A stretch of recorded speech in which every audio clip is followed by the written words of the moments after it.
Fuel your everyday with the new Boost Protein.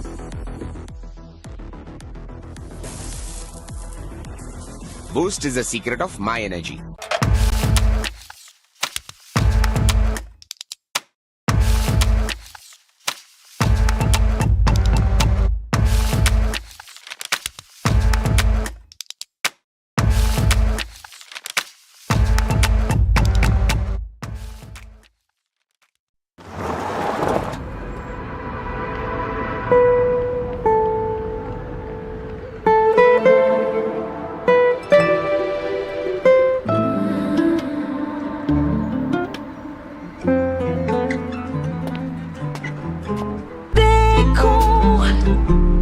तुझको जो मैं हो जाऊं पागल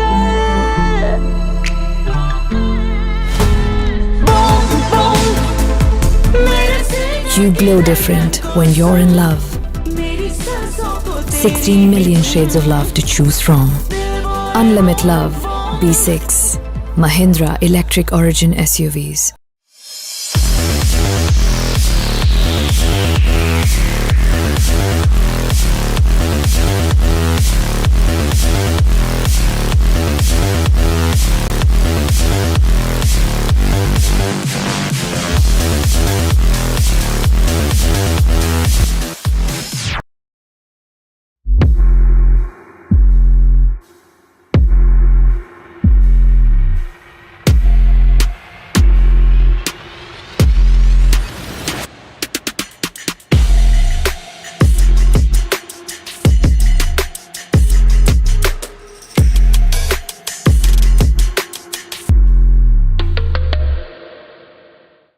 வேடிக்கை பார்ப்பவர்களும் விமர்சனம் செய்பவர்களும் அங்கேயே நின்று விடுகிறார்கள். களம் கண்டு உழைப்போரே முன்னேறி செல்கிறார்கள். திறனோடு அறம் கொண்டு களம் கண்டால் தரமான வெற்றி வரும். இது நம்ம ஆட்டம். களம் நமதே.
Red Bull gives you wings.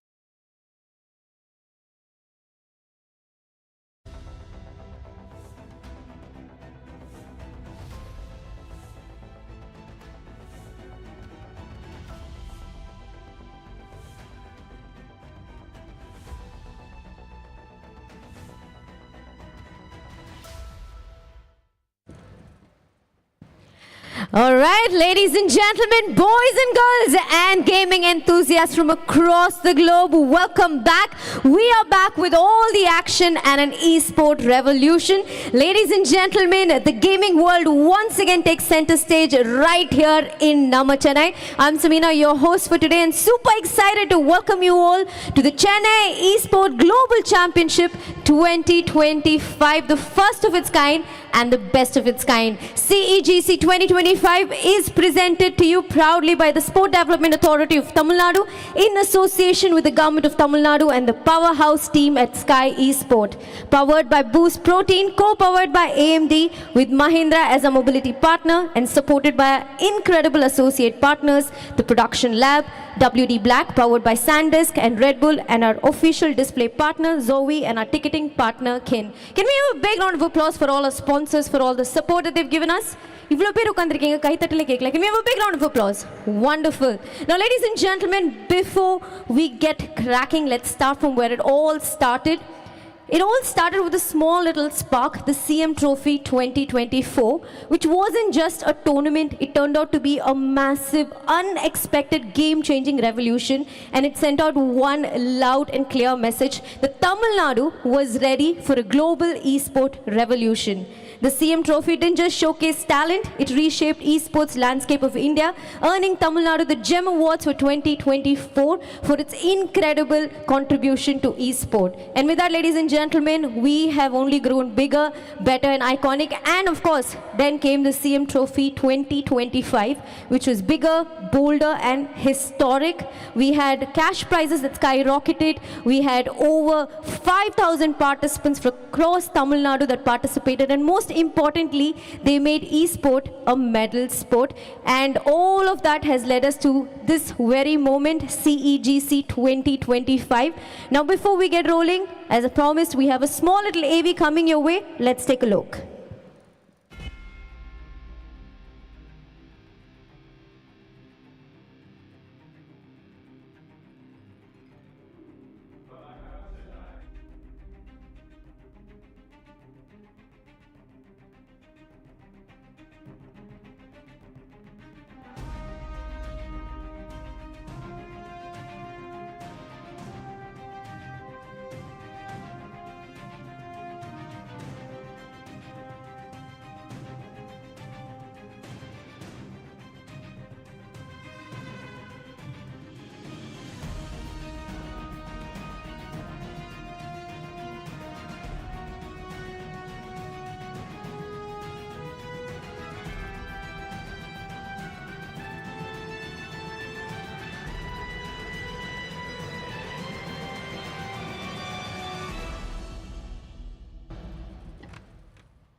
Ladies and gentlemen, it's been a roller coaster ride so far. CEGC 2025 started off with the Counter-Strike 2 tournament. We had Team Big that came all the way from Germany, dominated the servers and took home a glorious trophy and of course the cash prize and eternal glory.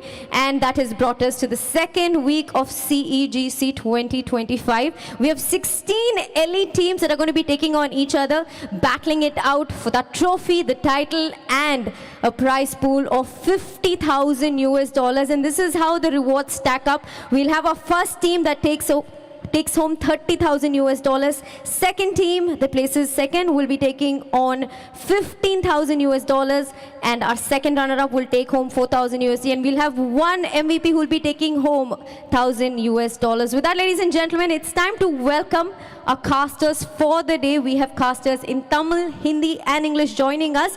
So without further ado, let's go ahead and welcome our Tamil casters. Can we all put hands together and welcome Raven Sharp, ABZ, Vino Gaming and Shriyop on stage.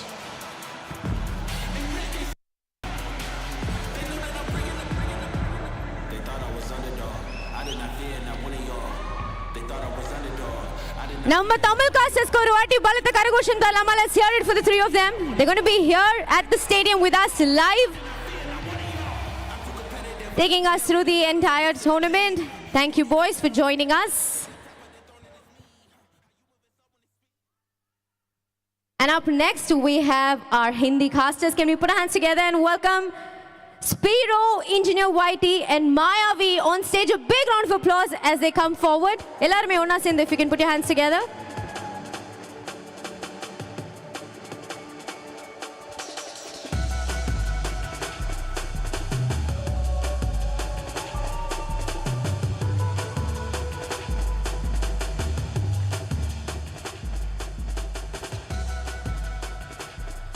I love how the Desi boys have come in our Tamil Nadu style. Once again, a big round of applause for them.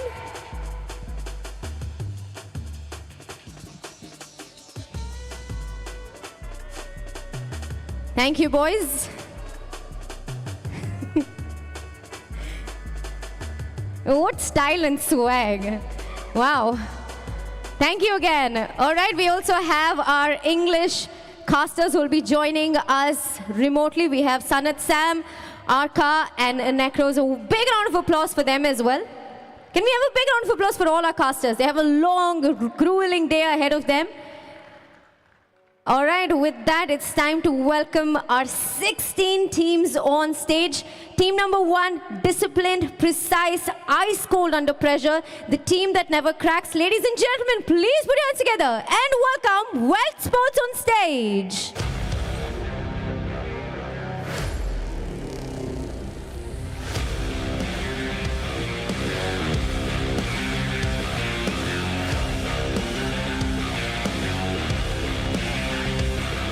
Team WELT Sports, wishing you all the very best.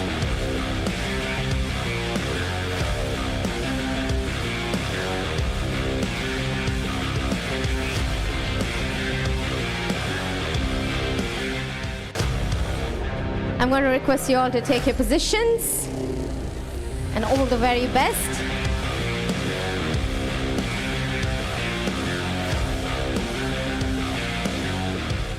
All right, our next team, explosive aggression, fearless rushes, and pure early game chaos. Ladies and gentlemen, please put your hands together as we welcome AUTOBOTZ Esport.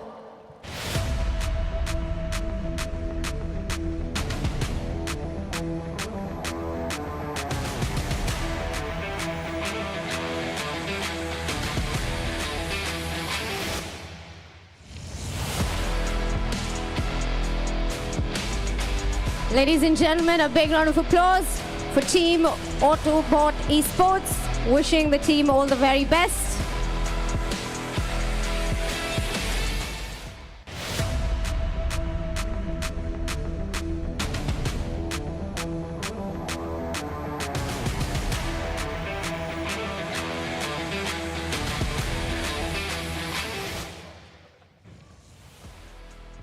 All right, time to welcome our next team. Young guns with zero fear and full confidence, always taking on the fights others won. Ladies and gentlemen, please put your hands together for Cincinnati Kids.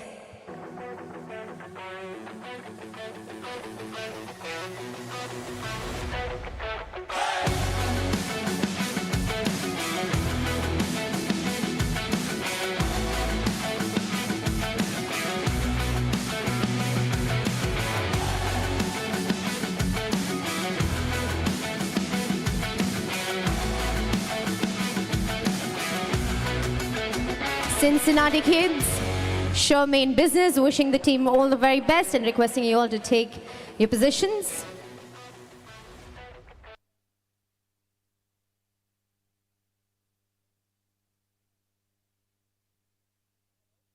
Thank you, boys. All right, our next team, razor sharp synergy and calculated aggression. When K9 hunts, they finish. Ladies and gentlemen, let's put hands together and welcome K9 Esports.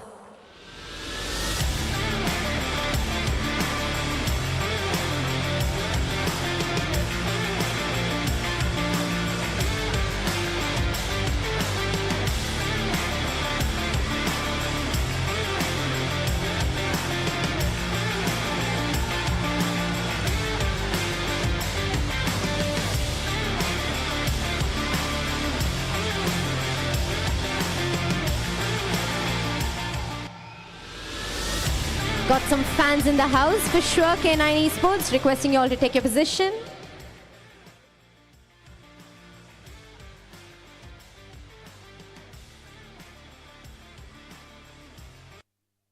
All right, our next team, tournament veterans with flawless fundamentals and rock solid discipline, the ever reliable team FS Esports. Can we put hands together and welcome them, please?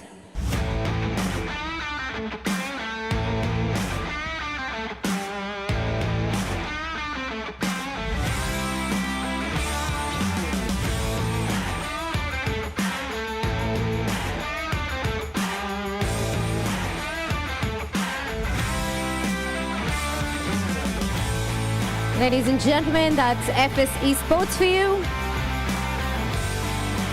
Wishing you all the very best and requesting you all to kindly take your positions.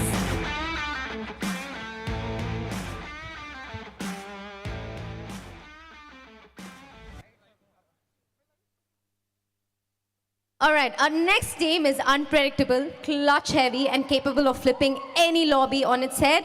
Please put your hands together and welcome NONX Esports.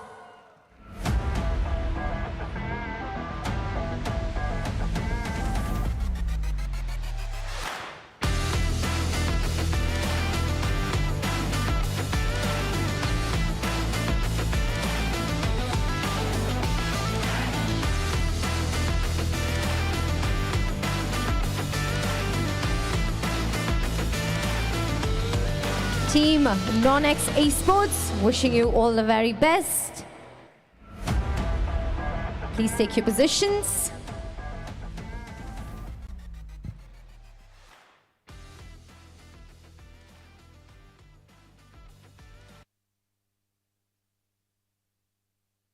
Okay, team number 7, smart rotations, calm decision making and tactical mastery. The strategic powerhouses, VASISTA Esports. A big round of applause for them.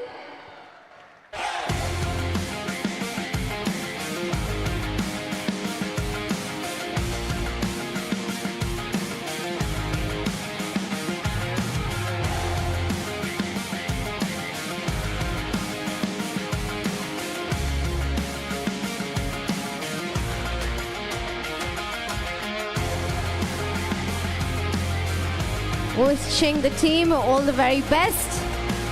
Requesting you all to kindly take your positions.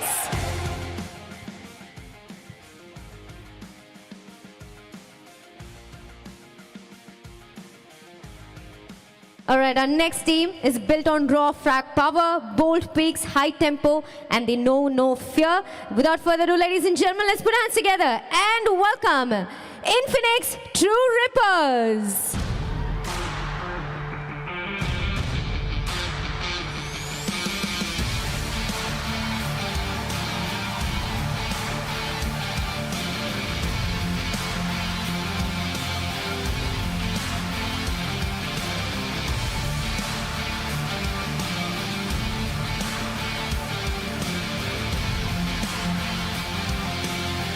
Ready to rip you a new one, wishing the team all the very best and requesting you all to kindly take your positions.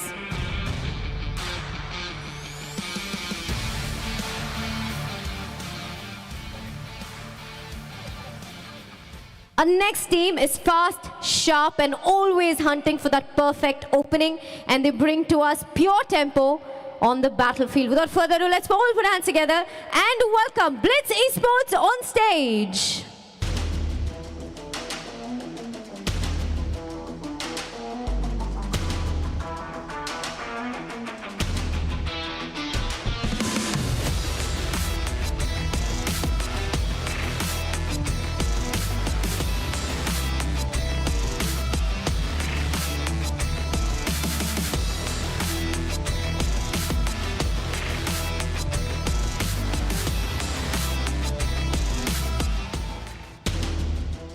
Wishing you all the very best and requesting you all to take your position.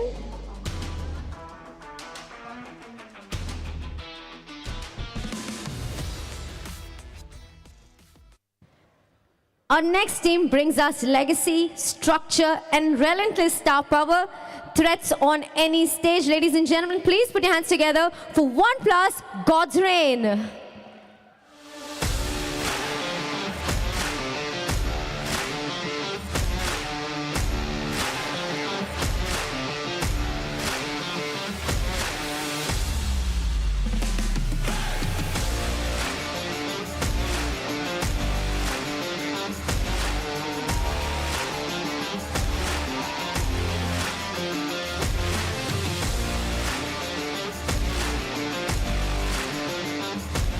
Good luck, boys.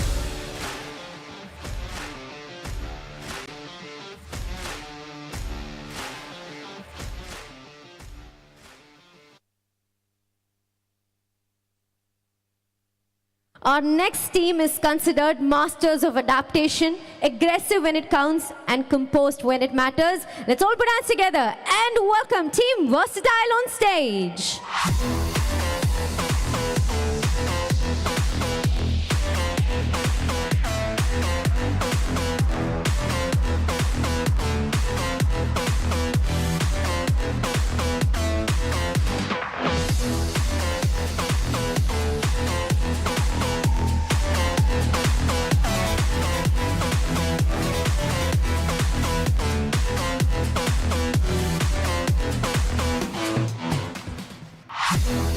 Good luck to you. Requesting you to kindly take your position.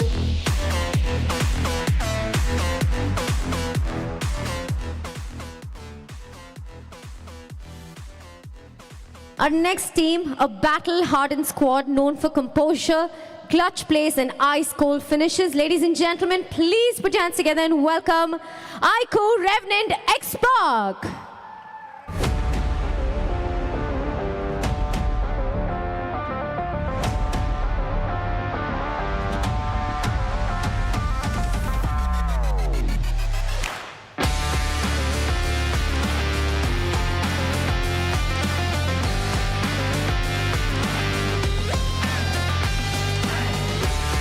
Bringing you that X factor and that spark. IQOO, REVENANT, XSPARK. Good luck, boys.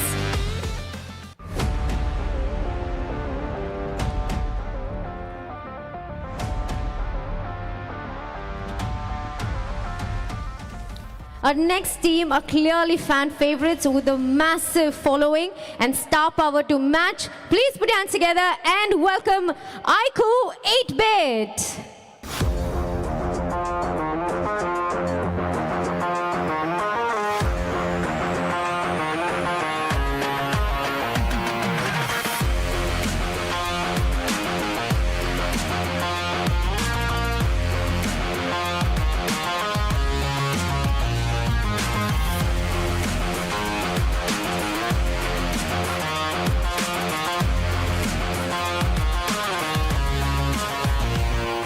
Good luck to the team, requesting you to take your position.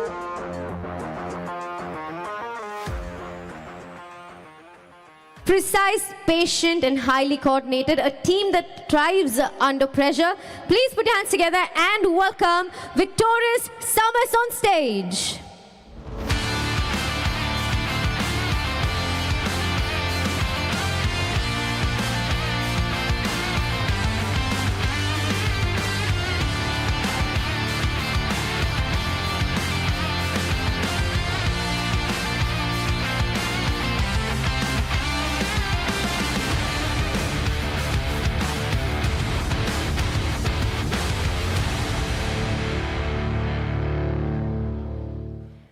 Good luck, boys.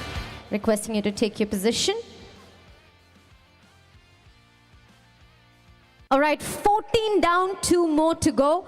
Our next team is one of India's iconic squads, aggressive, confident, and always entertaining. Before we welcome them on stage, here's a sneak peek into who they are. Can we have the AV, please? Joker ने but trade में वो भी down कर दिया जाएंगे. Lobster और pro अपने पिछले मैच का मोमेंटम कंटिन्यू करते हुए गॉब्लिन. मुझे लगता है जश्न आगे कंटिन्यू रहेगा. आरू अकेले प्लेयर बचे हैं. अगर वो आक्रमण करते हैं तो फायदा जरूर मिलेगा. बट लेजिट को देखिए, एक और प्लेयर सामने. ये क्या चक्कर है? What was that? एम्बॉट तो अगर हील नहीं करा तो वो भी बैकफुट पे जा सकते हैं. पावर स्पॉट किया, शॉट दिया, पहला नॉक निकाला है. पावर फायदा उठाया स्किप्स ने, बट फाइनल फायदा नकुल को मिल सकता है क्योंकि स्किप्स काफी लो ऑन एचपी है. बावजूद उसके आईक्यूओसोल के पास ये दोनों नामों को लास्ट पेज पर देख के बहुत ही ज्यादा बुरा लगेगा. आईक्यूओसोल, कल इनका भी मुझे लगता है एक नया रूप देखने को मिलेगा और दिखाना पड़ेगा. मतलब आपने ऑलरेडी बोल दिया कि अब तीसरा मौका नहीं है, आपको मिल चुका है मौका. सीट स्विच करके जोकर ने डैमेज तो कमाल का दिया था. केवल 2 प्लेयर हैं. मे बी इस्लाम लीजिए, अंदाजा की तो बात हम करते नहीं, बट यहाँ पर इस पावर को और अब ये फाइट 2v2 में ये नेड घातक साबित हो सकता है. मान्या के ऊपर वो नेड डाला गया, मान्या को डाउन किया. It can be a 1v3. कहते बट आईक्यूओसोल अभी भी 12-13 फ्रैग के साथ वो टॉप 2 के अंदर एक बढ़िया मौका है कि आप वो 2 खिलाड़ियों के साथ कमबैक करके दिखाया है. क्या खेला है यहाँ पर टीम. ग्रेनेड स्पैम करने की प्रक्रिया में शामिल, बट पीछे से उन्हीं की टीम के प्लेयर में शायद ग्रेनेड आया था या फिर वो था उन्हीं का. कमांड बड़ी अच्छी लग रही है, कॉन्फिडेंस बड़ा अच्छा लग रहा है. आज गॉब्लिन का स्पॉट करेंगे कुछ और प्लेयर्स को, कुछ और फ्रैग्स अपने नाम करना चाहेंगे. यूएस के पीछे एक और खिलाड़ी S12K का कनेक्शन. गॉब्लिन यू ब्यूटी रहेगा. वो नेड, वो मोलोटोव, वो थोड़ा सा और अंदर जाता तो और फायदा मिलता. बट चलिए दूसरी वो नेड आई है और उसने वो डैमेज जरूर दिया. बट यहाँ पे वाइल्ड फैंग्स अब थोड़ा सा बैकफुट पे जरूर. बट सेंसेओजी उनका भी ये शॉट कमाल का. फाइट को जीता जा सकता है. सेंसे 3 फ्रैग्स उनके पास हैं. वो आखिरी प्लेयर बचे हैं. नीचे कूद के वो आए हैं बट वो नेड का शिकार हो गया. 3 टीम 6 खिलाड़ी BXT. वो 2 प्लेयर्स को जो समय मिला है अपने आप को हील करने का, वापस गेम में लाने का, वो काफी क्रूशियल. बट ओवेस यहाँ बचना संभव साबित हुआ उनके लिए. जी बिल्कुल, अब बचे आखिरी खिलाड़ी निंजा जो टीम आईक्यूओसोल आज के दिन की पिक पहला मैच कमाल अपने लिए अपनी टीम के लिए समय बदलेंगे, जी नहीं आखिरी हंसी जोकर हंसेंगे। मिलेंगे चेन्नई में IQOOSOUL, कमाल का डोमिनेशन पूरे इस लास्ट चांस क्वालिफायर के डोमिनेटिंग राउंड में। Ladies and gentlemen, please put your hands together and welcome Team IQOOSOUL.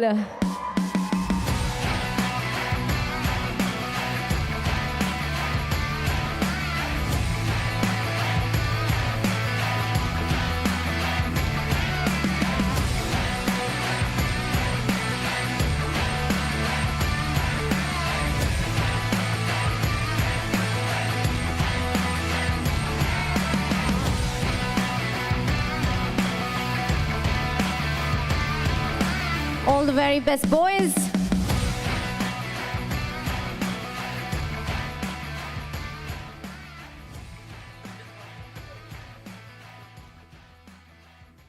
Well, I'm sure our next team has the support of this entire arena. Before I introduce them, let's quickly take a look at their video. Can we have the AV, please? Last slide la paatham. AUTOBOTZ Esports, True Reapers, Chennai Esports, Team TAMILAS. நான் வீழ்வேன் என்று நினைத்தாயோ?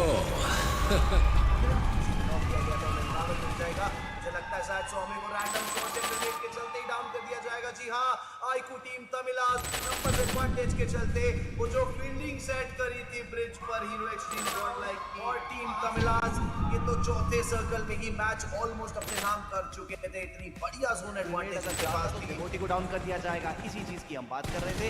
बड़े open में जाके devotee ने अपनी position दे दी तो शायद खतरे की घंटी वहां समाप्त हो चुकी है। सोमराज ये मुश्किल हो जाएगा अब बिकॉज चारों ही तरफ से घेर लिया गया। वेरा लेवल टीम तमिलास तकड़ा तकड़ा करके लेके गए हैं वो एक शानदार विनर चिकन डिनर। और व्हाट यू आर डूइंग मैं ये भी देखना चाहता हूं बट रीच को डाउन किया गया। टीम तमिलास के प्लेयर कोशिश करते हुए मार्कोस के अगेंस्ट, मार्कोस के 3 प्लेयर डाउन, 1 प्लेयर का कंफर्मेशन, 2 प्लेयर का स्लिप पे, एक अकेले प्लेयर रन। अब उनके कंधों पे जिम्मेदारी और शायद अब वो जिम्मेदारी निभाने का समय team तमिलास Love Pani, Victorious Sumas, Versatile, Chennai Esports, IQOOSOUL, INFINIX, True Reapers, FS Esports, AUTOBOTZ and Team TAMILAS. They are qualifying to Grand-Finals, guys. Ladies and gentlemen, number one, number pride and number team, can we all put hands together and welcome IQOO Team TAMILAS.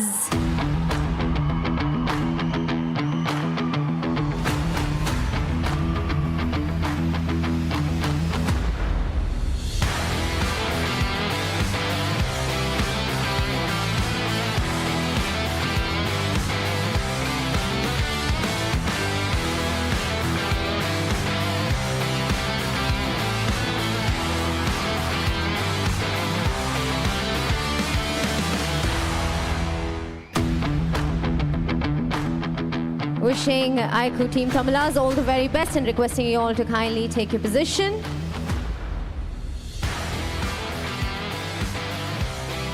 Ladies and gentlemen, can you all put your hands together for our 16 teams? A big round of applause for all of them and wishing them all the very best. It's time to step into a whole new battlefield, the game that India vibes with, breathes with, and goes absolutely crazy for BGMI. This is where strategy meets swagger, gun power meets game sense, where every team battles it out like their entire legacy is on the line. Let's turn this stage into a battle zone. I'm going to request our casters to take over.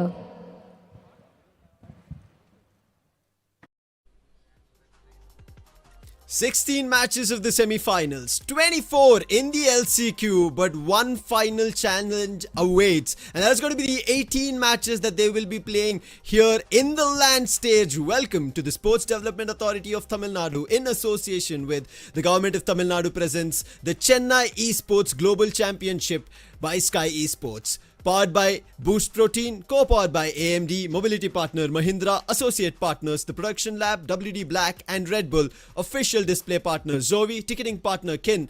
My name is Lucifer, with me on desk is Arka, and we are here for the first ever government's global esports IP, and it's starting off with a bang. Absolutely, it has been a phenomenal run so far, and we're expecting it to go with a big bombastic finish, because now these 16 teams are going to fight it out, not only for the bragging rights, but to add a feather to their crown, being champions of the first ever government-backed esports tournament. So somewhere I feel, Sam, the competition is just going to be, much more intense, interesting, as we all saw that there are several home ground teams as well, because it was happening in Chennai, and we have got more than 2 teams coming all the way from Chennai itself. I think that's where we were kind of inclining on when I was in the semi-finals desk. We were talking around with the boys that, hey guys, looking at this, it feels a little dicey if teams from Tamil Nadu do not make it to a LAN that's happening in Chennai. And if you guys are around anywhere near Tamil Nadu or in Chennai itself and you've not got down to the LAN, you should. The tickets are available on KIN, and it's happening in Jawaharlal Nehru Indoor Stadium, Chennai. Do head over there, and it's going to be a fantastic arena filled with your favorite teams that we are looking forward to. And the discussion that we already started, Arkad, right? The home ground teams, and I think we had them be the last step up on the stage, that is IQOO team TAMILAS. Now, how semi-finals start to what the picture they put up in the LCQ, completely different. Towards the bottom of the table, top the charts in LCQ. Yeah, absolutely. Now, one thing is pretty interesting. Even though the last chance qualifier teams have played 24 games in additional to the initial 16, and the first semi-finals where teams have played 16 games, it's all not going to matter, because now the grand finals is going to be played in the new meta, and that means everybody are going to be on equal grounds, new strategies, new ways of trying to tackle the opponents, and new learning phases with a new format altogether. I really like that you brought this out. I think this is a challenge in itself. While we have another challenge that we'll be telling you when we go throughout the tournament format. But before that, let's jump into the point system itself. There's not much of a change in that. You guys all know how it works. It is going to be a winner chicken dinner, getting 10 placement points. But I think, Arka, when it comes down to this new meta that you spoke about, yes, placement points is something that they have to look forward to, but it's the early on clashes that matter, which will give them a point per finish. Yeah, absolutely. Now, most of these teams will look forward to get that winner in a chicken dinner. But yes, for those teams from the 9th to the 16th position, they'll strongly rely on getting those finish points at the earliest so that they do not walk away empty-handed. But then comes the most interesting part of it all, the smash rule format for the grand finals. Setting up the match point is most important. By the end of day 2, the top team's total points is going to be, raised up by adding another 10 points. And those 10 boost stamina points will be the new set bar for the third day to be played.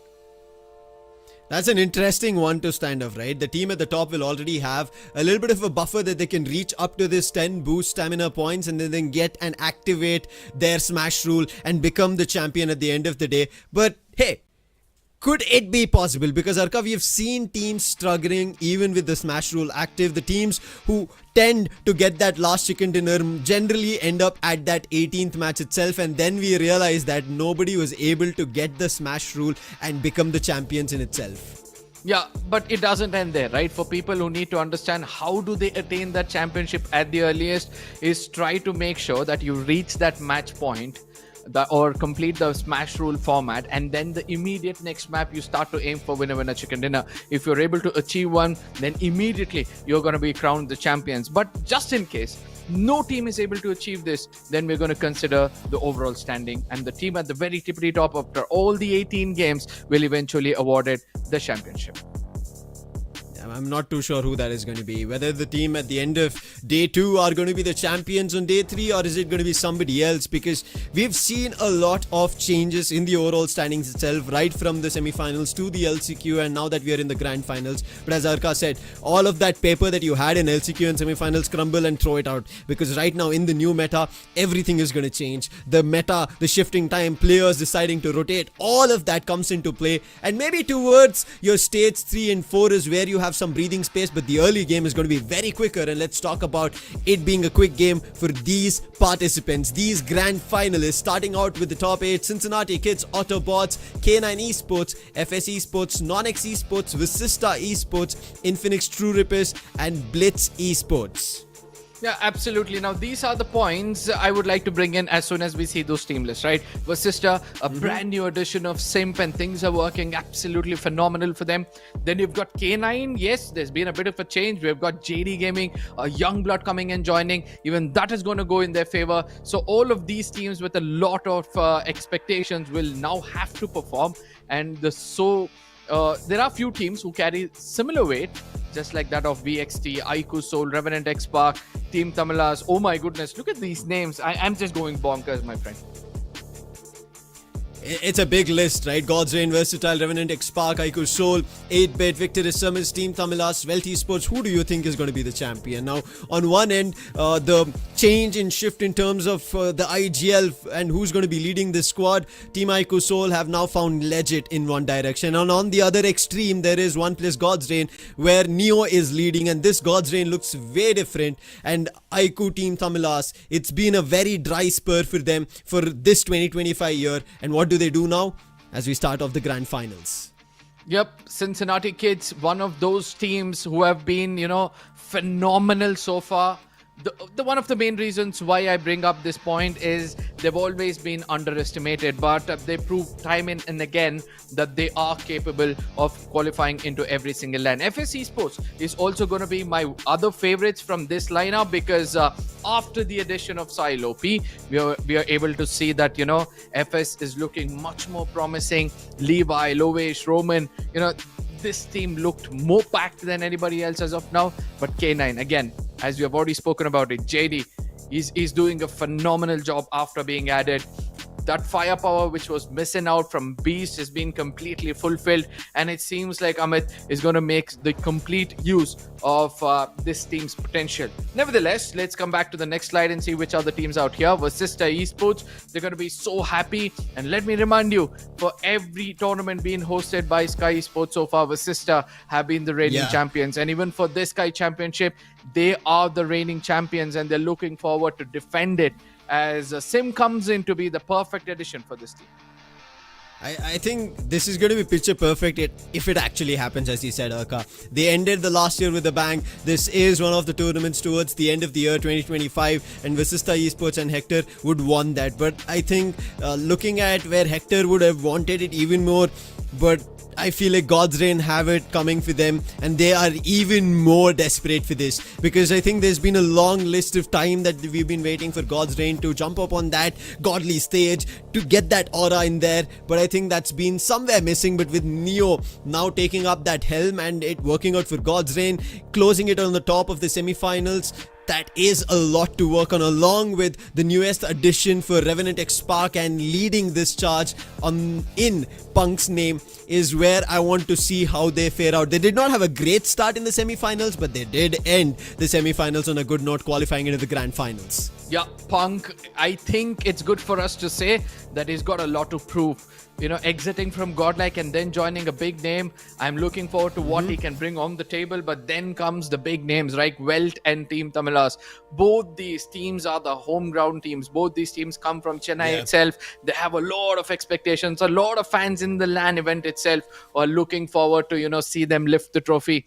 I love the composition of Team Tamilas in this four-man lineup.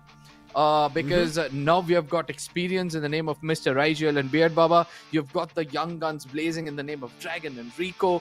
In case they need a change, then we can see that Poco will be coming in as well. So Team Tamilas looking more promising than ever. But along with them, I think a couple of promises that Victor SUMUS had within themselves when this team was formed is what they'll be looking to end on a high note for them, because this could be one of their last stints under the banner of Victor SUMUS, OAS, Mafia, Fury and Venom. And we were talking about this, right? With Fury's addition, this most probably looks like a championship contender for 2025 for the CEGC 2025. And maybe it actually happens. It could be a big surprise, but along that same lines is also what Juicy is trying to do now that he's back in 8-bit. Yeah, WELT Esports, another young blood lineup which is looking very promising. We all know how Gokul as an IGL is phenomenal, right? Previously, when he was leading Meta Ninja, they went into the official finals. They were very promising lineup, and there we had Dragon, Beard Baba, and then we had Poco and all those people, right? So good to see that both the chunks of these teams are out here. With then comes another youngster in the name of Proton, all the way from Karnataka, who's got a lot of expectations to be met with as well. Yeah, I mean, for now, when we come back into which games are going to be played to start things off, the map schedule in front of your screens, it starts off with Rondo. Now, you've met your 16 contenders for the Grand Finals. You've met the players who stepped up on the stage. You saw them by their face. Now, let's see if they can face what's going to be happening in these 6 matches for the given day. Day 2 is going to be a replica of the same thing. And when we come to day 3 is going to be where Smash Rule comes into active. When we start things off on Rondo, I like it that we are doing it there, Arka, because it gives you a chance for second life, and that gives you an opportunity of figuring out whether what you started was right or to find another adaptive opportunity on Rondo. Yeah, absolutely. Now, one other thing which I love the most is they're sticking to the official format. That means the teams who will be playing this LAN event are also going to gain experience to not only play here, but also prepare themselves better for the next year's upcoming official tournaments as well. Yes, Rondo map is just going to help them a lot, but for now, we'll be looking at players head-to-head. A perfect, I believe, comparison over here. The reason being, Nakul, who was previously an IGL, now turns out to be a frontline assaulter. So does Dragon, who was previously the IGL and now turns out to be an assaulter. So 40 matches in the comparison to 37, both of them going hand in hand. Yes, a bit of better FD ratio coming in from the side of Dragon, but still both of them looks like they're prepared for the Grand Finals. Yeah, I think this is also a mix of the fight that we've been seeing. This is the Boost Protein player head-to-head that we are seeing, and you can clearly see in the Finnish contribution, right? A little bit of a disparity, which is highly weighing on Dragon, like similarly to the other stats. And again, this goes back to all that happened semi-finals as well as our LCQs. And I think Dragon is the reason. I also would kind of agree, and I would want your 2 cents about it, Arka, that he was the starter. If he did not ignite the initial sparks for Team Tamilas, maybe we wouldn't have seen them on the LAN stage.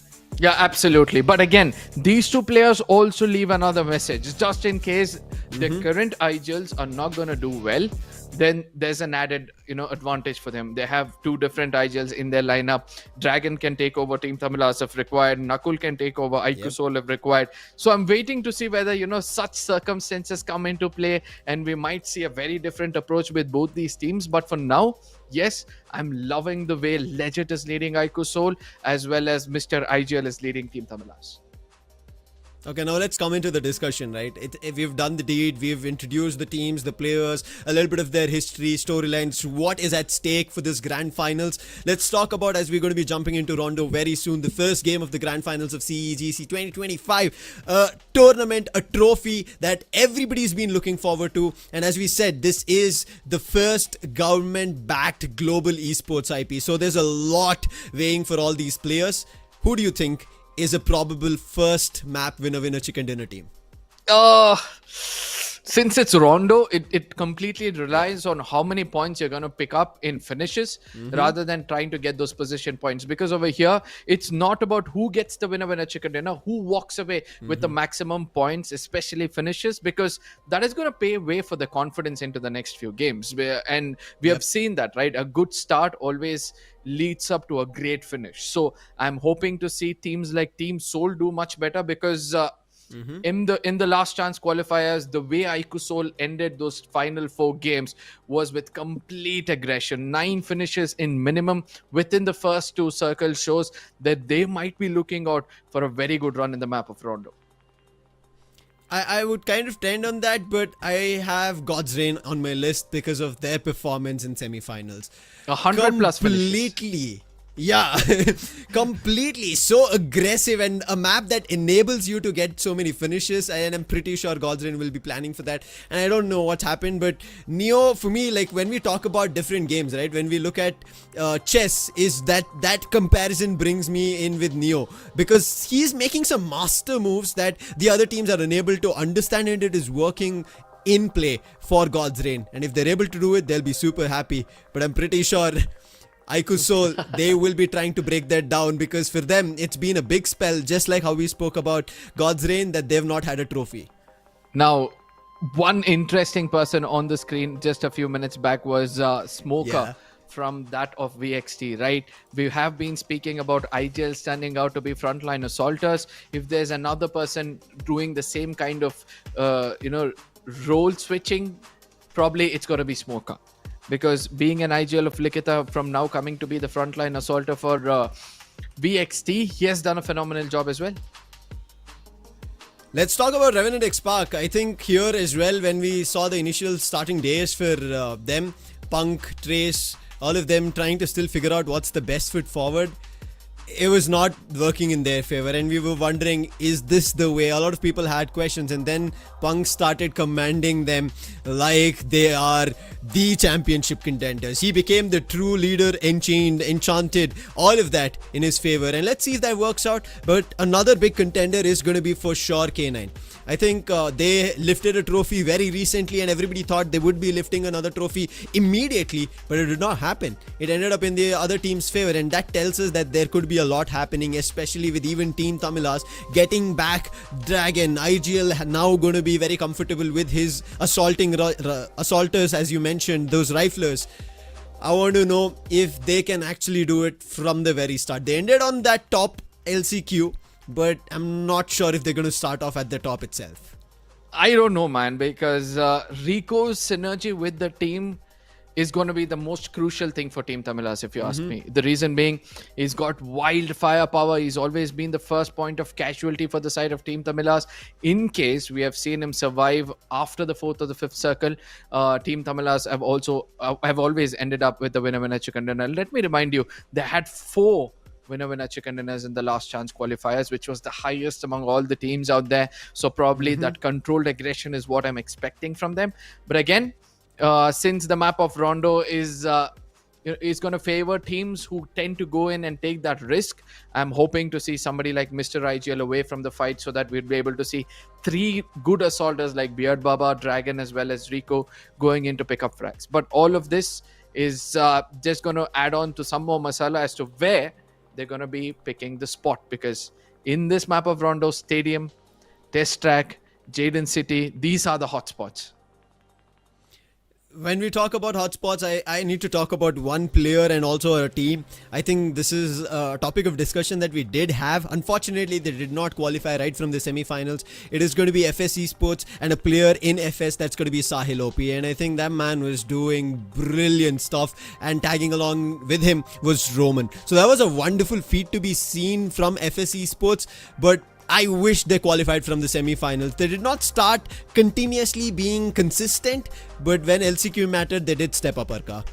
Yeah, absolutely. K9, another team, another addition for this lineup in the name of JD Gaming. Now, this man is like a bulldozer in the lobby. If anybody comes in front of him, they're for sure to get crushed. What they'll have to do is, try to bring in some mind games against him, try to come in from 2 different directions to put him down, and that's the only way for them to, kind of break the defense of K9. But apart from that, if I have to speak about another team who've got a very, very good defense with their mindset, with their composure, with their consistency, then it has to be the team on our screens right now in the name of Versatile. Yeah, I think Versatile Somraj, this is a man who does challenge himself and also his opponents at the same time. So he's always said this, that it doesn't matter who's along with me, but I'll always look forward to building a winning lineup, and he's done that time and now again. And I think he's been one of those IGLs that kind of I would talk about at all times. Doesn't matter his roster changes, he will find a trophy in that given year, and he's done it this year as well. Maybe another one in the brew with this change in the lineup that he has. Yep. VASISTA Esports, the defending champions is what I would like to call them. Right above them is going to be another home ground team in the name of AUTOBOTZ as well, who have been doing a phenomenal job. The way they've played the last chance qualifiers, they've always held the podium position in that phase of the tournament. They did end up qualifying as the second team from the top with 186 points. And let me remind you, they had the highest amount of finishes when it comes to the last chance qualifiers of 131. Yeah, for the 24 team matches they played. So a lot of expectations when it comes to those finishes goes towards AUTOBOTZ. I think you guys had a lot of fun during the LCQ Arka, because when I kind of compare both the standings of semi-finals and LCQ, it seems to be an all-out guns blazing matches, even though we had the same thing in the semi-finals. But yeah, there was 24 matches in comparison to the 16 matches that we had during the semi-finals. But along Autobots' line, I want to kind of talk about one main man. It has been Lobster, right? He has been a crucial pillar for the team, and I think if that continues, Autobots do a lot more job. But if that doesn't and it becomes a lot on his shoulders, I think Autobots might end up crumbling in the initial few matches and then eventually find their footing. Absolutely. WELT, another home ground team, to be frank, who have been lately doing phenomenal when it comes to qualifying as early as possible. And not only that, they've also got some really young blood blazing. We've got Proton out from one side. We have seen that Gokul also does a great job when it comes to firepower. If I have to add another name with these two, then it has to be Sham, I believe. Yes, Sham. Because Sham has also been one of those players who has a very good controlled aggression and sometimes tends to pop off. So WELT are also going to be a well-known pack for the lobby, but will they leave a mark from this tournament? That's what we'll have to wait and watch. Yeah, I think we have so many teams, and this is what I started off with the semi-finals, and I'm pretty sure you would also agree to this, that you don't know which team, or I would rather frame it this way, that you don't know which team to count out of this grand finals. You don't know which team to count out of this championship run.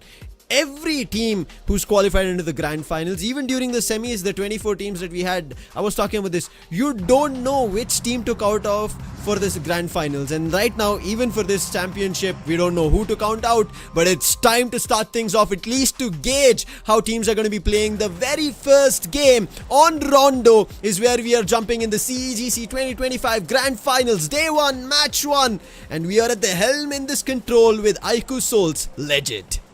Oh my goodness, look at this. The flight path is also pretty interesting because it's flying over 2 of those hotspots. Specifically, it's going to be flying right next to NONX factory, if I'm not wrong. Yes, the test track as well. The flight path starting all the way from the southern eastern side of the map, ending towards the northern eastern side. So teams who are trying to jump off and go towards the stadium region might have a long jump up ahead in front of them, but I don't think so that's going to be a problem for them, because you see recall towers, you see many people land first, pick the guns and look forward for a duck hunt.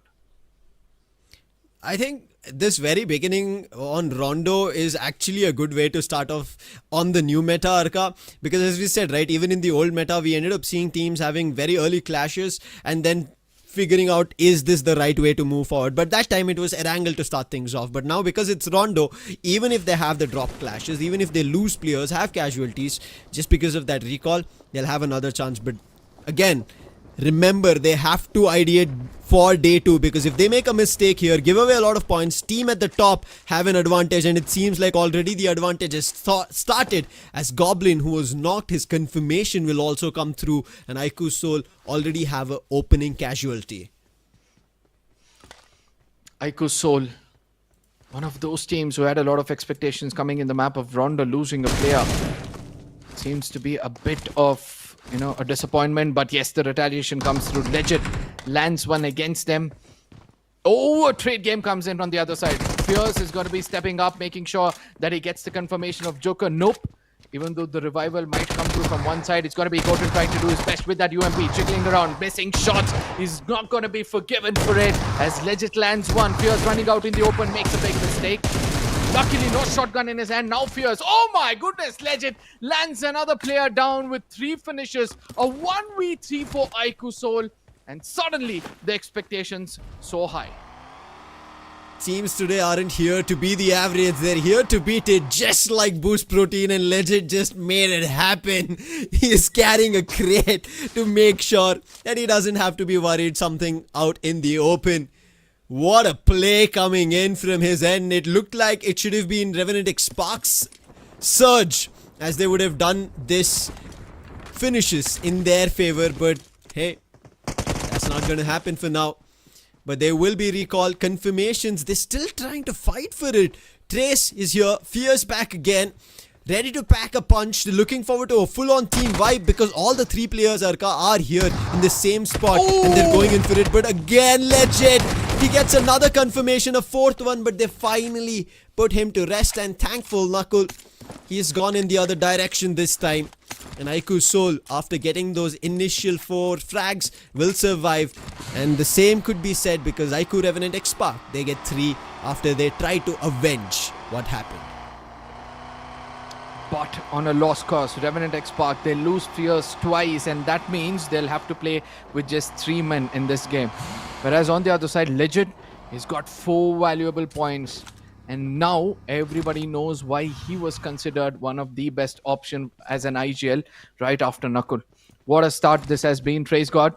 He's going to get taken down, and probably we can expect another team coming out here for a kerfuffle. Yes, K9 versus CK at a distance. JD Gaming doing his deeds. Whereas True Rippers, Kyolamau did not expect a player to be stepping up right into his face. Will be taken down and confirmed as well.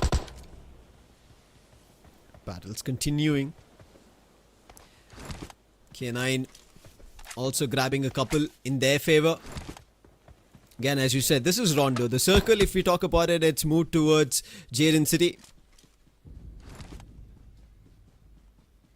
EMP zone is now active, as you just saw on the screen.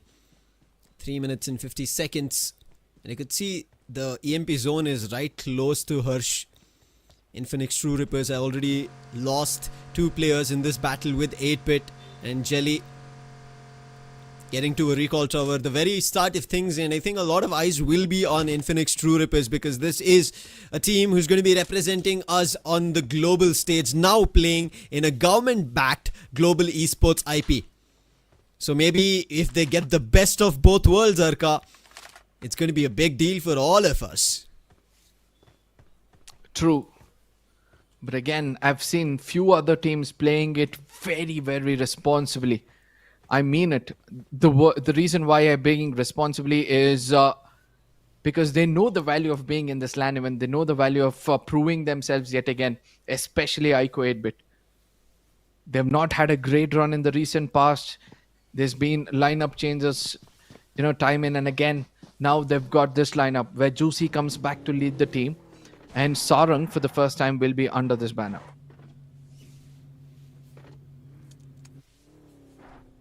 A lot of interesting lineups that we've had, and this is what we were also talking about, right? This is the time to kind of prove in whichever team you're playing for. And on top of it, it is also nearing the transfer window. So making sure that you've figured out your lineup, your team who's ready for 2026. This is the way to start at CEGC 2025. And Jelly does. We just saw on the finish feed it was against FS's Roman. But this is not just going to be on one end. As we said here on Rondo, it's about grabbing as many finishes as possible on various different teams. And even we saw Versatile grabbing a few as much as possible, while Jelly confirms it with a drive-by. IQOOSOUL goes in for an early rotation. Most of the teams will be choosing to do the same as well in this new meta. And with the new update as well, we'll have to also bring that into picture, Sam, because from here on, there's going to be a lot of changes when it comes to the damage being dealt by each of these guns, right? We have seen that the M4 is going to be losing its damage capability at a longer distance. Yes, the shotguns as well. A bit of a change when it comes to those mid-range battles. So yeah, it's more of like players will have to adapt to the newer meta when it comes not only the zone but also the guns as well. Yes, the SMGs are going to look much more stronger this time around, and that's why in the initial stages we saw UMP being used in that close range battle. Exactly. Teams would love to get up close and personal, and as you already mentioned, even the shotguns have taken a little toll on the damage hit, reducing it, nerfing it a little bit. But you would still see it in action, not like that weapon will be completely kept out, but it's also about taking advantage of that close range when you can play around your movement mechanics, and all of that would kind of help you out with your SMGs a lot better. But let's see if that helps out for AUTOBOTZ. AUTOBOTZ, a team, as we already spoke about, inclining on Lobster, of how he pillars things out, but it's also Pro, Ralphie and Arib. it's like he is that initial litmus paper that kind of touch bases with everybody and then understands the lobby, and from there on it's just going out as an experiment successfully in Autobots' favor. And now that Arib's heard a couple of shots, that's information. But you can see the zone's closing in, and you can see the major chunk of it completely left out, as Jadena City seems to be the final few places where the fights are going to happen. A bit of water body. I like this circle, Sam. Trust me when I say it, I like this circle. And I hope to see the circle happening more closer towards those shorelines, because there are several teams who tend to stick to those shorelines and they know how to play from that corner really, really well. Especially True Rippers. And as of now, as we can see that WELT, they did have a good start. We were speaking about specific players. We forgot to speak about Maximo as well. Maxio, so he on day one itself ended up taking away the spotlight. I'm pretty sure all of us casters from that day itself in semi-finals ended up talking about him throughout the entirety. Looking forward to a lot more performances like that, but after that it ended up becoming a team game. Versatile, they've picked up the initial two. We already spoke about this. Versatile looking forward to a lot more. Looking for information as his teammate Somraj, the IGL, who's going around looking forward to a lot more for the next few fights. Why? Because this is going to be a high pressure, long battle situation, and champions don't just survive. They fuel up with boost protein and beat the average, and that's what Somraj will be trying to do. K9 losing Omega, the IGL. Now, have they recalled him before, or will they look forward for a recall anytime soon? Because the aggressive team in the lobby could be tagged off to K9 as well. Because JD's addition, as we already spoke about, Ninja Boy as well as Slug, all these players look forward to fights. And Omega, being an aggressive IGL, would love to take his team into battle every now and then to pick up some finish points. So it's a very interesting decision coming in from their side, but Omega always tries to stay away from the team, is now kind of not in the lobby, right? So I look forward to see who will be going ahead and taking his spot to be either the scout or a person who will go in for the recall. No, man disadvantage, but yet K9 can still work things around. K9, 3 finishes in total, but doubling that up. IQOOSOUL sitting at the top of the charts. A good spot inside the circle itself. Not much to be worried about, but anybody who's facing Legit, they have to be worried about it. This man is looking a non-stop spur of bullets that he's sending out, and he's finding value. He's again done the knock against FS. We were talking about this. A really good team, FS, would want to do big at the start of this game, but it seems like Legit doesn't want that happening for anybody. They're already sitting at the top with 6 finishes. They want it to be a lot more. But for now, the circle says, I'm going to be moving away from Jadena City.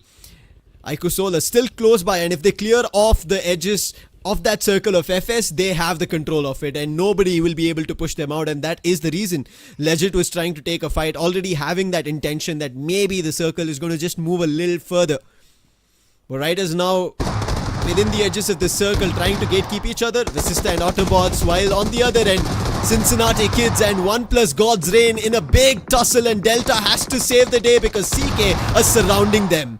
Oh my goodness, at the nth moment, Noddy puts the final nail in the coffin and becomes the survivor, becomes the savior for the team as well. Will be going in for a quick revival of his teams. Veron is bleeding out fast. Probably the next person he would want to go in and touch is got to be Noddy for now. I mean, Veron, yes, he does it in time, but I can see in the mini-map there's a team not far away, and they would love to come in and have a piece of this pie. NONX trying to do their best, but Victor Summers, they can't see this team from a distance. Look at that Viper down. Oh my goodness, Flock finds him. Cincinnati Kid starts, and Ash, we spoke about this. We saw his back-to-back chicken dinners in the semis. But out in the open, in the zone, taking the damage might be a big issue that could cascade, and Veyron is also down, and it's all up to Nori. And what does Nori do? Because he knows it's the last few stages before he could never end up at a recall tower.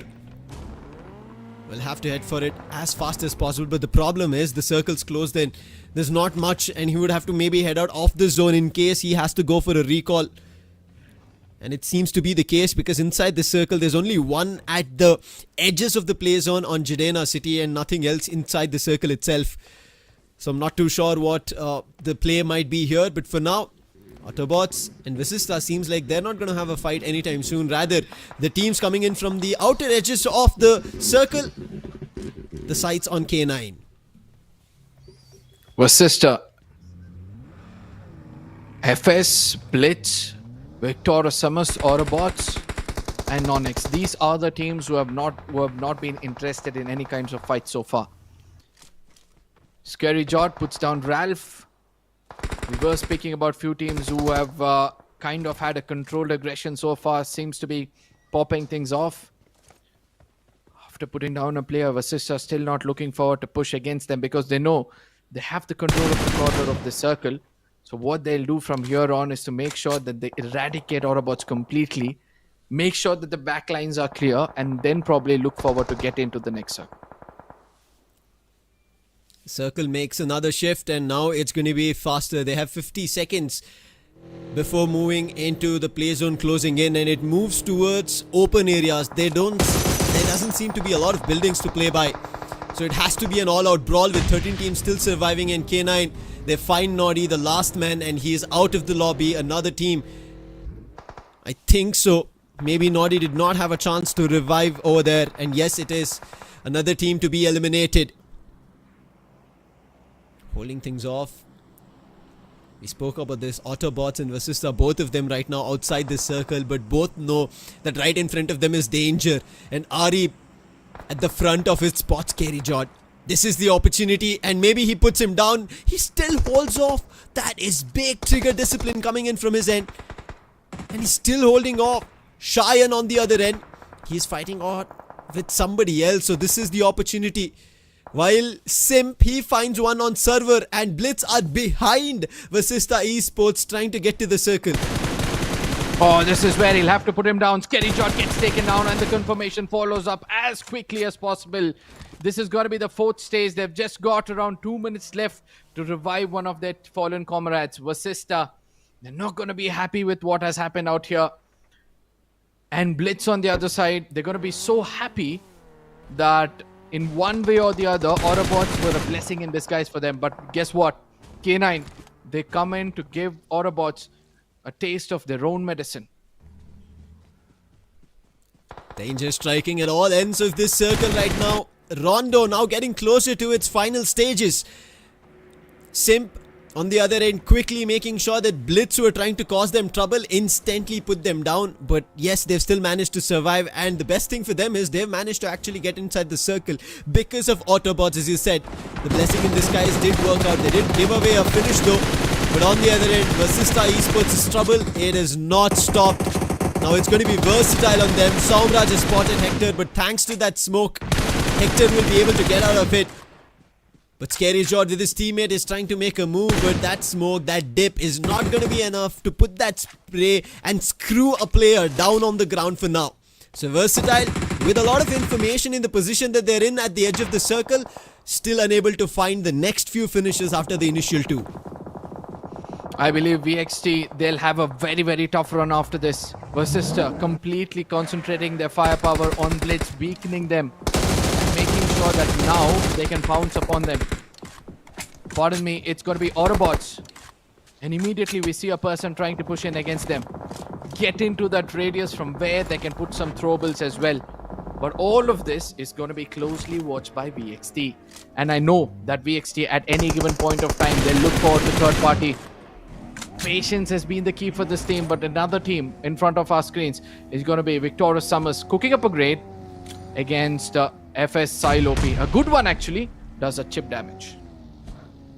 FS in a rock and a hard place. Levy trying to find a spot where they could call safe haven, but for now FS, that dip is annoying them. They want to get closer to Victor SUMUS, but they know if they get a tad bit closer, it's going to be a problem. But what a nade! Venom strikes 1 for 2.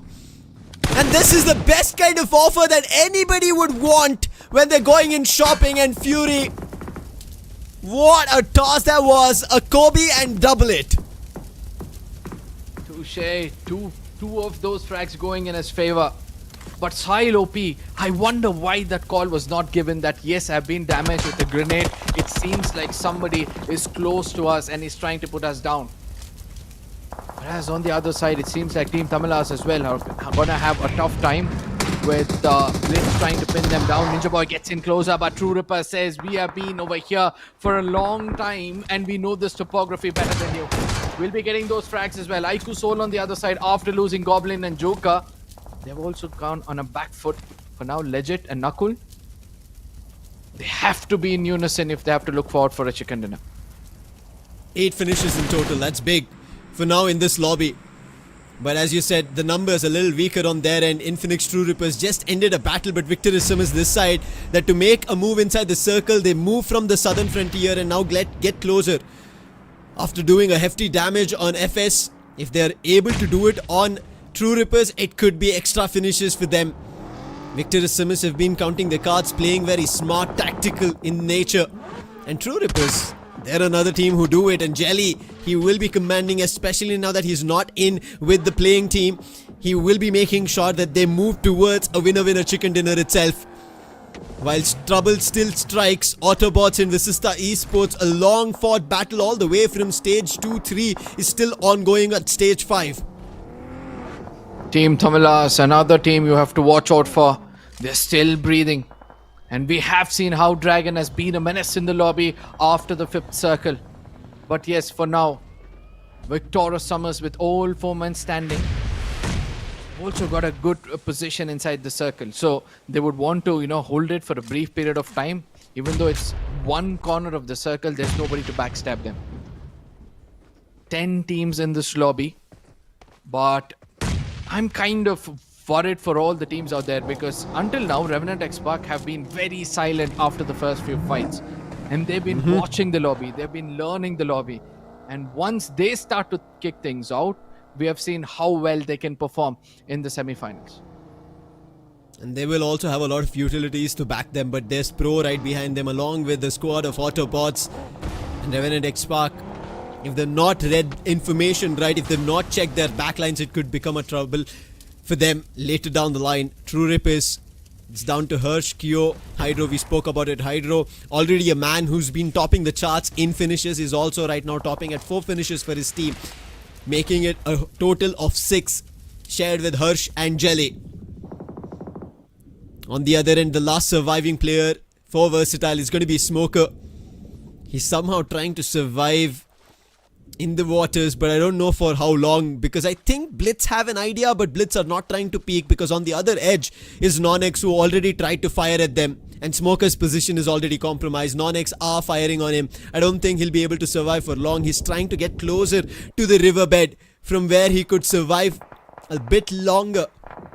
But with the circle moving towards the major share of the land itself, Smoker cannot do much, and eventually Autobots will be able to find him from the other end of the bridge, or I would say other end of the riverbed. And that's an added on point for Autobots. But Revenant XSPARK, as you rightfully said, are now striking, and Punk is the man to start things off. He finds the first, maybe a second. These dips that the artificial ones have been created worked in favor for Revenant XSPARK. Now True Rippers have to find one of their own where they could get themselves back, bandage themselves up, but I don't think Revenant XSPARK will allow that from happening. They will try to challenge them in this vertical dip. Oh, somewhere I feel that Punk is now going to prioritize the circle. He's not going to bother about the injured True Rippers, because they've already done the damage against them, right? They've been left out with just 2 players who will now look forward to survive for the longest time possible. WELT as well. This is one of those teams I'm impressed with. An early rotation to the hard compounds they've been holding for a long time now. Yes, they've got all 4 men in this lobby. Autobots as well. Not only that, the next few circles, in case it still inclines towards Welt, then they're going to walk away with that winner chicken dinner for sure. This is a really close game. It could be anybody's chance. Even with the players who have all their 4 players standing, could be their game as well. Victor SUMUS, they have an opportunity coming in from the southern eastern front, where Welt is holding really good in terms of compounds. We spoke about this. There was not much in terms of compounds to play around, and Welt have only one of it. While on the other end, IQOOSOUL seems like they've punished REVENANT XSPARK, and the leader is the one who takes the brunt hit. Punk going down. IQOOSOUL, they're at the center of the circle. We'll look forward to more if possible. But True Rippers cannot say the same story. They are not at the front or the center. They're rather inside the water, where one of their player is knocked. Even though the revival can come through underwater, they'll have to eventually come, towards the shorelines, because oh my goodness, this is what's going to happen, right? When you know that the opponents have blocked the crosshairs on you, you can't do much. You will have to stay underwater for the longest time possible. NONX put an end for True Rippers, who had a decent run of 6 finishes until now, but yeah, somehow made it into the top 7. Whereas on the other side, we're able to see that 3 teams have got all 4 men standing: Welt, SUMUS, and AUTOBOTZ. Whereas on the other side, the teams with the stronger firepower have been IQOOSOUL, NONX, and REVENANT XSPARK. They've left out with just 2 players. This is a really good split. 3 teams with 2 players each, and 3 teams with 4 players each. So a squad versus a duo situation going on right now between the last 6 teams surviving. And the way they've all split as well is very interesting, Arka.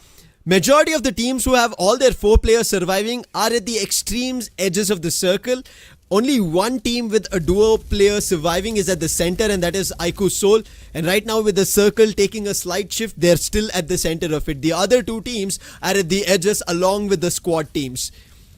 REVENANT XSPARK, one of the duo surviving teams, and we spoke about this, and I think now they have information of where AUTOBOTZ is. But Trace and Goten not at all in a good spot.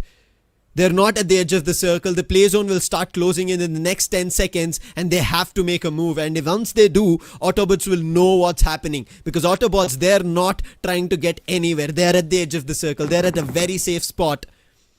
IQOOSOUL, for now, they might be safe and sound, but I don't know till how long. But Goten, he decides he's going to start off, not allow AUTOBOTZ to start singing the songs of death. But unfortunately, we spoke about this, the teams at the center will have better vision, and Goten ended up falling flat to IQOOSOUL. Oh, somewhere Trace, he just gave up his location. Oasis is going to be quick in trying to understand where the positions of the opponents are. Trace trying to get inside the circle. He's got to be shot at from 2 different directions. And I wonder who put an end for him. It's going to be Victor SUMUS Mafia, who put an end for the side of REVENANT XSPARK.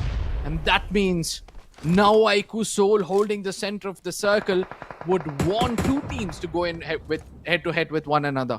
One is going to be AUTOBOTZ, or rather one is going to be Victor SUMUS, and the other one is going to be Welt. The biggest problem for them is going to be Welt. They are the closest, and somehow they have to find a way to dodge in this high pressure situation. Hopefully beating the average is not a difficult job. All you need is boost protein, and I'm pretty sure they are geared up with it. Victor SUMUS on the other end, and if this fight actually, as you mentioned, happens, Arka, between Victor SUMUS as well as Welt, the happiest is going to be IQOOSOUL, sitting at 10 finishes in total. Legit, he was the one to start off this fire finish heavy frenzy, and if he's able to end it in that manner, he's going to be happy. An artificial trench, he goes into that dip, will try to buy some time as much as possible, but Welt are moving in his direction. Victor SUMUS, they are the ones who have to go in for a couple of initial bullets to be shot at, and then the fight starts off. Maybe even AUTOBOTZ, who knows, because they're also coming in at the edges. But for them, before they start off with a fight with Welt, it's going to be NONX. And AUTOBOTZ, Ralphie trying his best, but he gets hit back, and it's going to be Knight. Another man, when it comes into these individual players, Knight has been the shining armor for NONX. And now AUTOBOTZ, their troubles become deeper as Pro gets knocked, and they have to back off from NONX. AUTOBOTZ, controlled aggression yet again going in their favor. Even though they lost a player now in the name of Pro, they've got 3 men who have got enough information as to where the teams are inside the lobby. Mafia puts down Proton, and immediately the revival comes in. Welt. They've got all four men standing. Gokul is going to be very, very cautious. They know that they have the deadly IQOOSOUL right below them. So they'll have to be careful, because losing a player from here is just going to snatch away the chances of getting that chicken dinner. Victor, SUMUS on the other side, even they are waiting for these two teams to, have a bit of a kerfuffle. But Welt, they go in deeper. They're going to be shotted from different directions. Gokul very low on HP. RE plus that damage against Victor, SUMUS, whereas Fury puts down Legit, and IQOOSOUL will go for hiding for now. I really like what Welt are doing. They want to clear the edges of the circle first and take upon NONX, and AUTOBOTZ help them out, and NONX are wiped down to the last 4 teams surviving. Welt have an opportunity with Legit going down. It's all up to Knuckle, the Batman. He has to come in as a clutch maestro, but the fights have already started. It seems like Victor and SUMUS are moving in the other direction, maybe because of the bullets that were heard from AUTOBOTZ. But what a final fight to start things off. On one end, a team looking forward to the trophy. That's going to be IQOOSOUL. On the other end, to prove in their home ground, is going to be Welt and AUTOBOTZ. And a team in their last stint for 2025, Victor and SUMUS, with all their 4 players surviving. Maybe they start off with the chicken dinner. Maybe the top contenders, as we said, for the trophy. But as we were speaking, Mafia goes down, and Fury on the other end is deciding to take charge. But does he know Knuckle is right in front?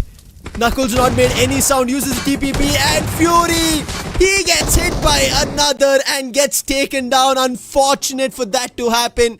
And Fury, that's an unfortunate move with information not being there, and now Welt have everything written in their favor, their name. But look at Ralphie, he is crawling, getting closer to see if he can break something between Welt. Oh, it seems like he did do the damage. Victor SUMUS is going to be handicapped with just 1 player. Welt have got the man advantage. They've got 6 finishes in their name, and probably they look forward to get that winner chicken dinner as well. Welt, they'll have to spot out where Oasis is. He's got 3 grenades in his hand. He can toss a few into the trenches in front of him. And if that lands perfectly, then he's going to be rewarded with 2 knocks, which is going to be more than enough for him to get that winner chicken dinner. And on the other side, Proton is going to be a bit visible. Oasis is not going to allow him to breathe. Strikes, gets that confirmation immediately. And that means Sham, he's going to be trying to do his best to support his teammate. Yes, goes in for a peek, all thanks to the tree in front of them. No location is going to be compromised. OS will have to be pushing forward, but this is where Sham is going to find him. Shots are going to be fired, and immediately that's the end of the story, ladies and gentlemen. A phenomenal start for WELT Esports to get that first winner chicken dinner, and I do believe the host will have a lot of things to say with them.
We just took our zone and we just converted into a chicken.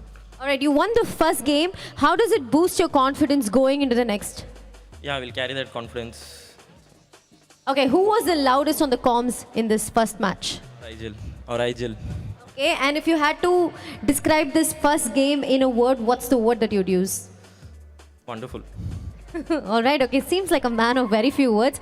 I'm gonna go let your game do all the talking. Thank you for chatting with us. With that, we're gonna take a quick break, after which we will be back with map number 2. Stay tuned.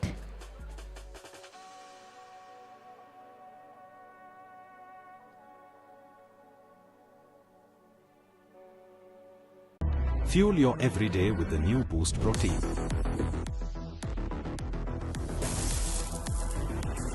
Boost is the secret of my energy.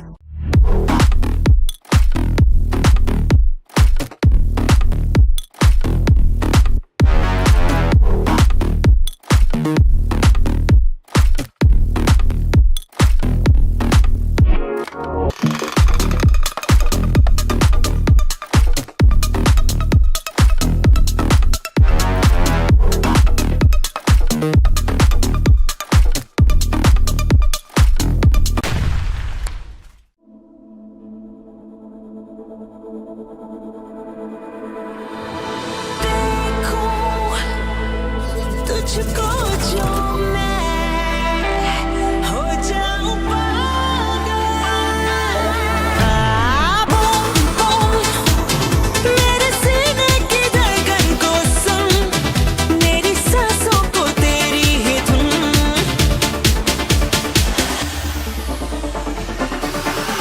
Dreaming about me? Love is to get lost in the look. Unlimited Love B6 Pack 2 starts at 21.9 lakh.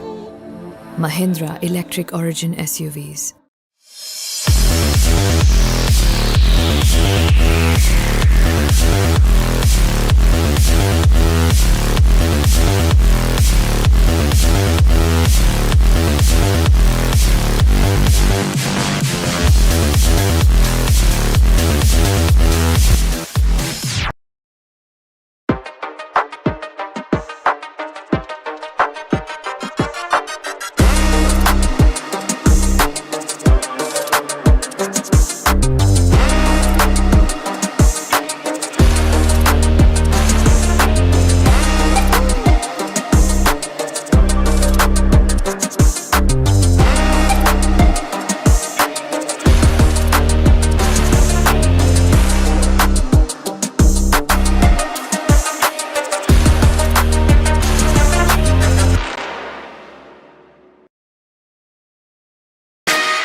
ராத்திரியில் பறக்குது ஜெட்டாட்டம் தீப்பெட்டிக்கும் tyre எல்லாம் கெத்தாட்டம் சுத்தி வந்து ஜெயிக்கிற வெறியாட்டம் top gear தெரிக்கட்டும் சீரி வர காரில் இன்னாட்டம். It was finally time for the night race on the streets of Chennai. Champion பறக்கட்டும் ஒரு ஆட்டம் பாட்டம் கூட்டம் அது நோட்டம் போடட்டும் விளையாட்டில் வெல்லும் பட்டம் மனசுக்குள் ஊடட்டும் கலங்காத தோல்வி கண்ணால். For the Indian Formula 4 Championship, where Porter Divinandan had a great start. ட்ராக்ல த ஃபயரா பாயட்டும் ஹார்ட்ல த பவரா மாறட்டும் டார்க்ல த புகழா ஏறட்டும் டாப் தான் வெல்லும் இரும்புல த செஞ்ச தேரெல்லாம் அணிவகுத்து போகும் ஒரு நேரம் கனவுகளில் வெற்றி என்னாலும் உழைக்கிறப்போ அல்லும். ராத்திரியில் பறக்குது ஜெட்டாட்டம் தீப்பெட்டிக்கும் டயர் எல்லாம் கெத்தாட்டம் சுத்தி வந்து ஜெயிக்கிற வெறியாட்டம் டாப் கியர் தெரிக்கட்டும் சீரி வர காரில் இந்தாட்டம் தேடி வரும் பெருமையில் கிங்காட்டம் ஊருக்குள்ள நடக்கிற நம்மாட்டம் சாம்பியன் பறக்கட்டும்.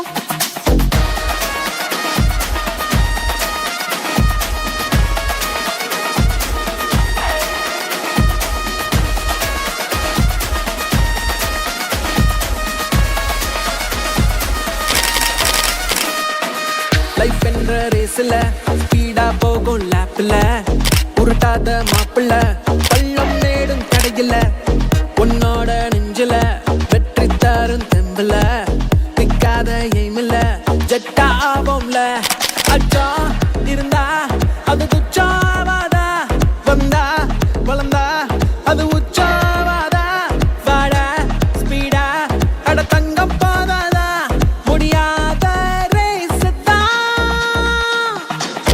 ட்ராக்ல த ஃபயரா பாயட்டும் ஹார்ட்ல த பவரா மாறட்டும் டார்க்ல த புகழா ஏறட்டும் டாப் தான் வெல்லும் இரும்புல த செஞ்ச தேரெல்லாம் அணிவகுத்து போகும் ஒரு நேரம் கனவுகளில் வெற்றி என்னாலும் உழைக்கிறப்போ அல்லும்.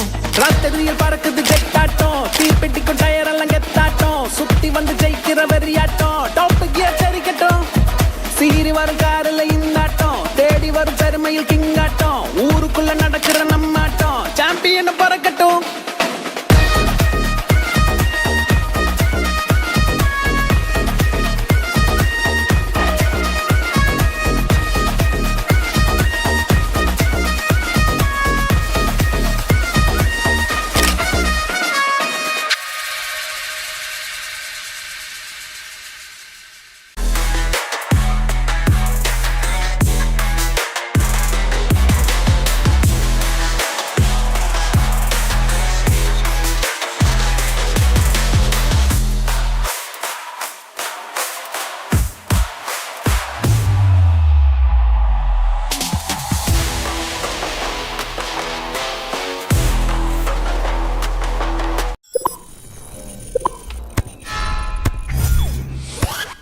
Red Bull gives you wings.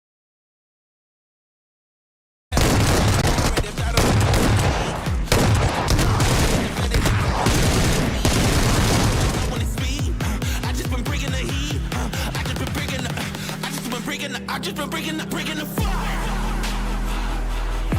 Been bringing the fire. I just been bringing the fire. And they can't stop me. They know that I'm bringing the. They thought I was underdog. I did not fear not one of y'all. They thought I was underdog. I did not fear not one of y'all. They thought I was underdog. I did not fear not one of y'all. They thought I was underdog. I did not fear not one of y'all. I'm too competitive. I like the narrative. That I'm best in the league. Who you comparing with? That is competitive. Top of the throne, it is me. How you moving so on the speed? I just been bringing the heat. I just been bringing the. I just been bringing the. I just been bringing the. Bringing the fire. Been bringing the fire.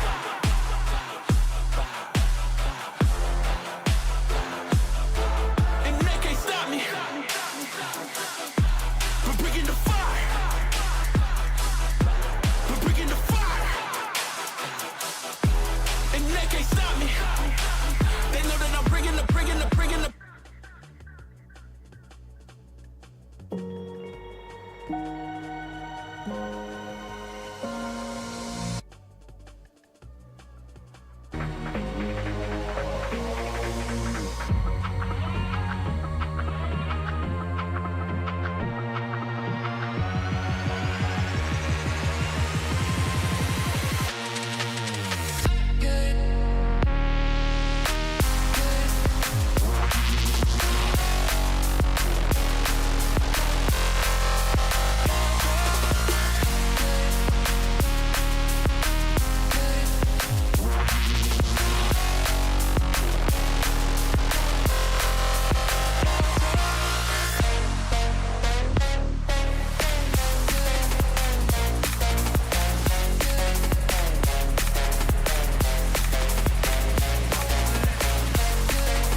hello guys. நீங்க பார்த்திருக்கிறது Chennai Esports Global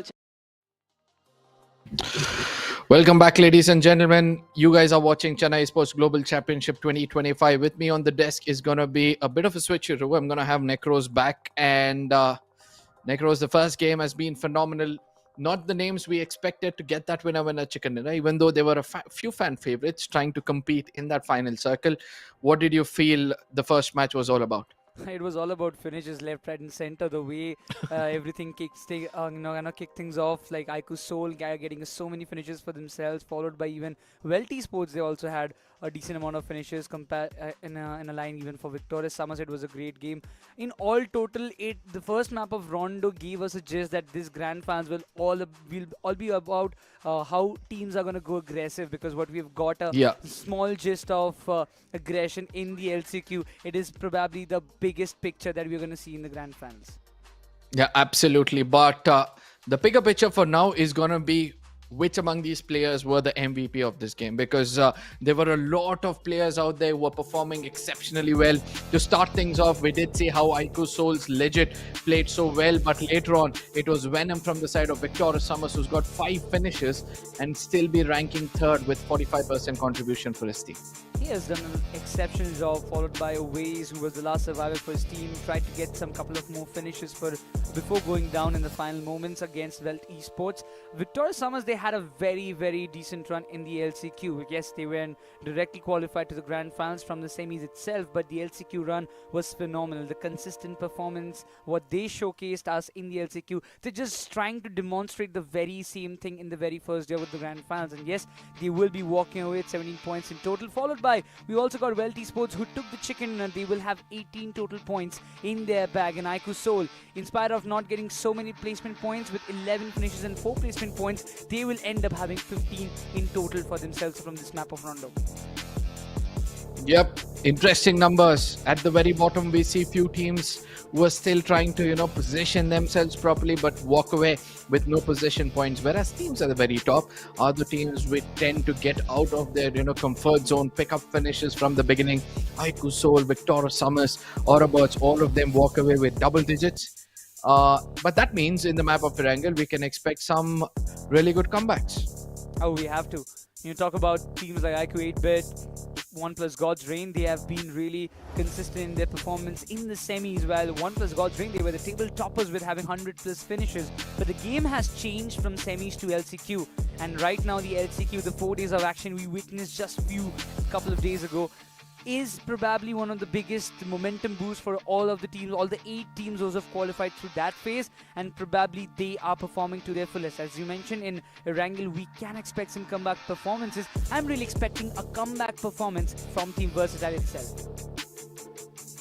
Yep, 11 finishes, IQOOSOUL, Victorious Summers 11, but see the highest finishes, even though Venom walked away with that winner chicken dinner. We see that 2 of the other players of IQOOSOUL have also shared that podium for the highest finishes. Best contribution comes in from Knight from NONX. We saw him popping off as well. He got around 80% contribution for his team, but the best rating obviously will go to WELT Esports for surviving not only for the longest time possible, but also for walking away with a good winner chicken dinner. Followed by that, we have some good performances coming up from the side of AUTOBOTZ, IQOOSOUL, and Victorious Summers, we have mentioned earlier as well. But also, we need to talk about how long NONX tried to survive in that one spot, and they tried to accumulate as many finishes as possible. That was really commendable. But we just move on to the start of the match. It's going to be going on out for IQOOSOUL's Legend, having 5 finishes in his bag. Then you have the best companion as always, the IGL of Victorious Summers, and then you have the finisher Maxioso from WELT Esports. WELT Esports, Maxos, that's how we call them for Maxioso, now. I guess. Yeah, Maxioso. I like to call him Maxi for now because that's what I've known him for a long time. Yes, with no assists, was surviving for the longest time with 4 finishes. Most of the contribution coming in from a single player. But OS, at that last moment, probably if we had a Rich to work things around with, we could have seen a really good chicken dinner grab away from that of WELT. But the IGL was questioned in the first game. It means that from here on, we can expect any team out there to get that chicken dinner from the next map.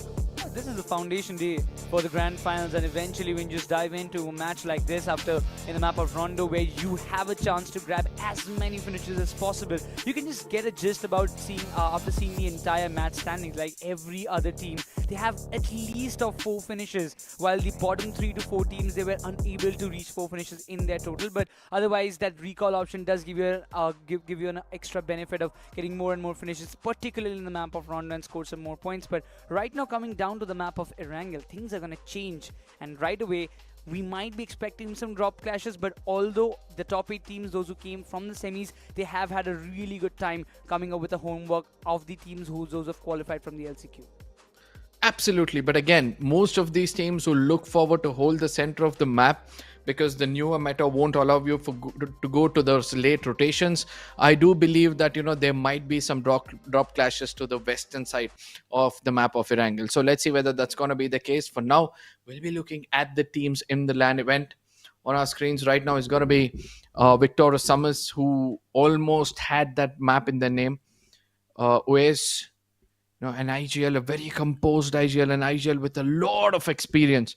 We'll look forward to, seal the deal in the map of ERANGEL at least. Oh yeah, he has to. I mean, he's done some exceptional job, missed on the chicken dinner for sure. Oh, definitely not quite happy with the 6 placement points he had. Maybe he could have got 4 more. That was his idea, because always he has been a veteran in this game. He has been a part of this game from the very start. Lineups after lineups, players after players, he's changed, and he's finally found a team where he's getting closer to that victory point. But also a team that we should be watching out for in the upcoming match has to be VASISTA Esports. We've seen what Simp and his company is capable of in the semis, and right now diving into the first map of Grand Finals. Yes, things did not go the way they planned it, but definitely there is always a chance of comeback. Team Tamilas, one of those teams I'm having a lot of expectations on. Yes, one, because they're playing in Chennai, and that is a team from Tamil Nadu itself. One other reason is going to be how well can they balance this new lineup, because all of a sudden we see that one IGL steps aside and another one becomes the IGL for the team. A lot of experience with Mr. IGL, nothing taken away, but the newer meta, it seems like Dragon has more success rate than that of Mr. IGL. Well, there are some variations. We have to keep the things in mind. We have got some supporters as well of IQOO Team Tamilas, the home team as well. I mean, for the first match, it hasn't been that great for IQOO Team Tamilas, but definitely Miramar and ERANGEL, they have been a blessing for this team particularly, and they've done some really good comeback performances, and they've also got some really good points in the previous stages as well.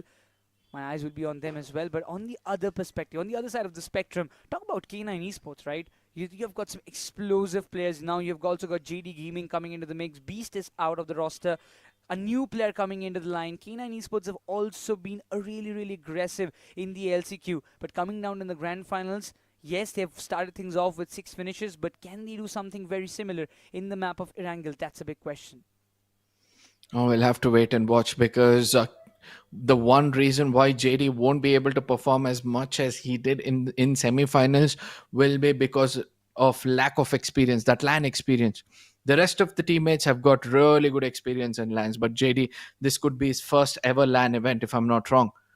And with that comes a lot of responsibility. With that comes a lot of pressure from the fans as well. So let's see how we'll be able to balance that.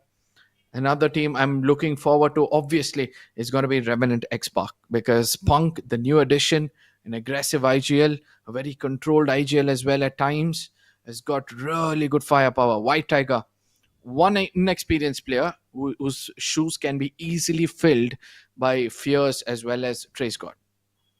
Yeah, definitely. And this is a composed lineup, and it's really important that it functions really well. After so many changes, after a big change in the IGL side, IQOO REVENANT XSPARK, they were one of the first 8 teams to qualify from the semi-finals to the grand finals directly. They had a fair share of time studying the games of the other 8 teams from the LCQ, those who have qualified, and right now coming down to play the grand finals. The first match has been decent, nothing's taken away, 6 points scored in total, 2 placement points, 4 finishes to work out with.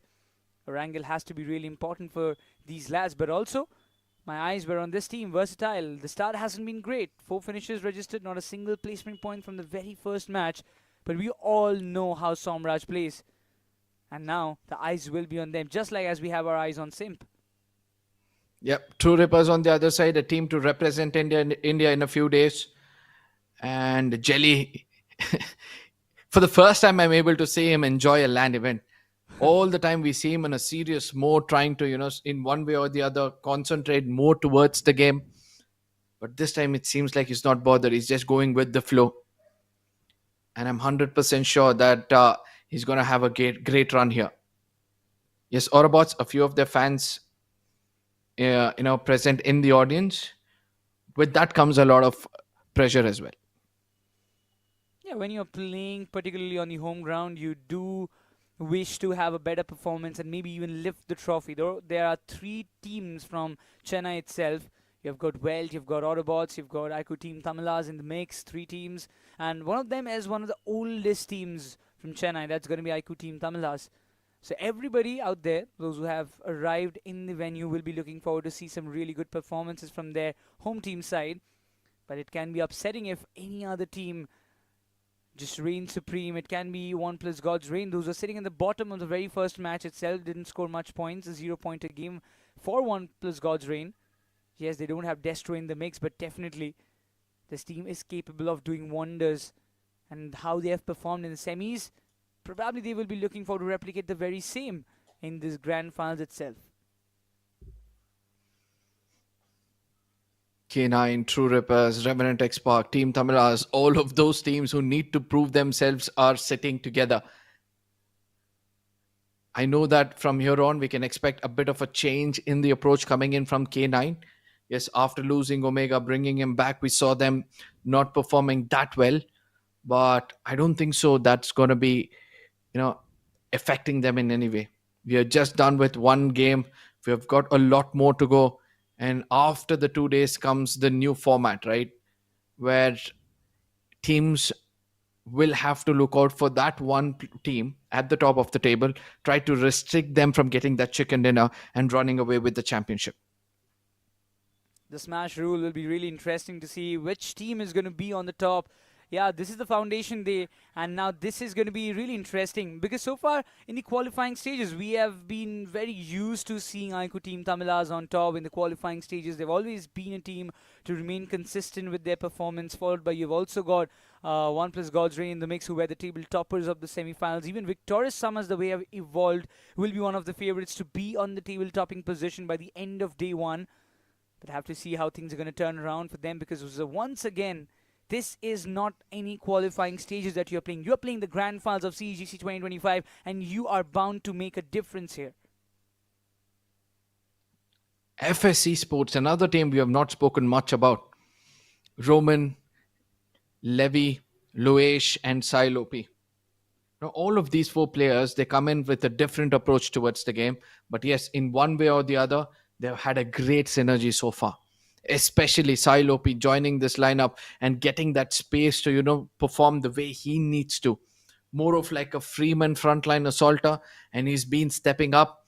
Let me remind you, he was one of the major reasons for one of the fan favorite teams to not qualify. His clutch of a 1v4 against Godlike restricted them from qualifying into the grand final. So a lot of expectations goes into his favor. Let's see how well he can perform. And so does VASISTA Esports on our screens right now. Because the new addition, Simp, he's also done a great job so far. Oh, he was one of the table toppers when it comes down to the fragging department in the semi-finals. Yes, the eyes will be completely on those players as well. But the players are already getting set. And we can get an idea that the match number 2 is just going to get started. A little bit of warm-ups in the spawn island itself from the players. Autobots, they will be looking forward to have some really good performances well continuing in the second match of ERANGEL. They had 5 placement points. They were in the top 4, top 5 list in the previous match of RONDO.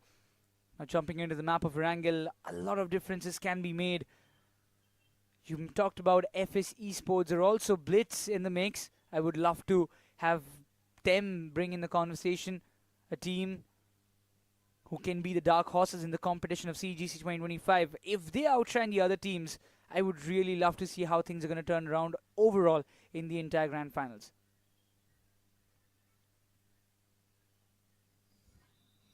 We are just few seconds away from stepping into the next map, ladies and gentlemen. It's time for you guys to share it among your friends. Make sure you let them know that this government-backed LAN event has a lot at stake. For all the teams out there, they not only have to prove themselves, but also prove to their orgs that they're worth sticking with. Because after this, we're going to have the transfer window completed. With all these teams will lock themselves for the next 6 months, where there's not going to be any kind of roster changes. And yes, with that decision comes a lot of pressure for all these IGLs. They'll have to gauge their players, on the basis of their performance in this tournament. Cincinnati kids, this is one of those lineups I've always believed have been underrated. Ash, every single time he comes to a LAN event and we're shocked to see him there, we're like, yes, we do remember you, but we have not remembered you enough in the recent past. Man has a different aura every time he walks in, and today's entry was nothing exceptional. You talk about the kind of team he has, one like Cincinnati kids, the kind of couple of players, they are similar of what they were in the previous time, but right now it is almost time. Ladies and gentlemen, boys and girls, we kickstart the second game of the Grand Finals of CEGC 2025 as we dive into the virtual map of ERANGEL. ERANGEL is going to be one of the most crucial maps for all the teams out there to not only build momentum, but also to understand that, yes, in the overall standing, it's important for them to hold the top spot. The flight path is also interesting, ladies and gentlemen, starting all the way from Severny, ending towards the Primorsk region. All those teams eyeing to head towards the eastern side of the map will have a long journey up ahead in front of them. And not only that, towards the military base as well, they'll hope that the circle doesn't go up north.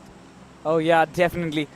And some of the military base circles have been really annoying for a lot of teams. The bridge crossing scenarios, the gatekeeping, that has been really a big trouble for a lot of teams, specifically for IQOOSOUL. You talk about even Versatile and the company, those who have had their drops in the eastern and northern side of the map. They will face a tough time if the circle goes down south. But right now we see NONX diving towards the northern side of the Stolberg compounds. You have K9 in the mix around the big split around the areas of Severny.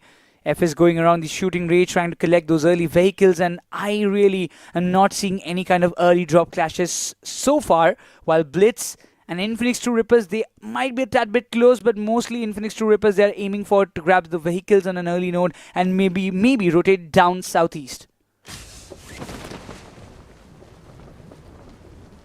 Let's see whether that's going to be the case. A bit of a cluster I see on the western side of the map. Dragon far away, whereas I see more than one player very close to one another. IQOO Team TAMILAS versus WELT might just take place, as two players landing very close to one another. But luckily, one amongst them get a vehicle for themselves to get away from this position. Maxi, he gets a vehicle. He tends to, avoid this fight, whereas one of the other players from Team TAMILAS still glides up in the air, trying to avoid this fight, and a very clever move coming in from either of these teams. No casualty needed because both these teams have got a very good position inside the circle. Oh, definitely. You have to be the happy or good neighbors in this entire apartment area. You be good neighbors, don't take early fights. Later on, you can collide against each other if you want to, or maybe even you can be a little cocky out there and maybe try to get those early finishes here on VASISTA Esports. They might just be needing some more of them. And in early note, talking about AUTOBOTZ, well, they have started it. They had a really great Rondo map, if you ask me. And right now, starting things off on a good note, if they can get at least one early finish, can give them another momentum boost. While Simp, he's on the front line so far. VASISTA Esports versus AUTOBOTZ. Both these teams had a decent run in the first game. Now they'll want to have a great start in the second one. Scary Jot, Simp, Hector, and Cheyenne. This lineup, they've done the impossible in the semifinals, right? They've got decent amount of points, especially when it comes to finishes as well as position points. They had a good, balance between the two. But when it comes to newer meta, probably they'll have to incline more towards being a little bit aggressive. And that's the reason why we see a early kerfuffle between two teams towards the North Georgia region. Yes, not far away from these two teams at the Zarki is going to be FS, who will be intrigued to come down south and be the third party for the fight between these two teams. Only if we see a fight take place. Oh, yeah.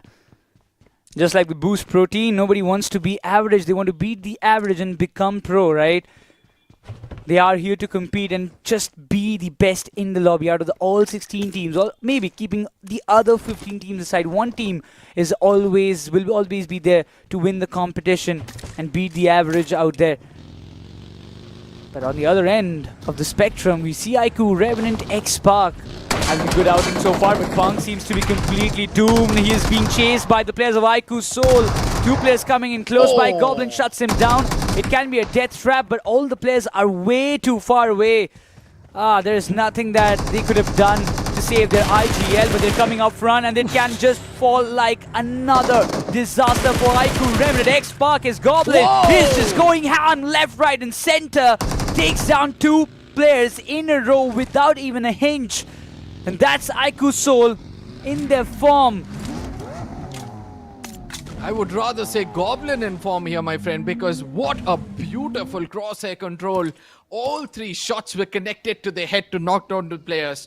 And I do believe that, with this kind of a confidence boost, I believe Goblin is going to be unstoppable, especially in the map of ERANGEL. What an early start and what a great start for the side of IQOOSOUL. I know that right now Goten will have a lot of responsibility up his shoulder, but I don't understand why he comes out in the open, shows his back. Goblin, he wants to get this 1v4 done and dusted, and that's what he's trying to do. And he's going to be walking away with a bit of a smile because Knuckles steals that away from him. But what's more important is that 4 finishes walks into the hands of IQOOSOUL. They had a bombastic outing in the map of RONDO, and starting things off like this in the map of ERANGEL is just an additional cherry on the cake. You need the points, you get the points, but you have to earn it in this manner. And IQOOSOUL, they just know it perfectly how to do it. And so far, a rotation down southeast has been really, really fun to watch out for IQOOSOUL, grabbing 4 finishes in the bag. Not an ideal start for IQOO, Revenant, XSPARK. After what they had, after the outing they had in the semi-finals, after the first match, what the results that they received for their end. Just a hasty one. But eventually jumping onto the other perspective. You've also got the other teams in set, NONX and FS. Outside of the play zone so far, dealing or tanking up the damage of the blue zone for now. But they will have to come up with some quick rotations very quickly in order to come inside the play zone and get some finishes for themselves as well. Revenant XSPARK are going to remember this because IQOOSOUL was not supposed to be anywhere closer to that Milta region. They had no business coming in so early to that region as well. So I believe that they're going to be triggered. They would love to return the favor anytime soon, and I hope that IQOOSOUL are prepared for what Revenant XSPARK can do. Because Punk as an IGL is well known for his revenge tactics sometimes as well. Oh, dear God. Whereas, we've seen it earlier as well. Yeah, we've seen it earlier as well. Whenever it comes down to taking those revenge battles, Punk has always been the first one to do so. Yeah, absolutely. True Rippers, it seems like they've got a good start. They've knocked down a player. Even though he's undergoing a revival queue, gets into an off angle. He's got that deadly M762. He switches to M4, lands another person down, and immediately Hydro from the other side adds on to the worries of this team. BLITZ in deep trouble as they're going to be converged from all different directions. Harsh getting in closer. A grenade is also going to be cooked, whereas Jelly the IGL is very, very busy refilling his vehicle. Look at the confidence he's got on his team. They're like, guys, go ahead. Go take those fights. I'll be busy refilling and probably I'll come back after some time. That's how the team actually functions as a single unit, and which is quite good.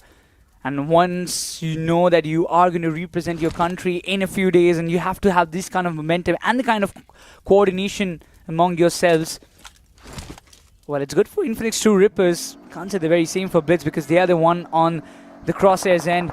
But Shelly is being shot out from two different angles. This is a big crossfire setup. If Chandan also is there to support the way he wants, his teammates want, then it can be really problematic for INFINIX True Rippers as Jelly is knocked out. Might just not survive, but the revival is on point. But Jelly won't be surviving. Chandan gets knock-in confirmation while he's been spotted and he will be taken down without any hesitation. INFINIX True Rippers, they will lose their IGL on the very starting end of the game. They've got the 4 finishes, but not the ideal result that they expected. Jelly not being there, does it affect the mindset of True Rippers? That's the question which needs to be asked. They just got 2 finishes, are you serious? Where did the other 2 go? Now this is a question which we'll have to, look back upon. Whereas on the other side, WELT, it seems like they've got another team under their crosshairs, and this time it's got to be K9. Omega exits the lobby again this time, but 8-bit comes into third party this fight. An interesting, turn of events taking place out here. 2 players of K9 out of this game. And FSC Sports, they're also trying to traverse around this quarry region to see whether they might find somebody. But JD Gaming, that pre-fire pose, perfect. With Silopi tagged off a little bit, another player coming in closer. Luesh misses a few of those shots, but eventually lands one perfectly. And gets that confirmation immediately. And that grenade is not going to do any damage whatsoever. The Slug is kind of in a kerfuffle of what to do next. He can't escape. He's completely sandwiched between 2 to 3 teams around the areas of Quarry. Now he's got one entire warehouse to hold on a solo basis. It's really quite tough to hold on to a one big warehouse all by yourself. You don't have any extra support to play along with. As K9, they are seeming to struggle a lot. Raiden trying to maybe back off from this spot, which might be a good decision for now. Have to see how things are going to turn around. But WELT, they've had a really great start to the Grand Finals, starting things off with a chicken dinner. Right now having 2 eliminations without even a single loss. That's the kind of start that every team would love to have in the Grand Finals, specifically in the first 2 games. But also WELT Esports, they will be looking forward to have a better ending to the map of ERANGEL as well. 8-bit, another early rotators, and for the first time in this lobby, I'm able to see that 2 teams who have held on to their horses just because they want to get those early finishes are going to be VASISTA as well as AUTOBOTZ. Look at them, still out in the blue towards the Giorgio region. VASISTA realized that this could be a lost cause, and that's the reason why they go in for a rotation. But just in case Arib sees them, they might put him down, and that's what happens. Ralphie backstabs them perfectly, puts one player down, and this time the confirmation is going to go in their favor. VASISTA, I don't understand why they went in for that late rotation, and they've lost not 1 but 2 players, and the confirmation follows up as well, and now they're going to be left out with just 2 players who will have to make it inside the circle. That's really not a great decision if you ask me. As you mentioned, they should have started the rotation a little bit earlier on. Not to give AUTOBOTZ a big room, but right now it's Cincinnati Kids up against IQOOSOUL. It seems like to have a really good battle out there, while we are seeing Ash in a little bit of bit situation. A dicey spot to be very fair, but Legend has been taken down by Ash, and right now the entire convoy will be chasing him down in the upper grounds while he tries to escape, jumps off the window to reposition himself in a better spot itself. But right away, Cincinnati Kids still trying to provide as much as support possible to their IGL, while Legend, he will be getting a quick revival as Joker was barely surviving, but now Naughty makes sure that he goes down. Oh, this has been a very tactical move coming in from the other side. Ash gets taken down, and finally they start to feel the wrath of IQOOSOUL. Both these players need to be careful as the other 2 men standing. Ash comes in from another side and he also gets taken down. I mean, Flock comes in from the other side, he also gets taken down. Naughty goes down as well. Goblin with 5 finishes, looking unstoppable at this moment. 7 frags going in favor of IQOOSOUL with no man lost is exceptional so far. The kind of position, they'll have to be careful, Necros, because there might be another team heading towards them. This is literally a middle spot where you see so many teams trying to find a small compound all to themselves, but in the entire mix, as you mentioned earlier, not a single player loss is what IQOOSOUL they have mastered. single knock and finish policy from the side of Goblin had ensured all 2 to 3 finishes that they've accomplished for themselves, keeping still Cincinnati kids alive in the competition, as there's only one more player alive in the mix. By the ONEPLUS God's Raid, they won't even be spared by Goblin's radar. Knocks down, but the confirmation is still yet to arrive for the likes of IQOOSOUL. Goblin proving as to why IQOOSOUL keeps making sure that he stays in the team, living up to their expectations. Joker on the other side with a ROG. He's also trying to do his best to give pop shots so that no opponent is going to be pushing in towards him. But Goblin, what's gone into this lad? He's got 5 finishes so far. Every single time we see him, go for a spray, he's been rewarded either with a knock or with a hefty amount of damage against the opponents. The entire positioning is really great for IQOOSOUL at this moment. They have got the control, they've got the players, 4-man standing. What else do you require in a circle like this? And the next shift again will be towards the land area. While on the northern side, you see a lot of commotion happening around WELT Esports. You see AUTOBOTZ coming in the mix alongside K9 and VASISTA. And the circle still favors around the center. ONEPLUS God's Rain, they will be pretty happy with what they have right now. But for IQOOSOUL, if they want to kind of leave this compound, they have to ensure at least 2 teams are being eliminated from that very, very paired region. Another knock being taken against IQOOSOUL, but still the revival will come through successfully. All thanks to the hard cover they've been holding. Setting an example out here is going to be IQOOSOUL.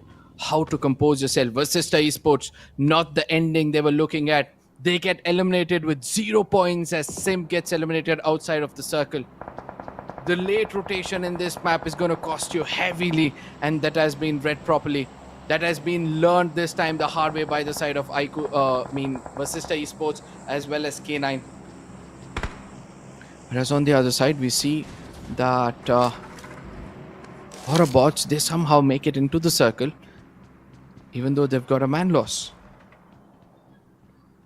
It's really amazing to see sometimes teams kind of beating the average, just like how the boost protein does help you beat the average and be the best in the game.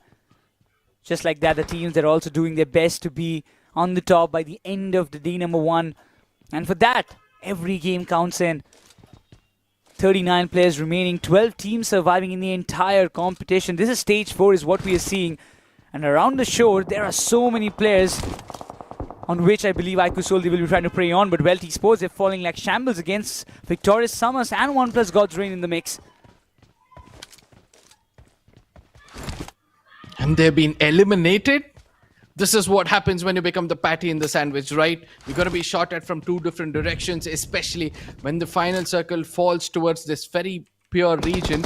You need to have a hard cover for yourself, or else things might not go your way. 8-bit skips. He's been the solo man for the side of 8-bit for now, especially close to IQOOSOUL, watching them, making sure he doesn't do any kind of mistakes to step out of that hard cover.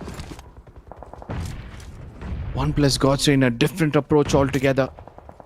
They might have made it to the center of the circle early on, but now they come to a position where they can gatekeep a lot of teams out there. Just look at the amount of artillery strike AUTOBOTZ they faced from 2 different ends. I mean, it's a little bit funny because from both the ends, one side it was Victorious SUMUS, on the other it was ONEPLUS God's Rain. Everybody trying to get free finishes out there because AUTOBOTZ were stuck. Like there was no escape, but INFINIX True Rippers, they're facing the consequences. Kill them out, not confirmed alongside Hirsch. That should be marking the end of INFINIX True Rippers as well, if I am not wrong. Have to confirm once again. But Victorious SUMUS, they have 5 finishes with 4-man standing. They're also in a really good part of the map right now. Team TAMILAS, their approach toward this game was also special, if you ask me, because they're kind of playing like how True Rippers have played this game so far, the map of ERANGEL, or rather how True Rippers have played in the previous parts of this tournament, let it be semi-finals or let it be last chance qualifiers, making sure to stick to the shorelines where they're not going to have anybody to backstab them, and then slowly and steadily they'll be able to somehow get into the circle by either third partying or taking that rotation where nobody is gonna, know where they enter the circle from. But yes, for now, IQOOSOUL, they've got a prime location and they've got many teams who would love to get into the circle. And now they have to gatekeep them. There is no other option, right?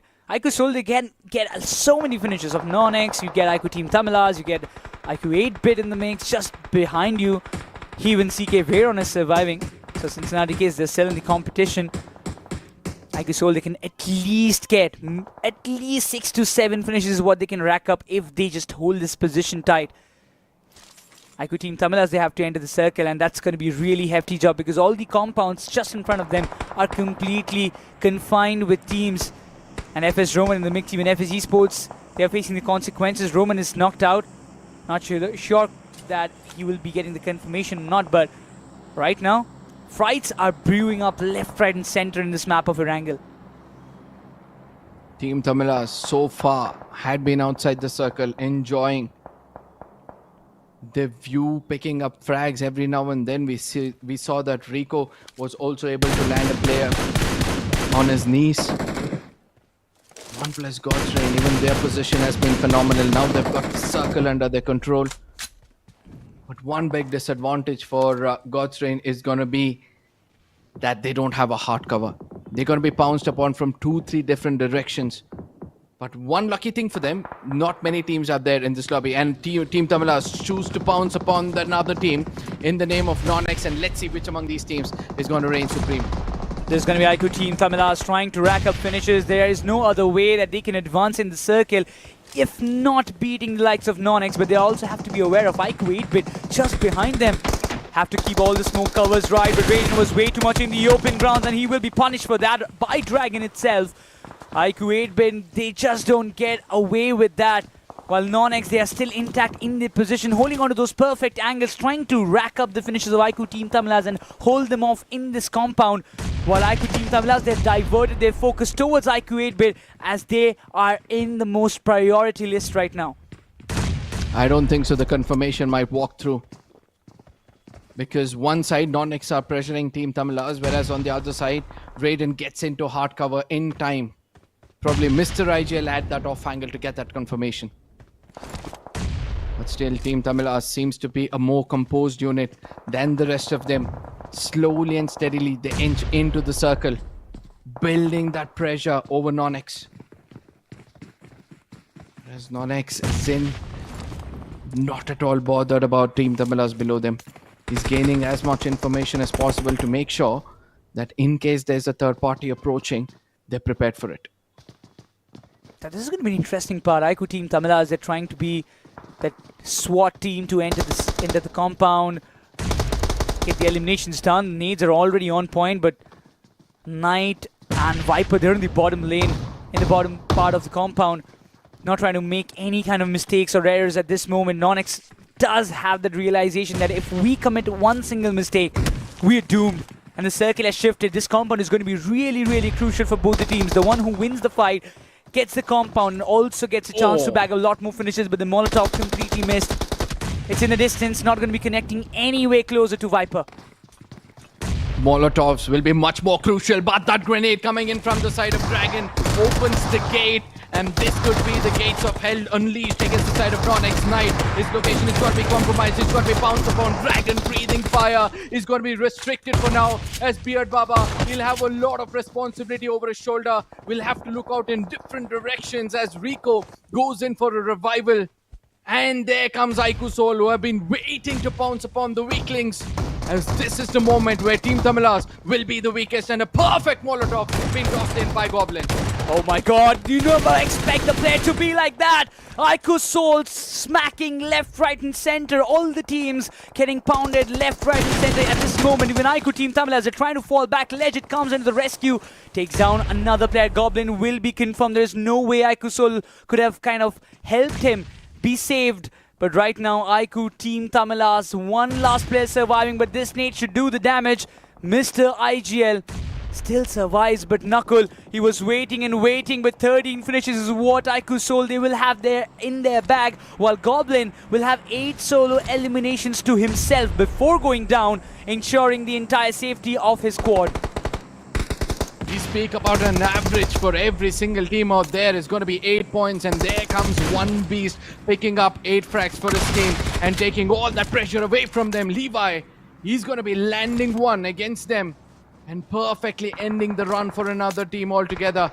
Versatile gets eliminated, and all thanks to Victorious Summers from the other side adding on to their pains. God's Reigns were watching this closely, and now they get into this fight. A perfect grenade being landed. Delta puts OAS down, and this could be the opening they were looking out for. Oh, Raiden, he's just a sneaky snake out there, just trying to survive. He knows that he's inside the compound, but there's still another player of IQOOSOUL just above his head. He's getting the footsteps, and he is definitely going to hunt on him. Raiden, he is going to give a big nightmare or a big heart attack to that one last player of IQOOSOUL if he's caught off guard.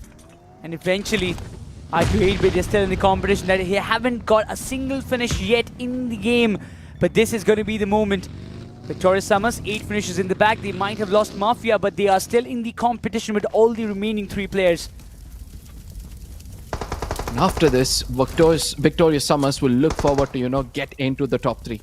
Venom knocked out. Smokes are going to be deployed. And grenades is going to follow up closely.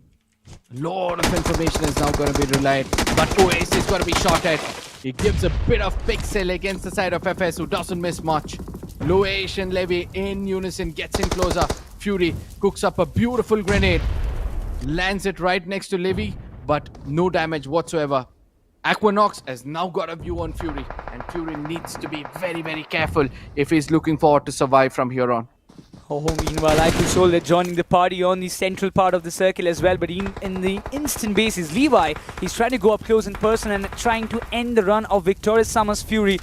Quite aware of his positionings, if you ask me. But FS Esports, they have to do something. They have to come up with a move. They can't just be wasting the time here on. But NONX seems to find an opportunity and pounce on the players of IQOOSOUL. But Legit, he's just too good. And hamming the players of ONEPLUS. God's Reign as Aqua is going down and out. Legit will have a chance to get the revivals done maybe on Joker, but not on Knuckle, as he's going to go down and out.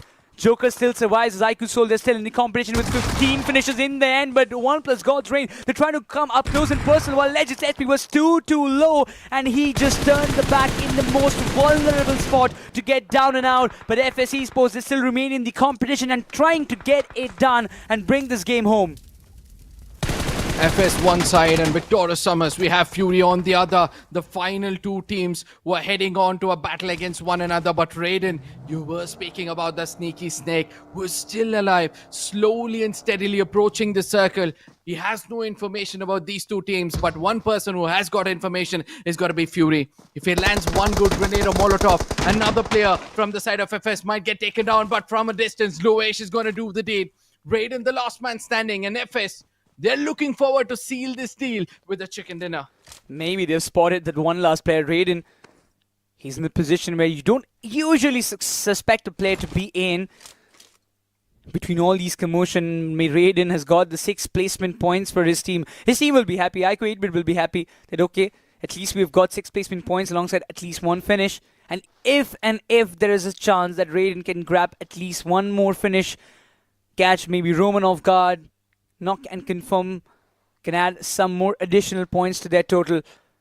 But it's really hard to kind of seal a chicken dinner from this spot, as FS are in a really good form. They have the numbers advantage and they will be going on a hunt very, very soon. While Raiden, he's almost outside of the circle and he needs to travel at least 30 meters inside to be in the play zone. FS, they had a vehicle and they're making the best use of it for now. They're using it to traverse around, try to gain information.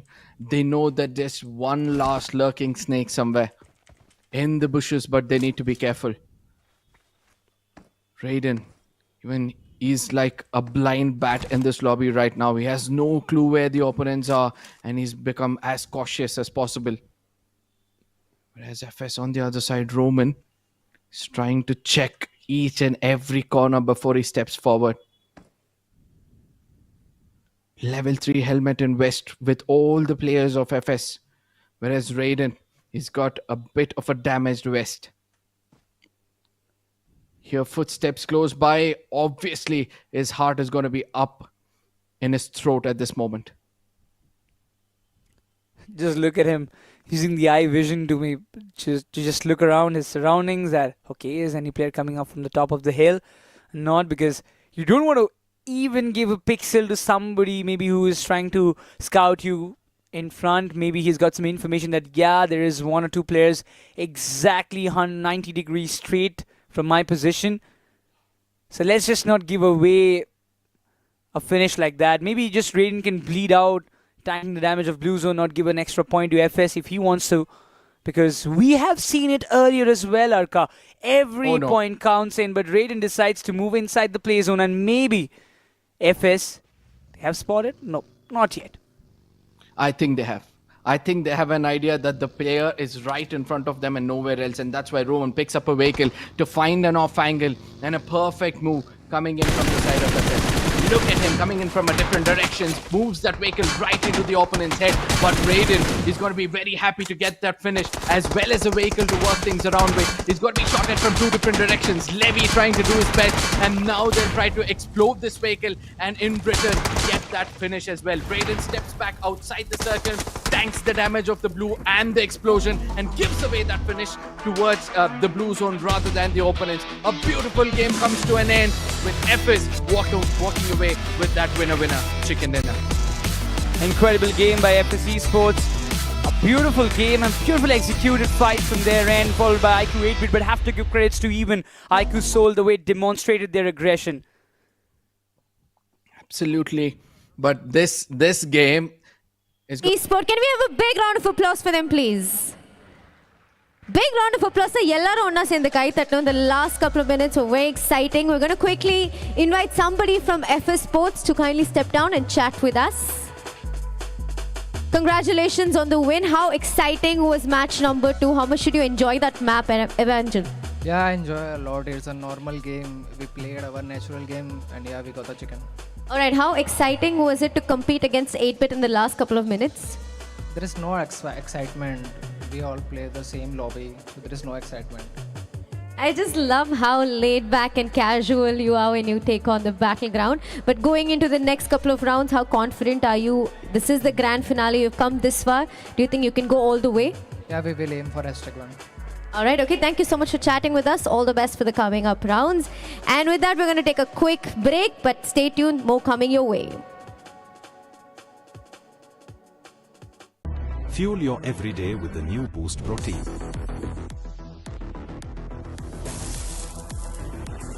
Boost is the secret of my energy.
You glow different when you're in love.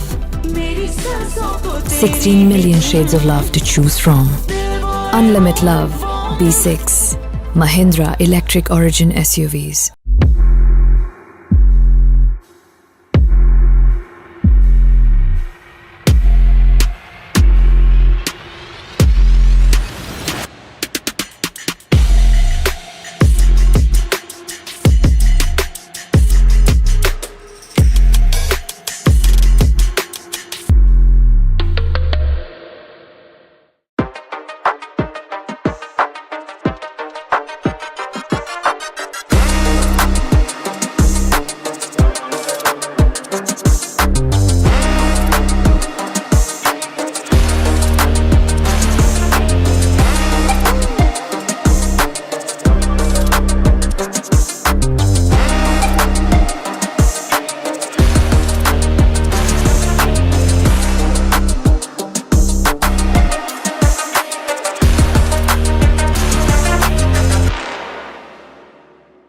வேடிக்கை பார்ப்பவர்களும் விமர்சனம் செய்பவர்களும் அங்கேயே நின்று விடுகிறார்கள். களம் கண்டு உழைப்போரே முன்னேறி செல்கிறார்கள். திறனோடு அறம் கொண்டு களம் கண்டால் தரமான வெற்றி வரும். இது நம்ம ஆட்டம். களம் நமதே.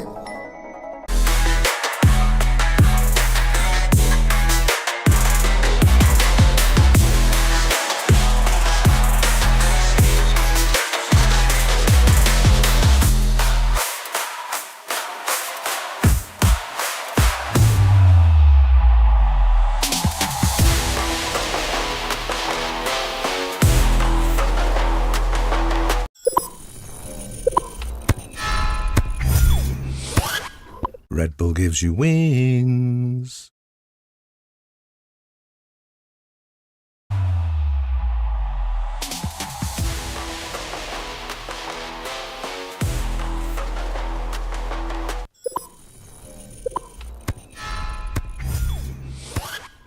Red Bull gives you wings.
Sun is hitting my face, I'm unfazed, I need this.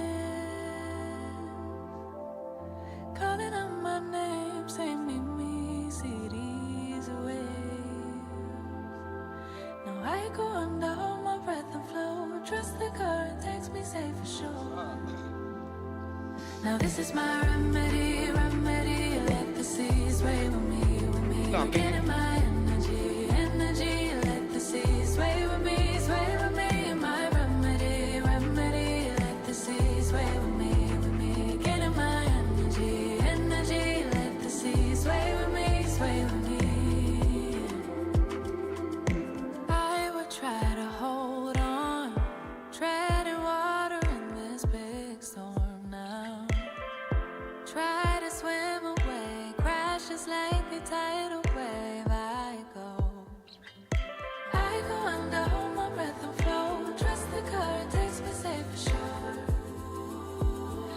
this is my remedy, remedy. Let the seas sway with me, with me. Regaining my energy, energy. Let the seas sway with me, sway with me. My remedy, remedy. Let the seas sway with me, with me. Regaining my energy, energy. Let the seas sway with me, sway with me.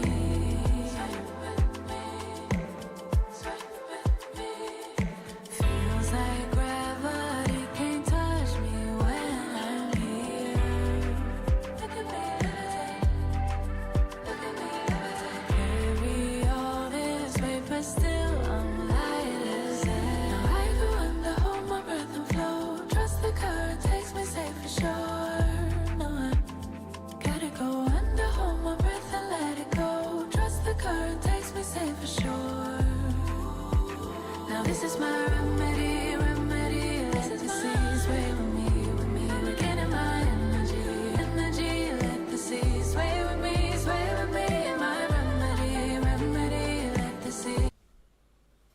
It's understandable to see some aggression in the map of RONDO because it's small and it has got the recall options. But right now, what we witnessed in the map of ERANGEL is just something that we never expected like this. IQOOSOUL getting almost 15 plus finishes in a single game. FS Esports being one of the most stubborn guys in the lobby. They have shown what this Grand Finals is all about. And ladies and gentlemen, with that being said, welcome back to CEGC 2025. You're watching the Grand Finals day number 1 and joining alongside me, it's going to be my G, Lucifer. So, Lucifer, you were in the back end, right? You witnessed the entire game, and what are your thoughts about the entire map of ERANGEL?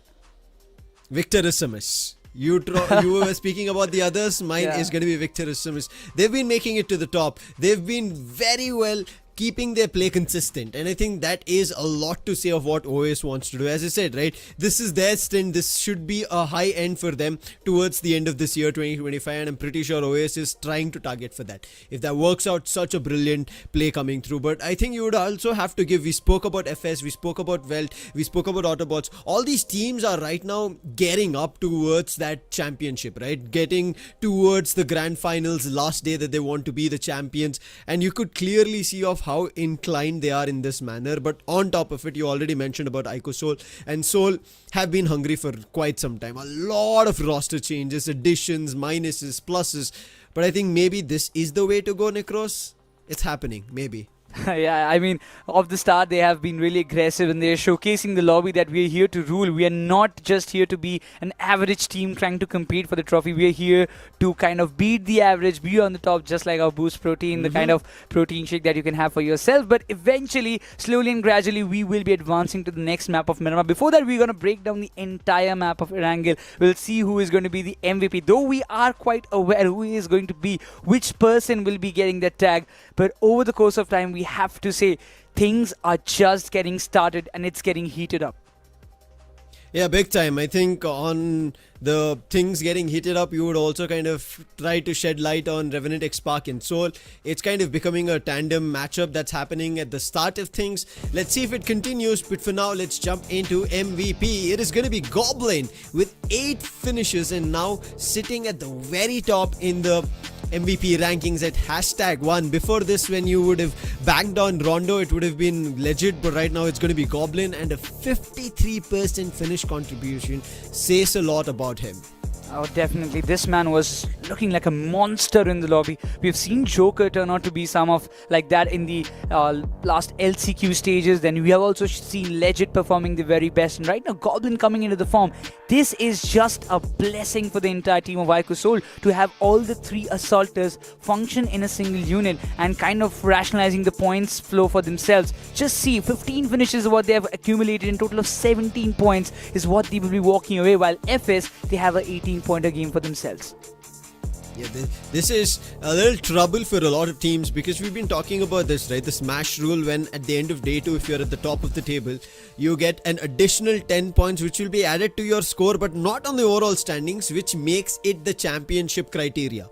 right? And if IQOOSOUL keep fragging out like this and then end up finding a big chicken dinner, they're going to be shooting up on the overall standings very soon. But Victorious SUMUS are right behind that trail. They've been very consistent. They are ending up at the second spot almost all the times. They are in that top 3, top 2 fight. 8-bit, I think Juicy is also gearing up for one of the big things. But VASISTA Esports, K9, REVENANT, XSPARK and BLITZ as well, who made it to the top 4. Majority of these teams not making the same position on ERANGEL is something to be worried about right in game number 2. Oh, eventually we dive on to the start of the matches. It has to be 2 of the players of IQOOSOUL. The best companion has to be Knuckle. He's got 3 revivals on him. Alongside the going all-out tag stays with IQOOSOUL Goblin, who has also become the MVP of the map of ERANGEL, having 8 finishes and 1,196 damage. He was a monster. He was literally on a rampage because whenever his crosshair was getting opened up, it either was a knock coming for his name or maybe a finish that he was capitalizing on. But over the course of time, yes, that's what we witnessed in the map of ERANGEL. But later down the lane, we have got another big map on the line, which will be Miramar, because the flow for a lot of teams seems really great. If you ask me, Victorious SUMUS, IQOOSOUL, WELT, they're looking really nice. But what will happen in the next map? It's a big question. Let's see if some questions could be answered now based on the performance and overall standings depicting which team stands at the top. And it is going to be IQOOSOUL at 32 points. Victorious SUMUS, this is why I said they are right behind this trail of Soul, and they're at 30 points, just short of 2 points. So Victorious SUMUS, really again a good game at the top of the charts of the top 5 should be good for them. WELT, a big difference. Their second map did not go as top notch as they did it in game 1 of Rondo. They're sitting at a trailing 8 points behind second position, or if you would want to count, 11 points behind Soul. FS falling at 19, AUTOBOTZ is 15, NONX at 13, 8-bit at 11 because of their spur that they just now had, and True Rippers falling right behind them. Then comes in Team TAMILAS at 10, God's Reign at 8, Cincinnati at 8, Versatile at 7, REVENANT, XSPARK not at all a start that we would have seen, along with K9 sharing 6 points each, and BLITZ Esports at 4. But I think a biggest of all heartbreaks is going to be VASISTA Esports, or a disappointing start if you would want to say is VASISTA Esports, because we remember the end of 2025 is something that they would want to replicate here at end of 2024 is something that they would want to replicate here at end of 2025. But this is not how they started 24. This is not how I would have expected them to start here in CEGC 2025. Exactly. The last time VASISTA Esports, they came down to play a tournament in Chennai, they were crowned as the champions, right? They lifted the trophy, they walked away with all the bragging rights, and right now again, it's the second time. Yeah, they were sitting at the top. And even before coming into the Grand-Finals, VASISTA Esports Simp was on the leading charts of the MVP, but now the start hasn't been that well. Talking about the match summary, yes, we know that Goblin is definitely on the top when it comes down to the highest finishes, followed by Levi with 4, Dragon with 3, and Lovish with 3. FS also had a really great run, but best contribution is going to be Dragon from IQOO Team TAMILAS. He had a 60% of contribution towards his team's points that they have scored in this particular map of ERANGEL, because if you ask me, IQOO Team TAMILAS, they were in a really problematic spot by the end of the final game of ERANGEL. I think Dragon has always been, as we were talking about it, the mean of work, the grunt force for Team TAMILAS, and he's been doing it. It's time for Team TAMILAS to pick up that pace, this lineup change that they've had. Let's talk about rating. I think the best rating you have to give it to Soul. Then coming in is FS Esports, following suit of what they were trying to do in semi-finals. Did not manage to again qualify, but here in the grand finals, they should make sure that there's no qualification, just the trophy right in front of them. Victor is coming at #3 at 1.98, but God's Reign, who've still not started their way of fragging, their way of sitting at the top, are sitting at #4 at a 0.8 best rating, which tells us that this is not the exact God's Reign who finished at the top of the charts at the end of semi-finals, and now they would have to do something different. And right as now, maybe God's Reign have not started doing different things, but teams such as WELT, FS Esports have started knowing how crucial this grand finals is and the upcoming 16 matches, because the 2 have already been played and the match 3 or map 3 is going to be on Miramar. Miramar has been a blessing for a lot of teams in the past, specifically talking about what we witnessed in the LCQ. And right away, as we dive in to the map of Miramar, a lot of expectations are still there from a lot of teams, specifically when you talk about ONEPLUS God's Reign, you talk about Versatile, you talk about IQOO, REVENANT, XSPARK, under Punk's IGL. This team has single-handedly qualified from the semis to the grand finals without a single hinge. They did not have to go down and play the LCQ, but also the break that they had, the 4 to 5 days break that they had, where they would be doing their homework and coming down to play the grand finals. It seems like in that gap, the momentum has shifted down. The start hasn't been that great, but also this day is still long. 4 more matches to go. You never know what happens next. Right as now, I'm pretty sure that's their mindset as well. You don't know what's happening, and you could also say it in this manner that when you looked at in the semi-finals perspective, it was the old meta that was running. So right now, the new meta coming into play, it is yes affecting a lot of these teams as they're trying to figure out what would be the best approach, because it's quicker, right? The first few zones that you're going to be trying to play on is going to be very fast in terms of shifting, and you have to make sure you loot, get into that spot, be better, be safer, and then figure out your next foot forward. And one team that is still trying to do that is going to be BLITZ, who we just had on our cameras, because that's a top-notch position that they had in their closed qualifiers, made it directly from the semis, and they've been waiting for the opportunity, but BLITZ have not been having the greatest of starts along with Team TAMILAS. Yeah, actually, if you ask me, IQOO Team TAMILAS, I mean, they're still there around the 9th and the 10th position, but yeah, that's not the kind of start that you want. Even for VASISTA Esports, to be very, very fair, you've got so many players in the mix. You've got Simp as a new addition. He's been exceptionally well in the semis. He was the top fragger of the entire semi-finals, and right now coming down to the grand finals, it seems like the kind of coordination, the positionings inside the circles, it hasn't been quite well. This time also in the map of ERANGEL, the mistake that they commenced was to rotate that late.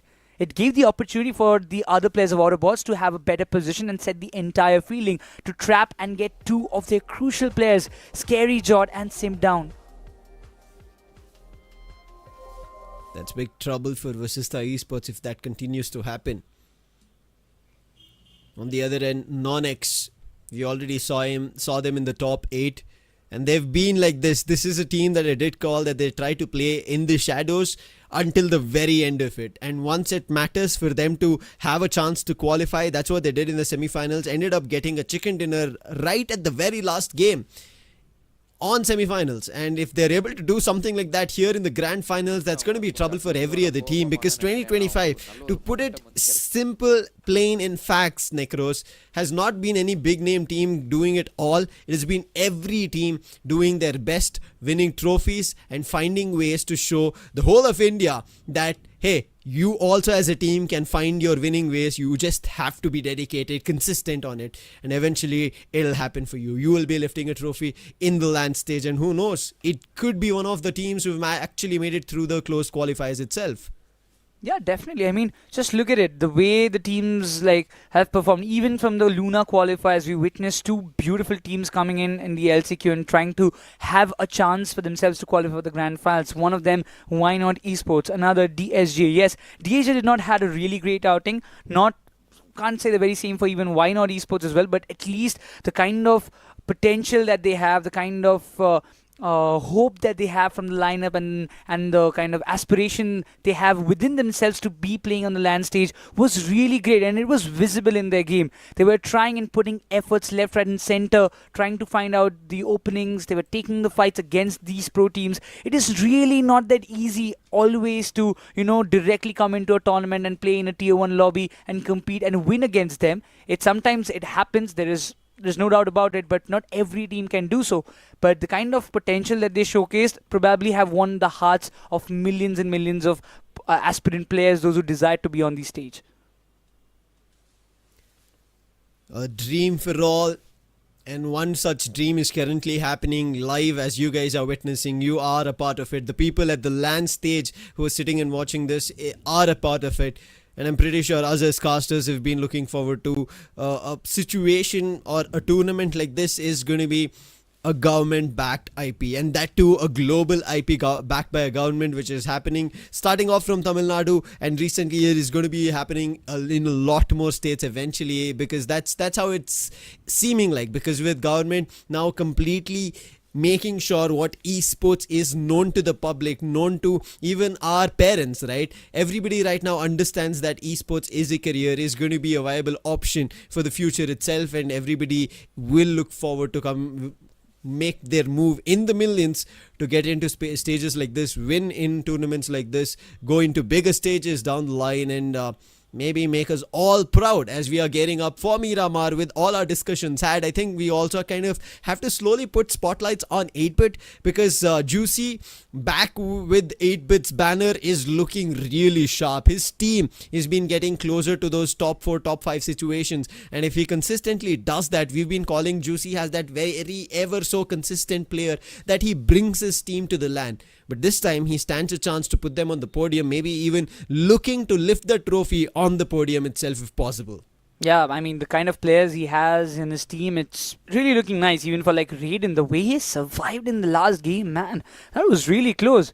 You don't even, often see players having such a great trigger discipline to themselves. Like, you've got an player right in front of your eyes. Probably Joker was the last player to rotate out from IQOOSOUL. He was there just on top of his head. He could have literally taken him down if he had the opportunity, but he decided not to and grabbed 6 placement points, because if he got the one finish of Joker or maybe Legend, who was the last player to rotate from IQOOSOUL side, if he tried to enter the circle, he was a dead man. There was no way that he could have entered the circle or got the allowance while he was keeping things low, and got 6 placement points for his team, which are really, really crucial.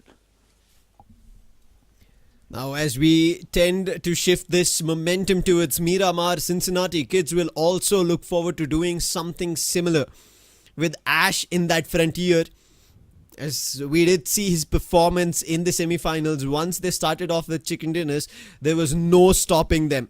And that started from day 2. Here, this is the Grand-Finals. On semi-finals, you still had grouped matches. But here, it's the 16 teams. Where there was 24 teams, you were jumbled between different groups. You were playing with different teams now and then. But here, it is set in stone that these are your 15 contenders. And I think Ash has to get back to that winning footfall where he stands to get a back-to-back winner chicken dinner. If he does it, I think Cincinnati kids are also a contender, as is Oasis.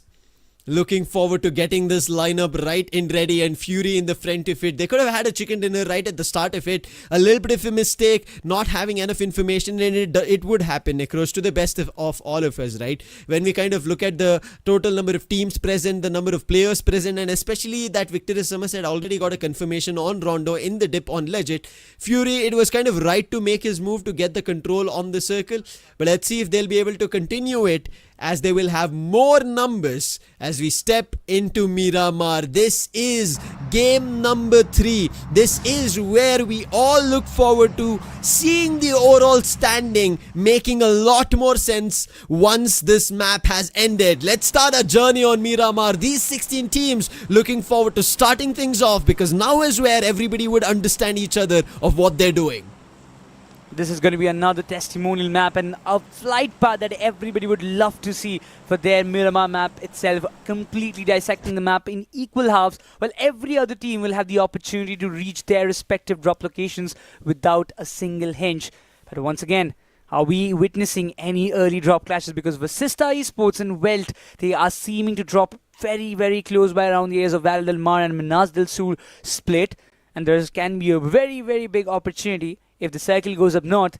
First rotational clash that can happen can commence between these two teams as well. But around the areas of Picado, around the central area, most likely we won't be seeing many drop clashes as such. While we are dropping into Miramar and players are getting set for this game 3, I'm wondering what would be the interaction at the end of this matchup based on the team who's going to get a winner chicken dinner, because so far they've been calm, composed, not batting a side eye to anybody.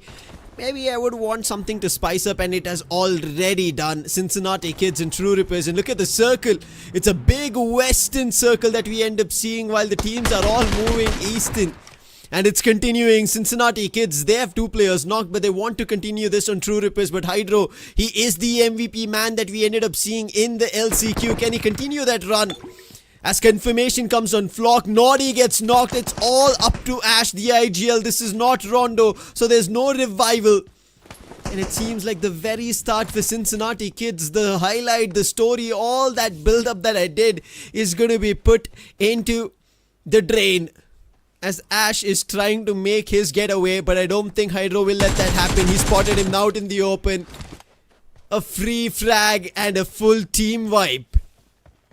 Oh, that was just too quick. Every match it's getting really close, but on the other end of perspective, BLITZ Esports, they're also indulging themselves in a fight against IQOO 8-bit. Sarang has been knocked and confirmed. It seems BLITZ Esports, that's a really good start for their likes. But when you just talk about so many early eliminations, it doesn't just feel like Miramar, because Miramar has always been a very slow-paced map, but it's the start, the early clashes, it's just hitting things apart. In the areas of Los Leones, we have had a fight just a few moments ago where IQOO 8-bit, they've lost one of their key players, Sarang. While INFINIX True Rippers, they've wiped the entirety of CK. A great start for these lads. Can't say the very same for CK though. But with this entire team being wiped off the map, INFINIX True Rippers, they will have a really big rounds of breathing space for themselves inside the circle. I think that opening fight itself would give True Rippers a chance to maybe see a chicken dinner here, because as we spoke about the circle as well, right, Necros, it's very western. And for clearing off Chumasera, it was actually a right play for True Rippers to be doing it. If they didn't let that fight on go, and maybe even after getting their loots run away in different directions, could have maybe come back to bite True Rippers itself. So for them to clear that out, now they have the southern eastern edge of the circle for themselves, and any teams trying to enter will give them an advantage, unlike IQOO 8-bit, who have already lost the player Sarang very early on this fight, and now they have to play a 3-man squad right towards the very end of things. So far, the teams who've been winning, getting their chicken dinners, they've always had their 4 men standing towards the end of things. Then maybe they end up losing one player and it comes down to a 1v3, 1v2 situation, which always also tried to brought it down to a 1v2. And even towards the end, Raiden tried his best. He brought it to a 1v2, but it was just not enough. Let's see if Miramar has a different storyline towards the end. Almost every other team, they're taking their own time to complete their loot and then start to rotate and find some sweet spot. Well, IQOOSOUL, they're a little bit advanced when it comes down to the rotational part. Yes, the players are way too much on a split, but instantly completing the loot around the northeastern side, they've started rotating and trying to grab the central spot around the areas of Monte Nuevo. And every time, IQOOSOUL, they've done some early rotations, they've done some really good stuffs, and they have earned some really good points. Just like when you want to beat the average, you just have to take a sip of the boost protein. Why? To not There just is a the mindset. average. There is a mindset that every player would want, and it should meet is stamina. That you are able to make sure to the very end of this game ready. And that's what boost protein does. Fuels the difference to get your stamina and your mindset together and to beat the average, as you said, Necros. And right as now, I'm pretty sure NONX will also try to do the same. Because in the very first Rondo game, they did try to do it. They were close to it, but kind of a sandwich situation. Autobots on one end and Welt on the other, and they got cleaned off. But hey, they're still in the top 8. So for them, it's about, again, playing smart. And if they're able to do it till the very end of it, even on day 3, even though they are not at the championship criteria with the smash rule active, they will do it, because I've seen them playing one of the smartest that we have seen in the lobby of this 16, and the way they play, as I said, in the shadows. But for now, REVENANT XSPARK, something that they can be happy is they're moving in that direction, but they've not lost any players. But the direction that they're also treading close to IQOOSOUL. And if there is a clash that happens, could be a benefit for Versatile, IQOOSOUL, NONX, or even IQOO REVENANT XSPARK. A lot of commotions can just happen right away. Scary Jord hasn't been in the charts. Didn't see him much so far in the first 2 games, as VASISTA didn't even score such points. But talking about this situation, hopefully we can see him popping off well in the map of Miramar, as we're seeing a lot of rotations happening. WELT Esports are almost around the areas of Partona, still trying to rotate from the eastern side of that particular island, while they might just be facing a clash if they start to rotate from the eastern side against BLITZ. But now they've changed the course of their direction and again stalling around the areas outside of Minas del Sur and will be rotating towards Valle del Mar, which is probably a better decision in my opinion. And so far, the Miramar has always been blessing the eastern side in the LCQs, but again, it's a new zone meta. It is not the old zone one. So the tactics, the strategies have to be changed. What you have done in the previous stages of this tournament to what you will have to do in the entire Grand Finals. Every team making an entry right now into the circle as the play zone is crumbling. Yes, it's the very start of things, but this is the new zone meta. Teams have to adapt for it. K9, one team that I'm pretty sure even during the entry, even the host mentioned fans for them down in the LAN stage, looking forward to them lifting a trophy, but it seems like there could be a clash. FS and K9 in the same direction, both of them traveling. FS trailing behind, whereas K9, they've already made their move. Only one of their players is holding the corner of the circle. That's going to be Slug. It seems like FS might actually want to stay away from this fight, get to a spot where they're going to be familiar in condition and terrain, and then maybe look forward to a fight. And Lavish slowly seeing if somebody's getting closer. But it seems like even K9 found a spot. They're going to be happy and they're going to stay in the safe spot, not increase this fight towards the power grid, or maybe even create a ruckus for some other teams to start making a move, because as we said, it is the eastern edges of the circle where teams have to concentrate on. That's really interesting to see how how the fights are going to brew up. On the one end, we have just witnessed some of the possible clashes that we were just expecting, but right now, WELT Esports, they've got another team right in front of their eyes, but even WELT decides we are not trying to engage right away. It's VASISTA Esports, none other than them and the squad of Hector. They were close by, shots were fired, positions were given away, but right now both the teams decide that we will be indulging again, maybe after some time, after we reach the circle. But NONX, they had some different intentions. They want to go for a fight against INFINIX True Rippers, while Harsh and Jelly, they have been knocked and confirmed as INFINIX True Rippers. They're facing the backlashes one after another. They already had a number disadvantage and it seems like it could continue, but Hydro, he is doing the deed, looking non-stop, and it's up to Knight now. And Hydro trying his best. He's done the initial damage, but it's going to be a 1v2. Knight is super low. Zen cooking a nade. He's pinned and ready. But Hydro, how does he play this? He's going in and out, looking forward to making sure they make a wrong move. And they do. And now it's his opportunity to Hydro. Strike hard, strike heavy, strike now. With the DBS, lands one. The knock is done. Can he get this 1v4 completed in his favor? It's all on Zen, and now Zen is running scared in all directions, but finally ready to face him. But somebody else decides that this drum roll is going to be in their favor, and Hydro is going to rejoice in comfort. But not for far too long. But Hydro, a big 1v3, pushing True Rippers to a total of 7 finishes, 5 of his own. But the threat right now, the clouds above him, are going to be WELT, the team who took the last finish and eliminated NONX. That was a breathing chance for Hydro, if you ask me. I was like, okay, maybe he was close, but the kind of things he delivered was literally remarkable. But WELT Esports decide to just literally go for a slam in approach, still trying to figure out where is the last remaining player. Though they have an idea that yes, Hydro is struggling and he's the only survivor for INFINIX True Rippers. That compound, my friend, is really not feasible for Hydro to again clutch it out against somebody like WELT, who are really in a good form. But he's still thinking about it. That's the best part of Hydro, and now that he knows he has nothing more to lose. Look at all the players queuing up for it, and if they all make a move in one direction, it is going to be Hydro having the best of his time. Nerves crumbling as the circle is making shifts one after another. All of this happening inside the circle itself.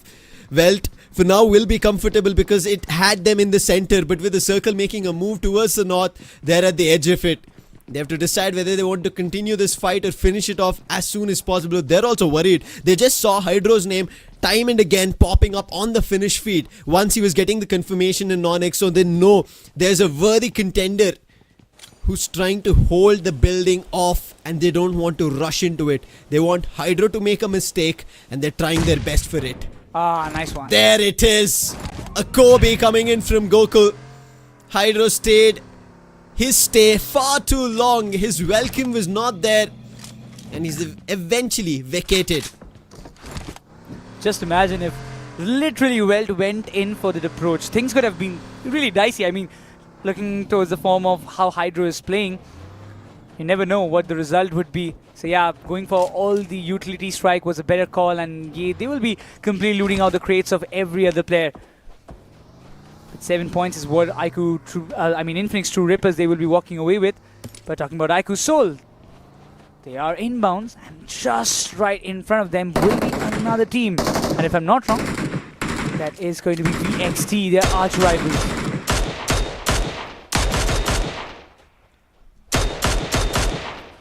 While in the overall standings there is a difference between the two, but right now on Miramar the difference is just few meters, and they are the most probable contenders if the circle stays at its spot, both of them towards the center of it. And if one of them decides to conclude this fight, it is going to be them having the control of this helm circle. They could be at the edges of the circle, they could be at the center of it when it shifts again, but they will be inside the circle, is my feeling. A minute on the clock for the circle to shift as the play zone is shrinking. And it seems like IQOOSOUL do not want a fight so early. However, K9 they want it. And it seems like on Delta and God's Reign have not had a great start yet. They're still looking forward to something that could give them a chance in making their moves. But for now, with Delta going down, that's going to be trouble. And it seems like again during rotation, ONEPLUS God's Reign are getting caught. And now K9, they have 2 finishes in their name, and they're looking forward to a lot more. And ONEPLUS God's Reign are stuck. They have no other options right away.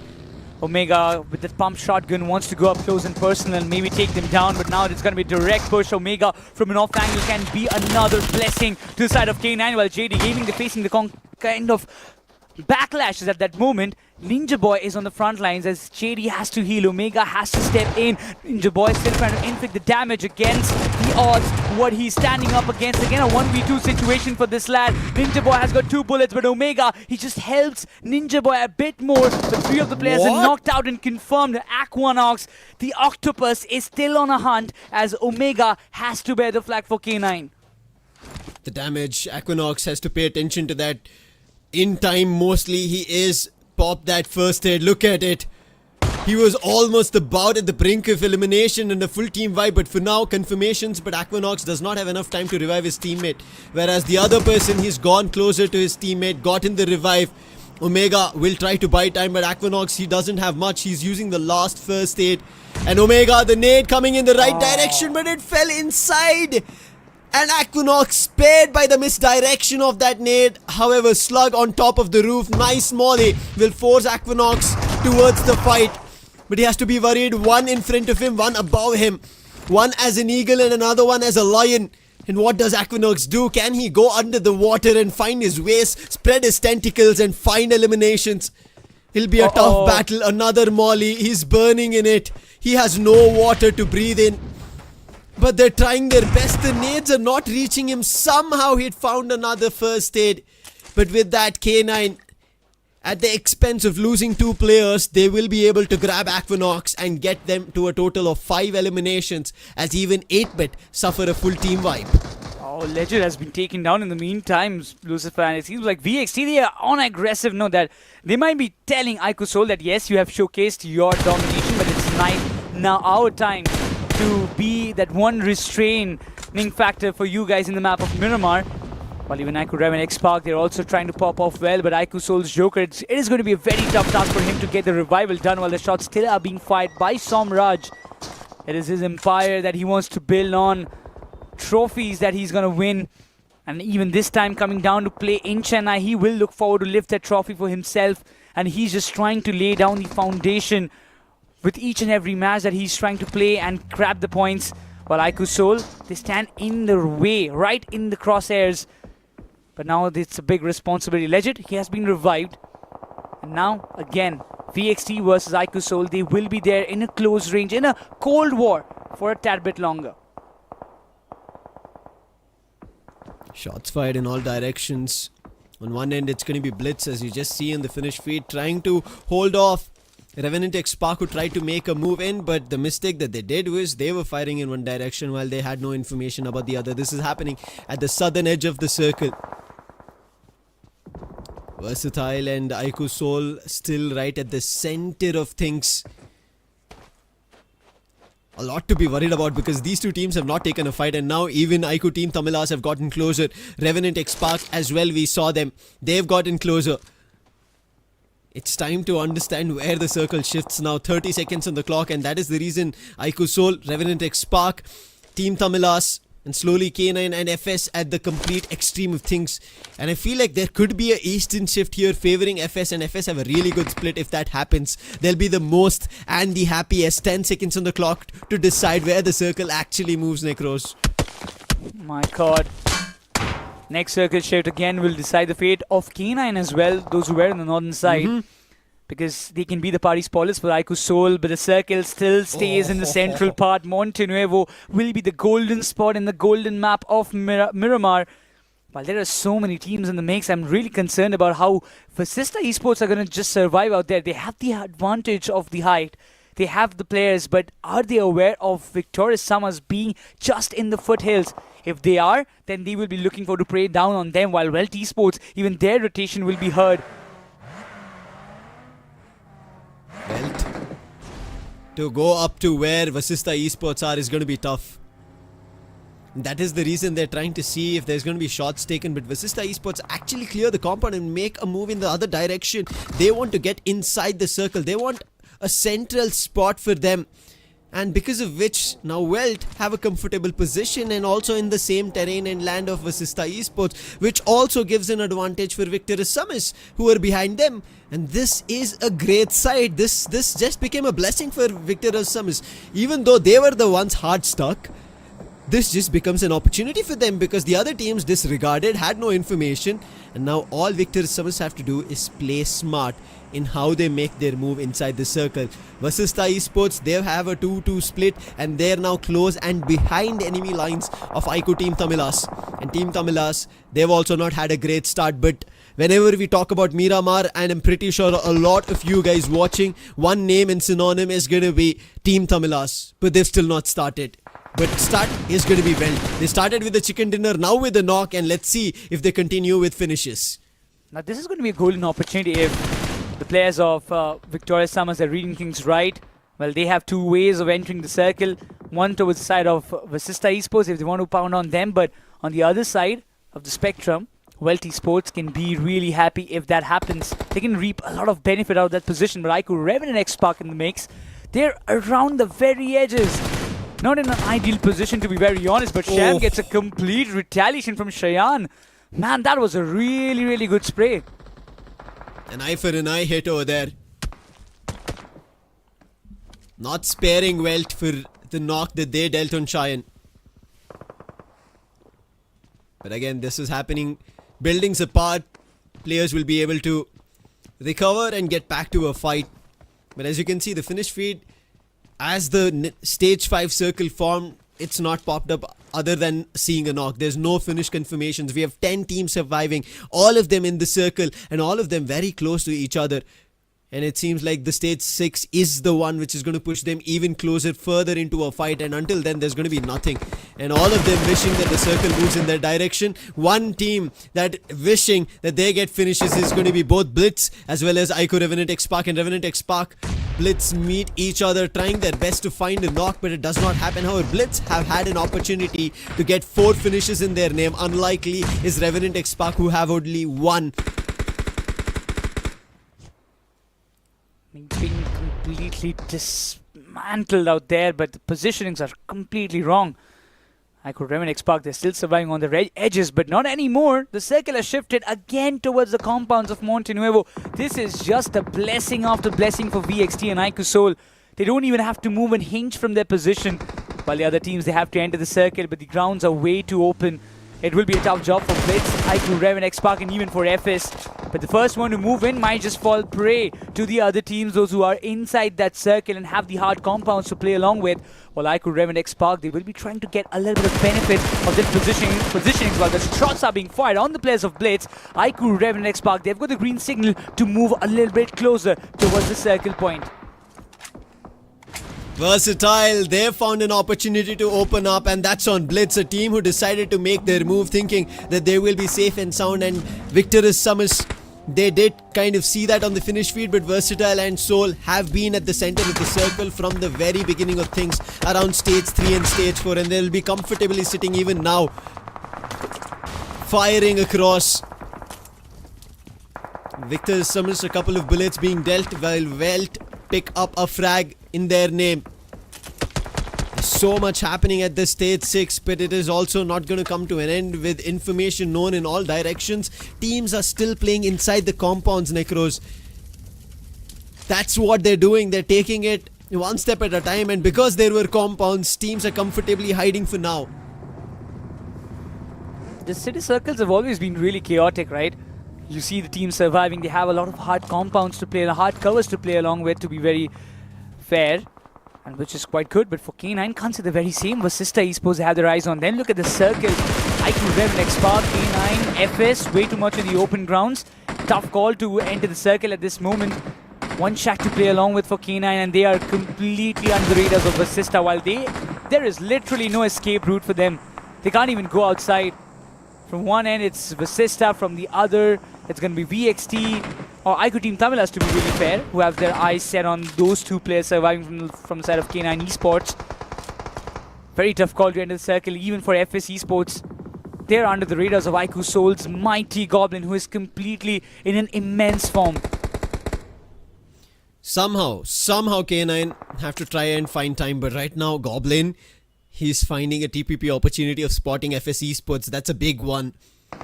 That's big information, but Levy is also close by. That information has also been relayed to his teammates. Goblin was the MVP of ERANGEL. At the end of it, he had 8 finishes. That's big coming in from an individual at the end of any game. We've seen 7 so far being a consistent norm, but 8 is something that is beyond norm. Opportunity, but Punk missed it. There was only a little getting seen. VASISTA Esports on the other end, they completely try to scathe out K9. Omega is done for. One last survivor is going to be Slug. Slug has to try and find some time as the circle has to shift. 10 seconds on the clock. Maybe if it shifts in his direction, it would give him an advantage. But for now, everybody inside the compound are taking advantage. And victorious SUMUS, they are not getting an opportunity because right in front of them is Versatile. And Versatile have decided to take upon their captain, and Oasis down. And with the circle still sparing Soul as well as Versatile, it seems like teams at the outer extremities have to get towards the compounds, have to get into the compounds around Montenuevo and find a winning way. IQOO, REVENANT, XSPARK on a mission, on a hunt. They have to enter the circle, and for that FS needs to go down, but this is just a death trap under which they're running towards. While FS, they will be driven by the players of IQOO, REVENANT, XSPARK, Fierce, and Punk comes in the rescue. Trace God survives. Gordon has been taken down. Now Punk goes down as well. Against Silopi, instantly confirmed as well. But the other players, they are being picked out one by one, as Fierce was the last plan surviving. But Goblin takes care of the entirety team. FS Esports alongside IQOO, REVENANT, XSPARK, they take an exit, while K9, they still survive. I am not sure how Slug is still intact in that position, but he won't be surviving for too long, my friend.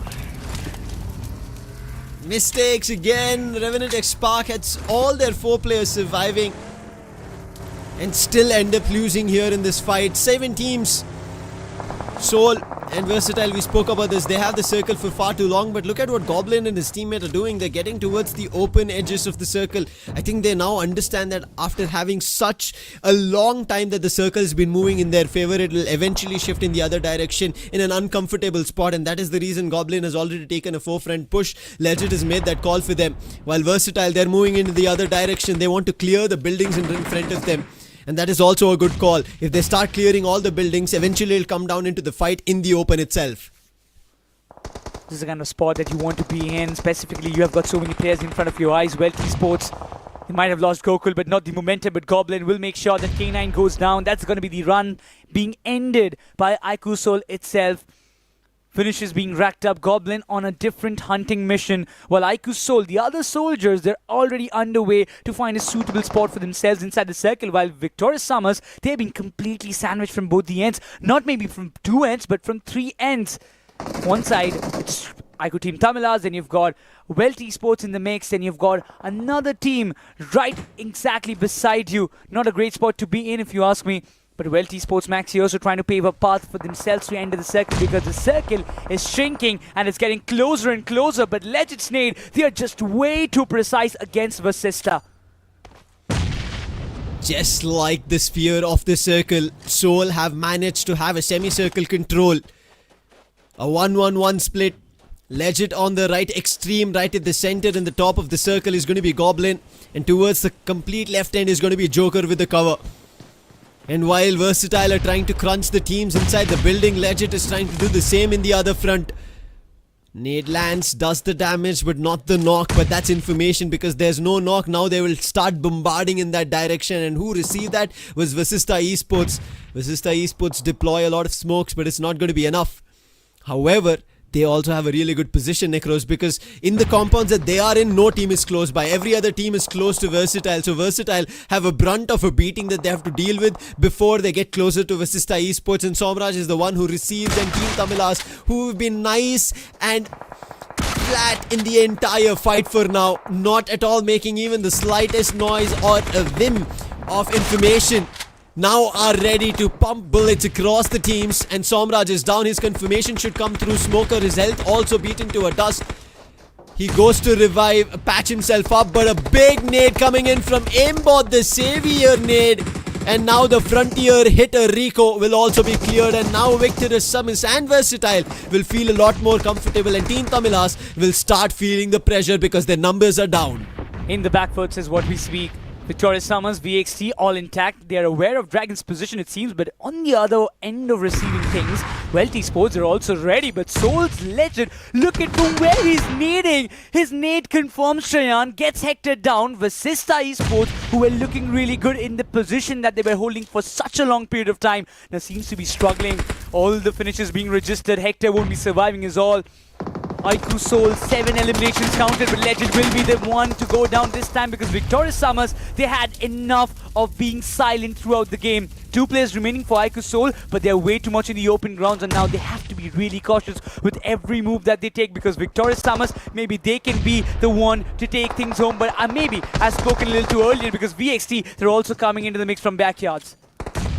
Dragon is not going to be breathing flames, rather flames engulfing him, and in the shots coming through, a confirmation on Team Tamilas as they get wiped out. We are at stage 9 and we had 6 teams, and with the blink of an eye as the zone's closing in, we are down to our 3, and it's Versatile at the helm of things. They have the control, They have all their 4 players surviving, clearing all directions, down to Soul in front of them, and in the blink of an eye, Versatile, they clear it all, get themselves the winner chicken dinner, and they get an opportunity to jump to the top of the 8, and this is what we were talking about. Somraj just needs a game, and this game on stage he has.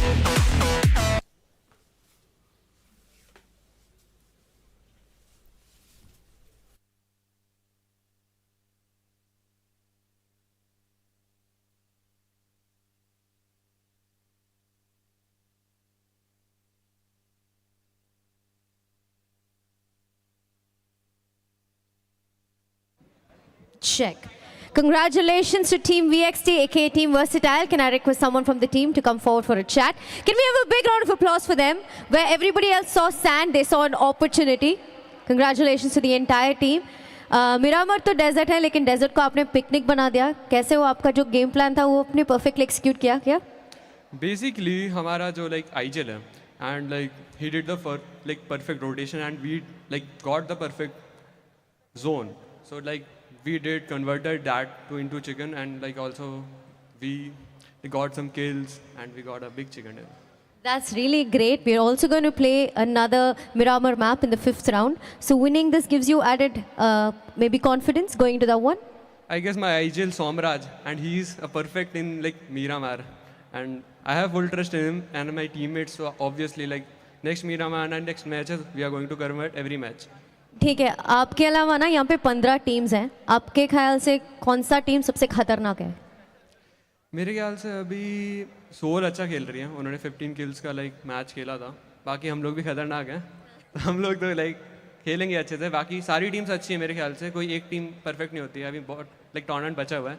So I guess we should wait and like watch. Right, we will wait and watch, but wishing you all the very best for the coming rounds and congratulations on winning this one. Thank you. Okay, thank you. Thank you so much. With that, I'm going to throw it back to the casters. Over to you guys.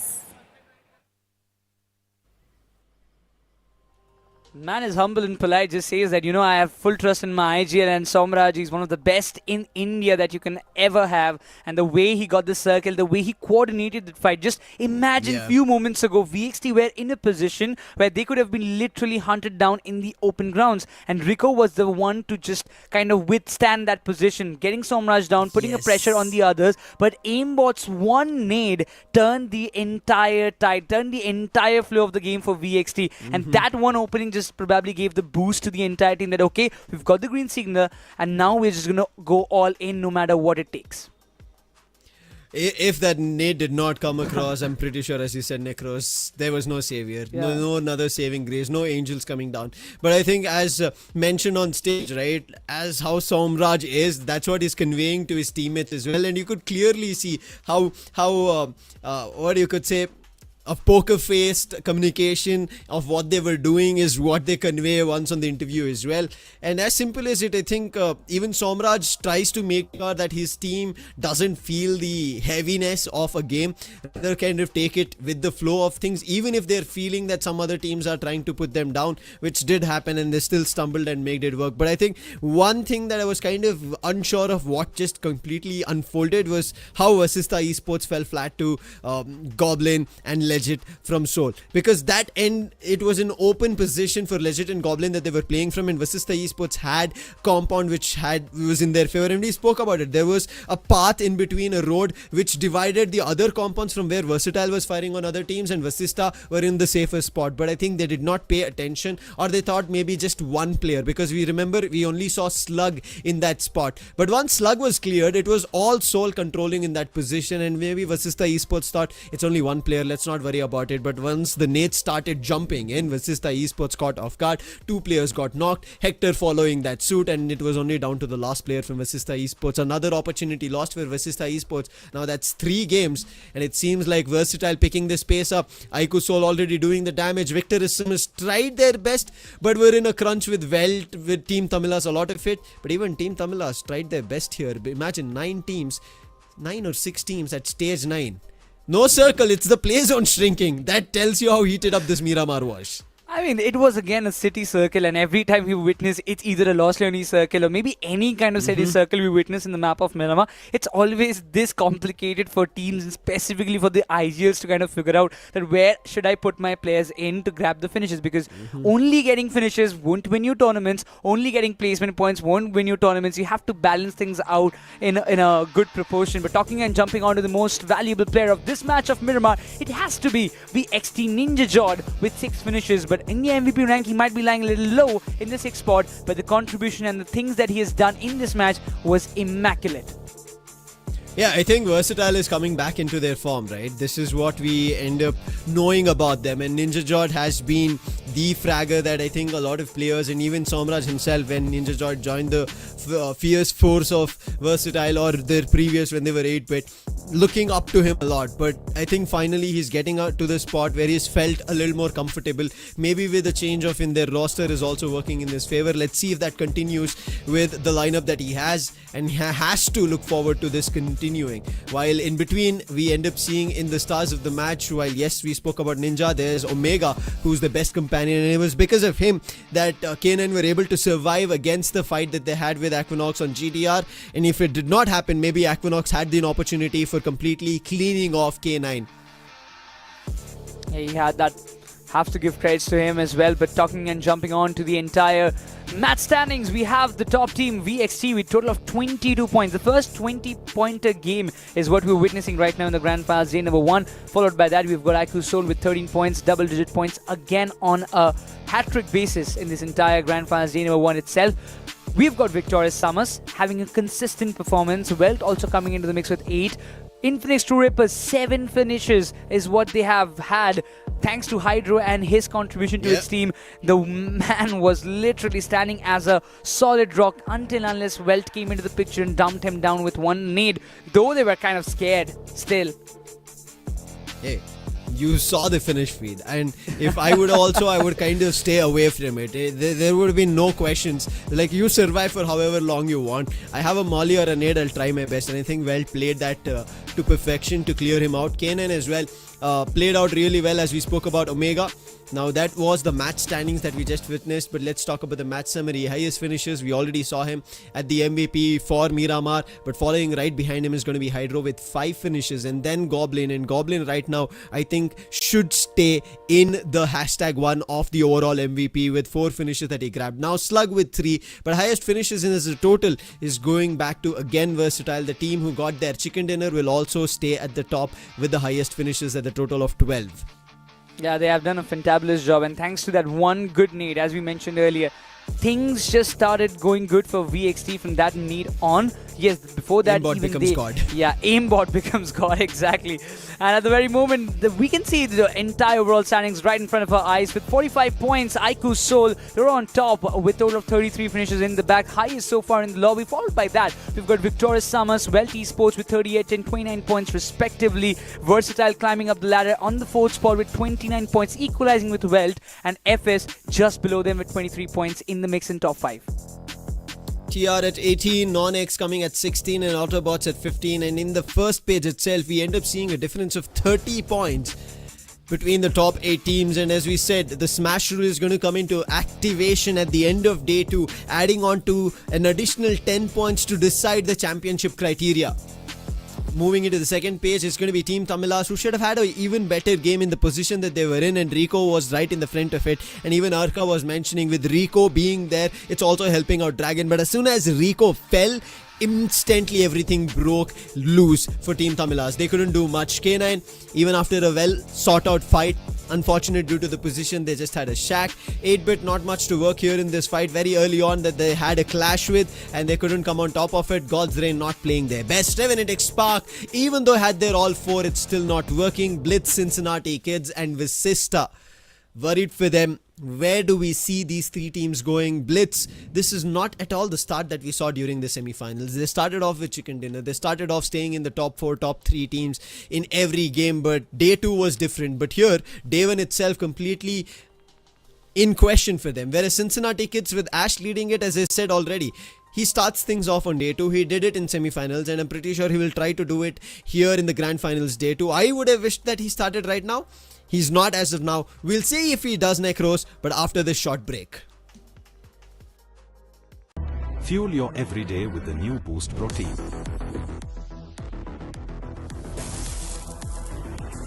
Boost is the secret of my energy.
Dreaming about me?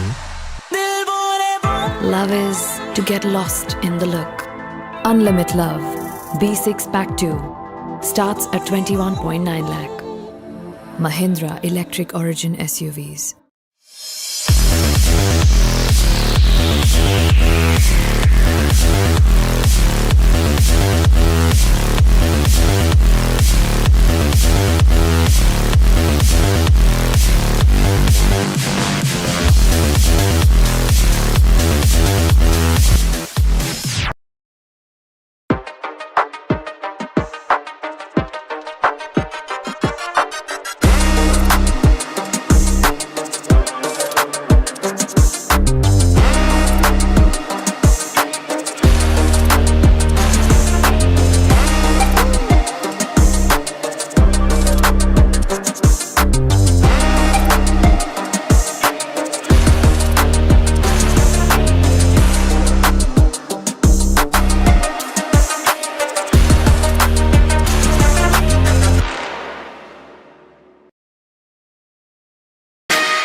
ராத்திரியில் பறக்குது ஜெட்டாட்டம் தீப்பெட்டிக்கும் tyre எல்லாம் கெத்தாட்டம் சுத்தி வந்து ஜெயிக்கிற வெறியாட்டம் top gear தெரிக்கட்டும் சீரி வர காரில் இன்னாட்டம். It was finally time for the night race on the streets of Chennai. Champion பறக்கட்டும் ஒரு ஆட்டம் பாட்டம் கூட்டம் அது நோட்டம் போடட்டும் விளையாட்டில் வெல்லும் பட்டம் மனசுக்குள் ஊடட்டும் கலங்காத தோல்வி கண்ணால். For the Indian Formula 4 Championship, where Porter Divinandan had a great start. ட்ராக்ல த ஃபயரா பாயட்டும் ஹார்ட்ல த பவரா மாறட்டும் டார்க்ல த புகழா ஏறட்டும் டாப் தான் வெல்லும் இரும்புல த செஞ்ச தேரெல்லாம் அணிவகுத்து போகும் ஒரு நேரம் கனவுகளில் வெற்றி என்னாலும் உழைக்கிறப்போ அல்லும். ராத்திரியில் பறக்குது ஜெட்டாட்டம் தீப்பெட்டிக்கும் டயர் எல்லாம் கெத்தாட்டம் சுத்தி வந்து ஜெயிக்கிற வெறியாட்டம் டாப் கியர் தெரிக்கட்டும் சீரி வர காரில் இந்தாட்டம் தேடி வரும் பெருமையில் கிங்காட்டம் ஊருக்குள்ள நடக்கிற நம்மாட்டம் சாம்பியன் பறக்கட்டும்.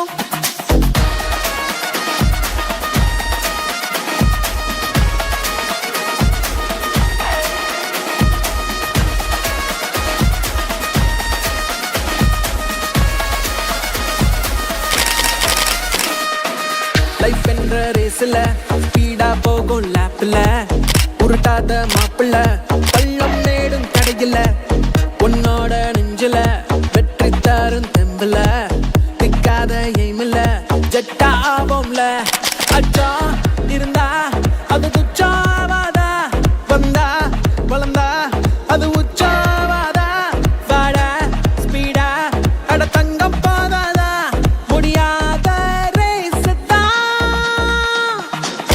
ட்ராக்ல த ஃபயரா பாயட்டும் ஹார்ட்ல த பவரா மாறட்டும் டார்க்ல த புகழா ஏறட்டும் டாப் தான் வெல்லும் இரும்புல த செஞ்ச தேரெல்லாம் அணிவகுத்து போகும் ஒரு நேரம் கனவுகளில் வெற்றி என்னாலும் உழைக்கிறப்போ அல்லும்.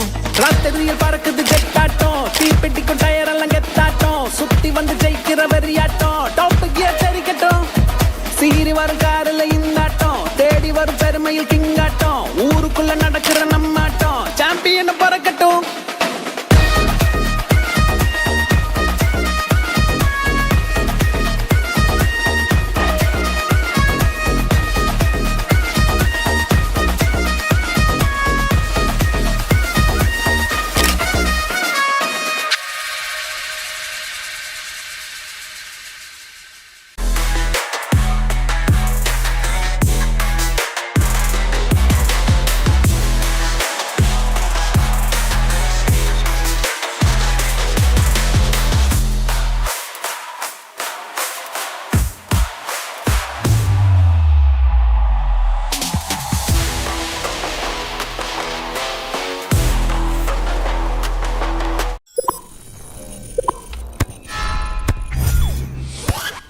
Red Bull gives you wings.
sun is hitting my face, I'm unfazed, I need this.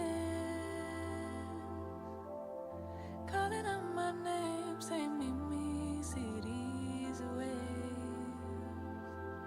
Now I go under, hold my breath and flow. Trust the current takes me safe for sure. Now this is my remedy, remedy. Let the seas sway with me, with me. Regaining my energy, energy. Let the seas sway with me, sway with me. My remedy, remedy. Let the seas sway with me, with me. Gaining my energy, energy. Let the seas sway with me, sway with me. I would try to hold on, treading water in this big storm now. Try to swim away, crash just like a tidal wave. I go under, hold my breath and flow. Trust the current takes me safe for sure. Now this is my remedy, remedy. Let the seas sway with me, with me. Regaining my energy, energy. Let the seas sway with me, sway with me. My remedy, remedy. Let the seas sway with me, with me. Gaining my energy, energy. Let the seas sway with me, sway with me.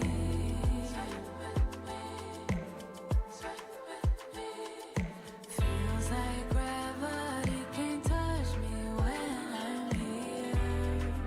Look at me levitate, look at me levitate. Carry all this weight, but still I'm light as air. Now I go under, hold my breath and flow. Trust the current takes me safe for sure. No, I gotta go under, hold my breath and let it go. Trust the current takes me safe for sure. Now this is my remedy, remedy. Let the seas sway with me, with me. Regaining my energy, energy. Let the seas sway with me, sway with me. My remedy, remedy. Let the seas sway with me, with me. Getting my energy, energy. Let the seas sway with me, sway with me. Sway with me, sway with me.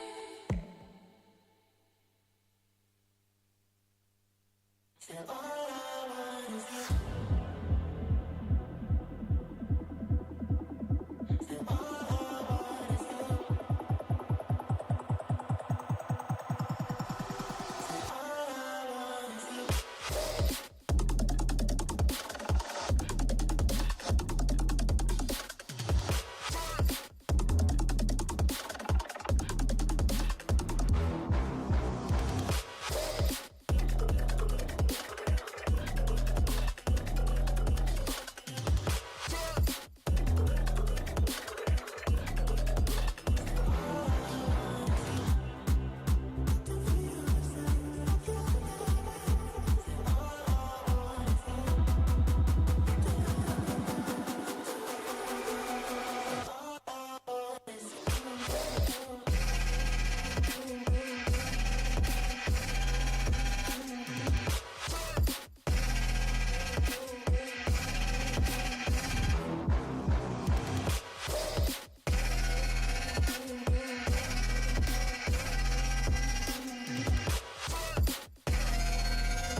Welcome back everyone to the STAT in association with the government of Tamil Nadu, the Chennai Esports Global Championship by Sky Esports. My name is Lucifer. With me on desk is Arka.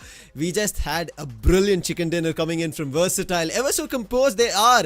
And Somraj leads them to victory on day one itself, Arka. And now I think the overall standings will start getting a lot more hectic for every team. Yeah, absolutely. Especially for the teams at the very bottom, they need to be very careful. They need to, tie their shoelaces, make sure that they pick up the pace, or else probably they might fall off from even thinking of reaching that podium. Because we can already see few teams who are not at all bothered about the chicken dinners, but are able to rack up finish points, are still at the top of the table. So they've already set an example, and it's important for a few of the bottom teams to, follow that path. I want to ask you, while we did look at the overall standings before we jumped into a break, the difference between the first team and the 8th team is already 30 points. That in itself tells us a lot, that there's at least a chicken dinner or two in the mix. That's a disparity. Now, if you kind of look at that and look at the last or the bottom teams, do you think there is a chance at the end of day one to make a comeback for those teams? Depends on consistency again. If we consider the last team or the very bottom team to be VASISTA as of now, who have got around 7 points in total, I think that they'll have to come up with a double chicken dinner of 20 points each to make sure they reach that 47-point mark. So it all comes down to the number of chicken dinners you're able to rake up, or rather, concentrate on getting consistent 10-pointers in the rest of the games, and then try to concentrate and get a chicken dinner earlier in the early phase of tomorrow. So it might help them come at the top of the table. Now, when you kind of talk about topping the table, right? IQOO Team Tamilas, they were the ones who did top the table at the end of LCQs. But here, when we just had a little moment where they were looking like this could be there in Miramar, which is kind of something that Team Tamilas resonate with on the map, right? But as soon as Rico went down, this is something that you pointed out. I even did mention it when we were about to go to a break. Rico was there. Once he started fragging out, it almost worked. But that one savior nade coming in from aimbot broke everything. And now Team Tamilas are at the 9th spot. What do they make out of this? I believe it's time for them to learn from their mistakes. They have a different combination also which they can play, where they can let Dragon take the front line and then allow Rico to, be the last point of contact for the opponent teams. Beard Baba and Dragon can go a bit forward, allowing Rico to first get into his momentum. Mr. IGL can go with him, have a shadow play, and probably Team Tamilas can find a good momentum from there on.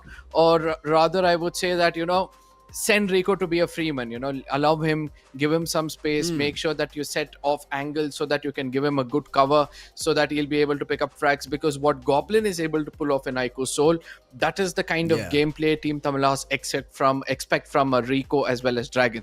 So let's see whether they can, bring down something like this in moments to come. Yeah, I think Dragon, at least on Miramar, felt a little bit passive. He was holding off, trying to get information, which even I did not expect, while Rico was going all in the front line, trying to hit it out. Even while he was doing that, maybe if Dragon at least helped him out while the counter nade came through to kind of give Versatile their time to recover. If that did happen, maybe Team Tamilas would have had a lot more points to work with. But let's talk about the map in itself. We did see Rondo to start things off. Erangel and Miramar, all of it played once, but now Erangel is going to be played twice. Once now in map 4 and once again towards the end of the day at map 6. But in between, we are going to be having Miramar, another opportunity for Team Tamilas to see if they could do a lot more. But doing a lot more, I think Hydro did a lot coming on Miramar for True Rippers, and that kind of a play could have even cascaded to Welt, but they played it out a little more smarter, Arka. And if that continues, if True Rippers just saw what Hydro did, I think there could be a chicken dinner there as well. Yeah, absolutely. Now, Hydro is being prepared for a bigger outcome altogether. Yes, he's been the strong contender for the MVP of this tournament, but let's not forget True Rippers is trying to build his confidence because they're going to be stepping out of India to represent India in an international circuit. So probably it'll be because of that. Jelly would want him to go take more fights, try to convert those knocks to finishes as quickly as possible, give him that space, prepare him for a better outcome, because Jelly is well known to get those circles, and he's bound to make sure that your team survives after the 4th circle. And from there on, it becomes an equal responsibility for both the IGL as well as the assaulters to kind of come in a unison to get that chicken dinner. So probably, I believe that, as you correctly pointed out, Hydro needs to pop off a little bit more, and then after that we can expect some wonders coming in from the side of True Rippers. When you already spoke about Hydro, I think in that same line walks the path is going to be Goblin. He's been playing amazing, as we've been seeing from now onwards. I think there was a lot of expectation at his hand, and he's been delivering, Arka. And I think what a way to start things off in the grand finals. But while we talk about him, let's talk about the player head-to-head, the Boost Protein player head-to-head, and it's going to be about Ninja Boy and Levi. Now, these two, as you can see, so ever matched in the number of matches that they've played. A little disparity between the finishes that they've had, but the other stats very close, Arka. Yeah, frontline assaulter, and then you have an assaulter who fills in the shoes of different roles if required, Ninja Boy. Whereas Levi is completely a frontline assaulter who concentrate more on getting those finishes, who gives that opening for the team. Whereas Ninja Boy is that a person who will try to finish off the knock players, try to give his team an opening from where they can play off. I think it's two different roles we are comparing out here. Probably if you had placed JD Gaming against Levi, then the story would have been a little more better. But nevertheless, I feel that this comparison is good enough to understand that sometimes you being a frontline assaulter or not, it's important for you to take care of the complete situation in your control. Now with FS, we already talking about them, right? While against K9 have to do a little more heavy lifting at the 10th spot they are. However, looking at FS, a very comfortable spot at the top 6 that they're looking at, top 5, top 6. I think if this continues, it could become a problem for the others. We already spoke about Silopi, right? A top MVP fragger that he is. Along with him, Levy, we just saw him. Along with him, there's going to be Roman. All of this playing together has been working for FS. And if they continue it, I just hope, fingers crossed, they should have an opportunity for an eye on the trophy, because every team as of now, I don't know, do you count any team who might look like, hey, maybe this team might have a tough time in the grand finals, or every team looks equal for you? I think I would like to place my bets on VASISTA against them for the kind of decision they're trying to make, especially in the map of Miramar, with no information whatsoever against IQOOSOUL trying to take that decision, made me understand that they might be a bit under pressure. But yes, the map of ERANGEL is where they can, pick up the pace. So ladies and gentlemen, without any further ado, let's jump into the next map, the most crucial one for the day, because after this, we'll be stepping into the second half of today's games. And it's important for the bottom teams to put points on the table, or probably they might come under heavy pressure before they start things off tomorrow.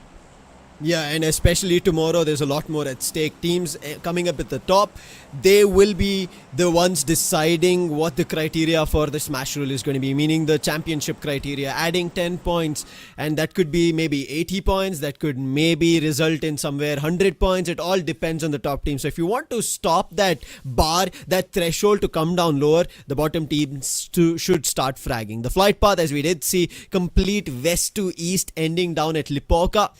This kind of maybe a little problematic for the teams who are all going towards the entire north of things. Might have a little bit of a clash, losing a player or two. But otherwise, this should be a decent flight path that we'll be seeing. The main thing that we have to look at it is going to be the circle, Arka. The circle in today's day has been a problem, especially again, reminding everybody that it is the new zone meta that we are seeing. And that is the reason a lot of teams are fighting out at the very beginning, finishing off each other. Yeah, absolutely. Now again, it all comes down to where the circle is going to form, and before I could complete my sentence, goes towards the Yasnaya region. This makes things so much more interesting, because that big cluster which we speak about towards the Quarry and the Primorsk region, they'll have to now decide whether they're going to elong the fight or they're going to go choose an early rotation, because in the previous map of ERANGEL, both Autobots and VASISTA have learned the lesson the hard way for going in for a late rotation. So this time I'm expecting them to go for an earlier rotation. With K9 heading towards Severny, they're not going to have any kind of an issue. Stolber and Kameshki are very much open for teams to go in and loot and then try to traverse back into the mainland or towards the Yasnaya region. So I'm hoping to see some team think otherwise. Horror player 5 seconds.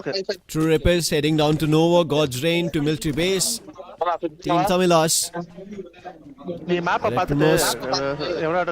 close to them. We would have generally seen 8-bit. They've taken a different route towards Rozok. However, we do Cincinnati kids along with Welt right above them.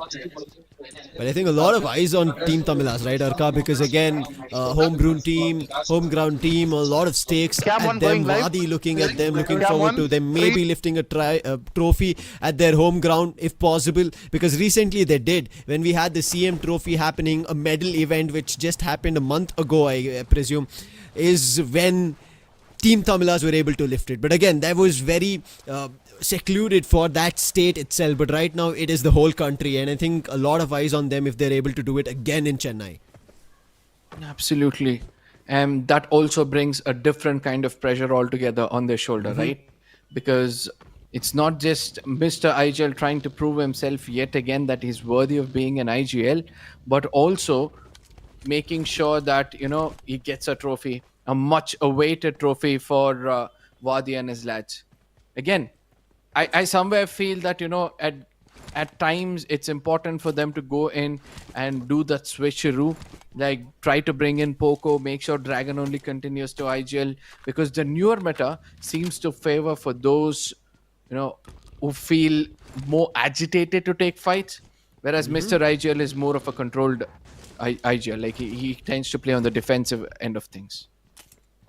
I think that's what we really well placed, well executed saw coming in from Team Tamilas in the previous one, but it was just not enough towards the fight. Hydro shooting at the truck for crates to be dropped.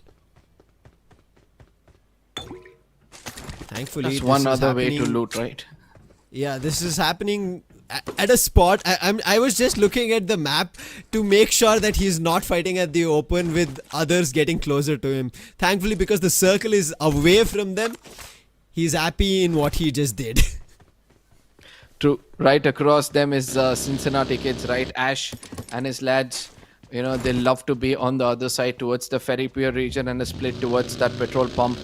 Even they'll be looking forward for this truck to reach on the other side of the bridge so that, they can shoot it down, pick up some good loot, get well prepared for a circle which is pretty away from them.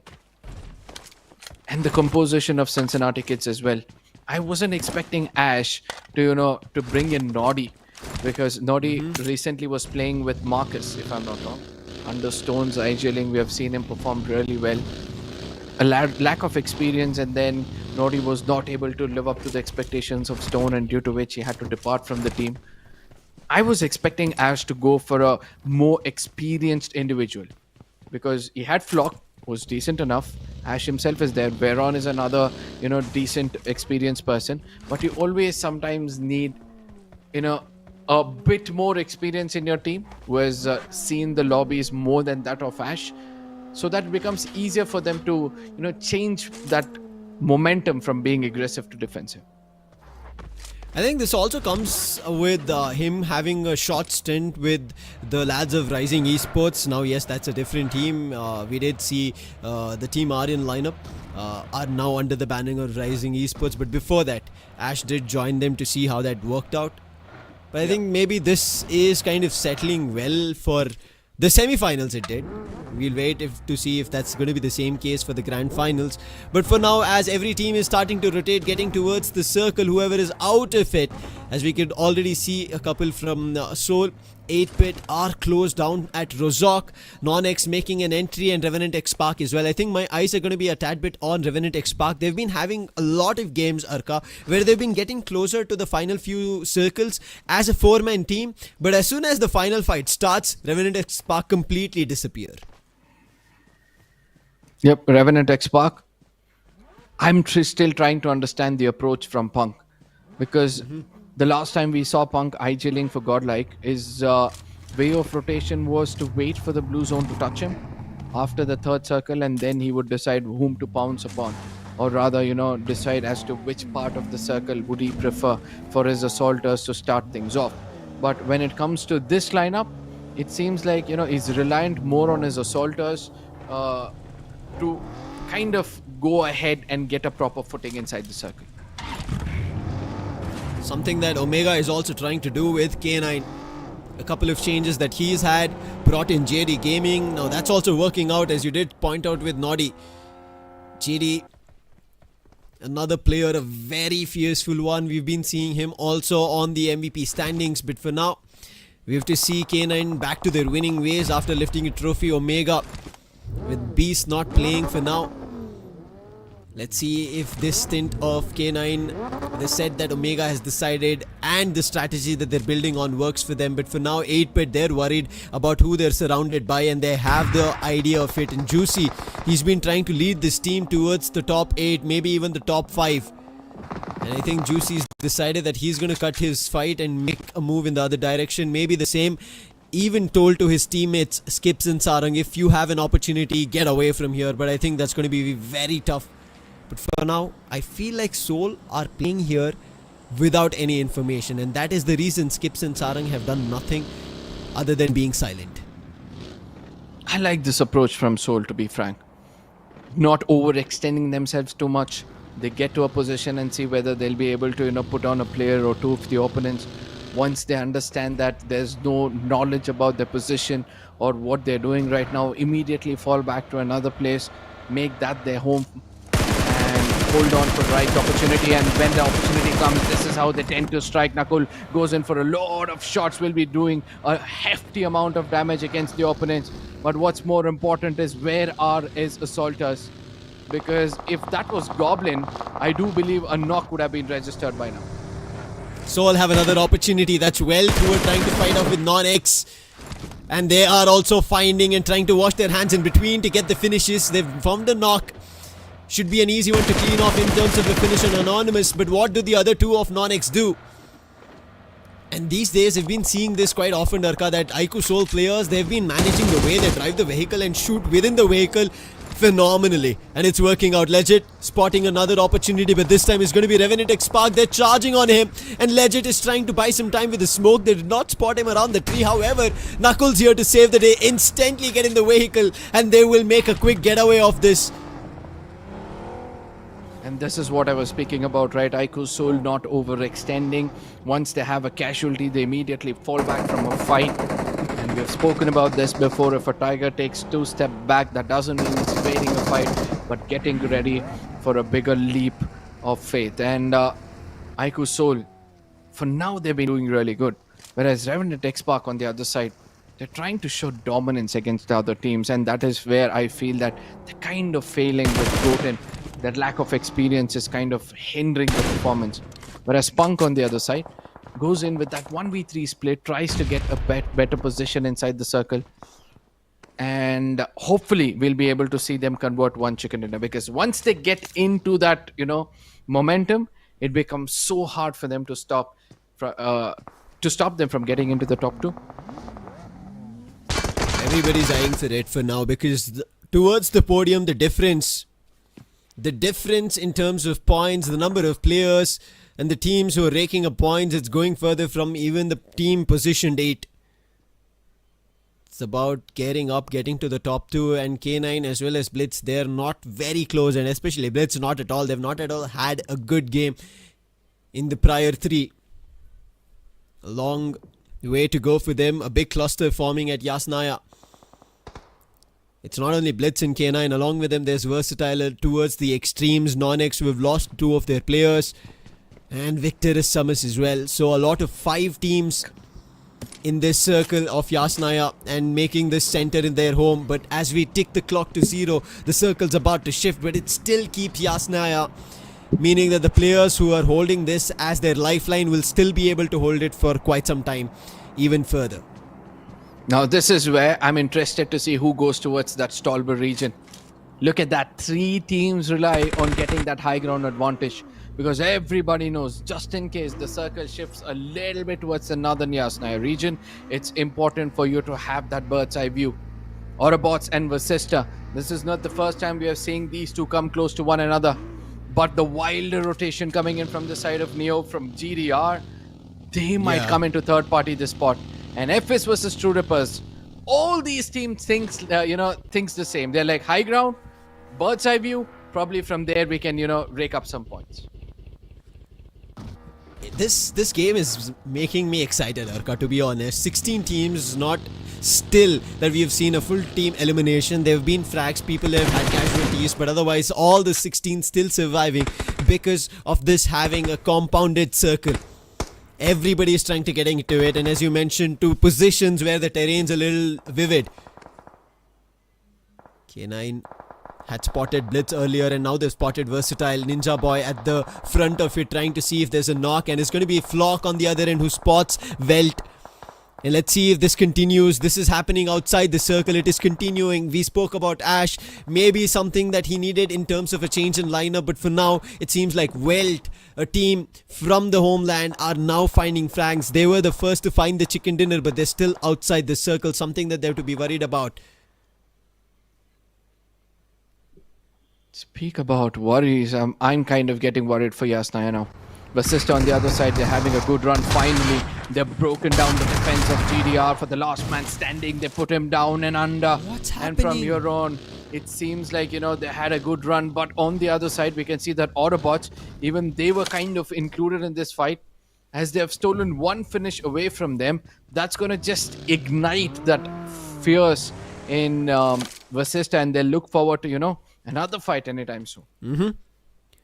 And VASISTA, they've been in between this, you already mentioned, right? They've been in all the maps meeting each other one or the other time, but it's going to be AUTOBOTZ who've had opportunity to survive the farthest and the longest, and they're the ones who've been able to pick points. So VASISTA Esports, it's always been on Simp, and Simp again has 2 finishes in his name, Hector with 1.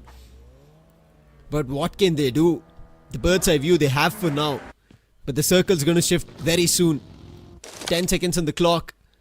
And immediately we're going to see if VASISTA Esports will be able to keep the lay of the land that they have. But for now, it seems like Cincinnati kids might have an even harder time to hold it off. They just tried to push for Welt and they were successful. But right now, it's going to be REVENANT XSPARK. And REVENANT XSPARK, they are the ones who need to conclude it. They've not at all had a good start, and Trace does it. Puts Noddy down, and he's trying to go further. See if there's an opportunity. Ash makes a jump for it. Varen in the smoke will be cleared off. Confirmed. It's all on Ash. Position known. Fierce is very close. Look at that edge pixel.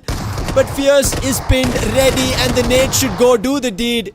But it's going to be traced from afar, and Cincinnati gets wiped. Exceptional gameplay coming in from the side of REVENANT XSPARK. They maintain their distance. They first gain knowledge and then they strike. And finally, I'm able to see that Punk is able to, hold on to his horses, right? In the name of Trace, Goten, and Fierce, they look unstoppable once they are in unison with one another. And that is what he would want his assaulters to do. But yes, the circle shifting a little bit towards down south, away from that of Stolver and closer towards the Yasnaya region. Now I'm starting to wonder if teams like VASISTA, AUTOBOTZ, FS, will these teams be able to find their footing inside Yasnaya? Because True Rippers was able to do so, but from a distance, Blitz says, you know what? Your backs are exposed. Blitz want a really good game. They'll try their hardest if possible. The circle is still keeping Yasnaya as home, as the center of the heart. Let's talk about VASISTA Esports. They have an opportunity. Look at REVENANT XSPARK in terms of their rotation, going all the way north. The same intention that you mentioned, Arka. Going to the top, having the terrain advantage, but for how long? Because AUTOBOTZ are there, FS is there. So many teams at a cluster at the top just to fight and get that advantage. Even Team TAMILAS to an extent with Mr. IGL to try and grasp information. And they have taken it all and the direction towards the north. But the next circle is going to decide a different fate altogether. Or a different outcome for all the teams out there. Because most of these teams still feel that the circle might end up towards the northern Yasnaya region. Punk on the other side starts to hurt AUTOBOTZ. Puts a player down. The next one in the crosshairs of Levy. That means there's a 3-way Mexican standoff which is taking place towards this ridgy place towards the southern side of Stolba. Yes, it all comes down to who is going to retaliate first. Is it going to be REVENANT XSPARK? Is it going to come in closer? It seems like they might come in, but they're not going to lose anything from here. They tossed. They know the personal input coming in that the nade is from somebody close by, and they will try to fend it off. Damage being done on either end. Spunk on the other end finds on Sahil, so it's up to Levy. Levy has to lay down bullets, put them down. He's found one as a knock. Can he find a confirmation before Punk does? but no, says Spunk. He's the one to get it. Levy has only one in his name. Now Autobots are also surrounding. VASISTA Esports are hearing this, but Autobots put a stop to them. And now Levy, along with his teammate, is trying to put a stop to Autobots, who got closer, but Lavish, he gets taken down. It's all up to Levi. He has two bronze of a force to deal with. On one end, it's going to be Autobots. On the other end, it's REVENANT XSPARK. And look at the move that REVENANT XSPARK. This is not a fight that they want to be a part of. Rather, they give some space, a breathing that they could maybe win and let one player get cleared off. And it's VASISTA Esports from afar. Scary Jot picks that up for them. And now Autobots, of all the work they did, they do not get much out of it. Autobots in deep trouble, if you ask me, because they've been a patty in the sandwich so far. Scary Jot, he's got a bit of information about this player. The more Lobster shoots, the more his location is going to be compromised. Yes, trying to get into the vehicle, jump off from this ridge and try to find himself a hard cover. That's the best he'll try to do for now. Luckily, REVENANT XSPARK on the other side says, you know what? We are done with all of this. Let's head to the center of the circle and see if we have a compound. It's better to fight for that than, try to fight for the open fields. And it seems like they're on the receiving end of things. Goten gets taken down, immediately gets confirmed as well. Spunk will now watch his assaulters get finished off. Punk, he's the one who started things off, Arka. He's the one who got the finishes. His nades were the ones to do the deed, but right now saving his teammate, I don't think that's going to be that easy. The molly, the nade continuously being tossed, but Punk is busy trying to cause some damage, making sure the fight or the hits that's coming in his direction at least gets stalled, at least gets bought time for. But Punk has not much utils to play for. He just has a first aid and is just weapon that he's slinging and fighting with. And who is he fighting? Ooh. He's shooting at Blitz from such a distant position. And it is taking a brunt of a damage on the opponent. But he has to be worried about the team who's right in front of him, who's been trying to throw nades at him. And it's going to be NONX. And finally, with the revive, Goten is back up on his feet. I guess he's given the right responsibility to Fierce. Oh! To make sure that he puts a player out there, and immediately we see a grenade being tossed in from the other side, but in one way or the other, Fierce survives. But VXT, they come to the receiving end of things as Autobots gets eliminated. It's important for VXT to survive because momentum is something which they're losing if they get eliminated from this game. Versatile, versatile, versatile. They've been always at this point where it seems like they are in trouble. But Somraj pulls them out from deep trouble. Individually, the teammates do so. Scary Jod on the other end using the height advantage, firing off bullets, but finally will be put down to his knees from Team Tamilas. We spoke about this. And it's Team Tamilas and VASISTA Esports trying to fight for space inside the circle. And it seems like it's going to be VASISTA Esports after Scary Jod getting back on his feet, finishing them off. VASISTA, finally, they start to unfold themselves. Aggression is one thing they had to rely on because Simp and Scary Jod, both these players are more of an aggressive, playing players. And I do believe that with this, they've got decent amount of finishes. They'll have to bet upon the circle from here on. In case the circle goes in their favor, they might have a good run. But if the circle betrays them, then they'll have to come out in the open. Which fate or which team is going to have that lady luck by their side? It seems like VASISTA is going to have that as well, with that shorelines completely under their control and nobody to tag them out. They're going to have a lot of breathing space, wait for the teams in the center to fight it out. And when the time is right, when the iron is hot, that is when they strike and they get inside the circle to get that chicken dinner. What a betrayal, Arka, this is by the BGMI gods. So much in terrain, so much in compounds. And look at the number of teams that you can see. Victor SUMUS, IQOOSOUL, NONX, IQOO REVENANT XSPARK, BLITZ and Versatile, the team who got the winner chicken dinner. And right in the compounds is K9. Out of the 10 teams, 6 of them are in the compounds of Yasnaya itself, and the circle has only a chunk of those compounds, maybe at max 2 compounds. Now the best part is each of these teams already know the location of the other. So it's important for us to see which among these teams would delay the fight, make sure that they first clear their backlines and then go inside, or they might end up like how Blitz Nova did, not watching his backlines, not watching his front lines as well. But Omega, immediately picks up a vehicle, and this time he's on a bike, and I believe that it could be a big problem for them. Before I could complete my sentence, Soham puts him down. Fierce on the other side gets taken down because of his own explosion, and these are the things which REVENANT XSPARK would love to avoid. REVENANT XSPARK, this is the opportunity for them, Arka. If they're able to convert a chicken dinner, they can instantly get back to the race at the top 8. VASISTA Esports on the other end, ready with putting down IQOO 8-bit. Versatile, they're facing a brunt of a hit coming in from SUMUS, and SUMUS are using this as an advantage as BLITZ are also eyeing on Versatile, and with that, Versatile will be put to rest. BLITZ could be their opportunity as well. They are doing the deed. They just finished on Versatile, picking up on K9. They have got that finish confirmation on Slug, and they will try to push it as further as possible because Ninja Boy is the last one surviving, and he gets spotted from SUMUS. Whether it is said in a contract or not, SUMUS and BLITZ somehow in tandem are working as brothers and friends for now. SUMUS, all four men standing. IQOOSOUL at the center of it all. The reason why I call them the center, because they're able to watch each and every team fight it out with one another as they take a breather for now. Yes, finally, SUMUS understand that now it's time for them to push to the hard compounds in front of them, and that's the only way for them to make it inside the circle, but it all comes down to the timing. Is Goblin gonna cook a perfect nade? But it seems like Joker has already given that opening. The second one is just gonna be a line of defense which lands perfectly against Mafia, and immediately Goblin is gonna be predicting that moment's right and getting that confirmation as well. IQOOSOUL, everything they're doing today is going right into their favor. Look at how well Joker evades that Molotov, and immediately Goblin from the other side is able to give that perfect cover.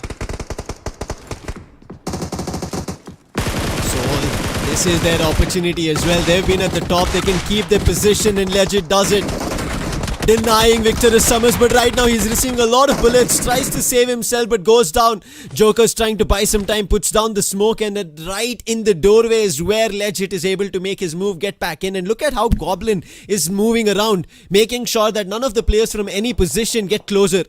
And as soon as he sees there's space, Goblin moves ahead, creating a path for his team's success, creating a chance for his team's winner chicken dinner. But Goblin, in the opportunity to lay that smoke down, gets spotted by Oasis, and Oasis has been the danger man of the lobby throughout the matches that we've seen, and he's still continuing to do so. VASISTA, they couldn't have asked for a better game if you ask me. They've got the center of the circle, they've got high grounds, they've got nobody to backstab them, they've got the complete informations of the team in front of them. All they have to do is wait in patience. The reason why I say patience is because they've already got 9 frags in the name, and guess what?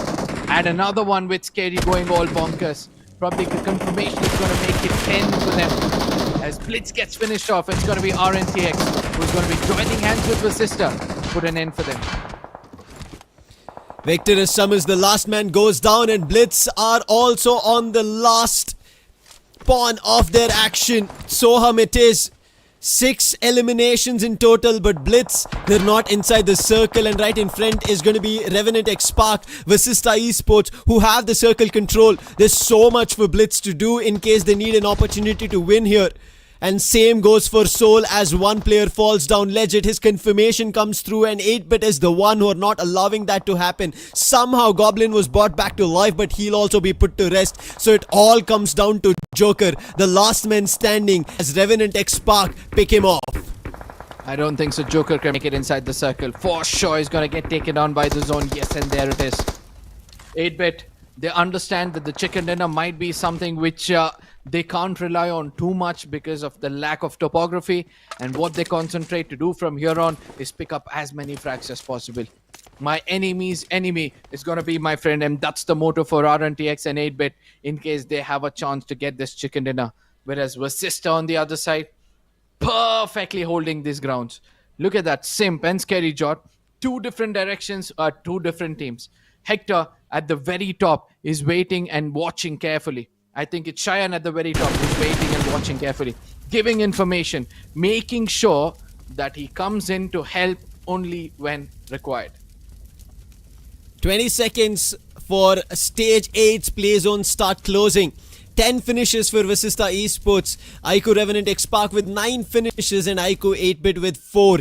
This is a fight for the winner-winner chicken dinner, and all these 3 teams are fighting for their first winner-winner chicken dinner of day 1 of the grand finals. VASISTA Esports, they have better position on the circle, but it is IQOO 8-bit who could create a lot of problem. Revenant XSPARK, they still need to make a move. They're outside the circle, and finally with the zone constricting, Revenant XSPARK need to make a move, and look at the load of smokes that they're laying down. They are creating a pathway, a bridge for them to cross, and Sim, he's keeping an eye on it, making sure they're not allowed. On the other end is going to be Skips, but they take a vehicle, make a run for it right inside, and VASISTA Esports have to deal with them. Skips, he needs to wait. The more he tries to shoot against Revenant XSPARK, the more chances of them getting that chicken dinner decreases. But Skips is reliant. He's making sure that he gets more finishes. He's not at all bothered to get those 6 points. He feels that from here on, Sarang and him can put an end to Revenant XSPARK. Whereas VASISTA, they've let go of their hard compounds and come in a bit closer.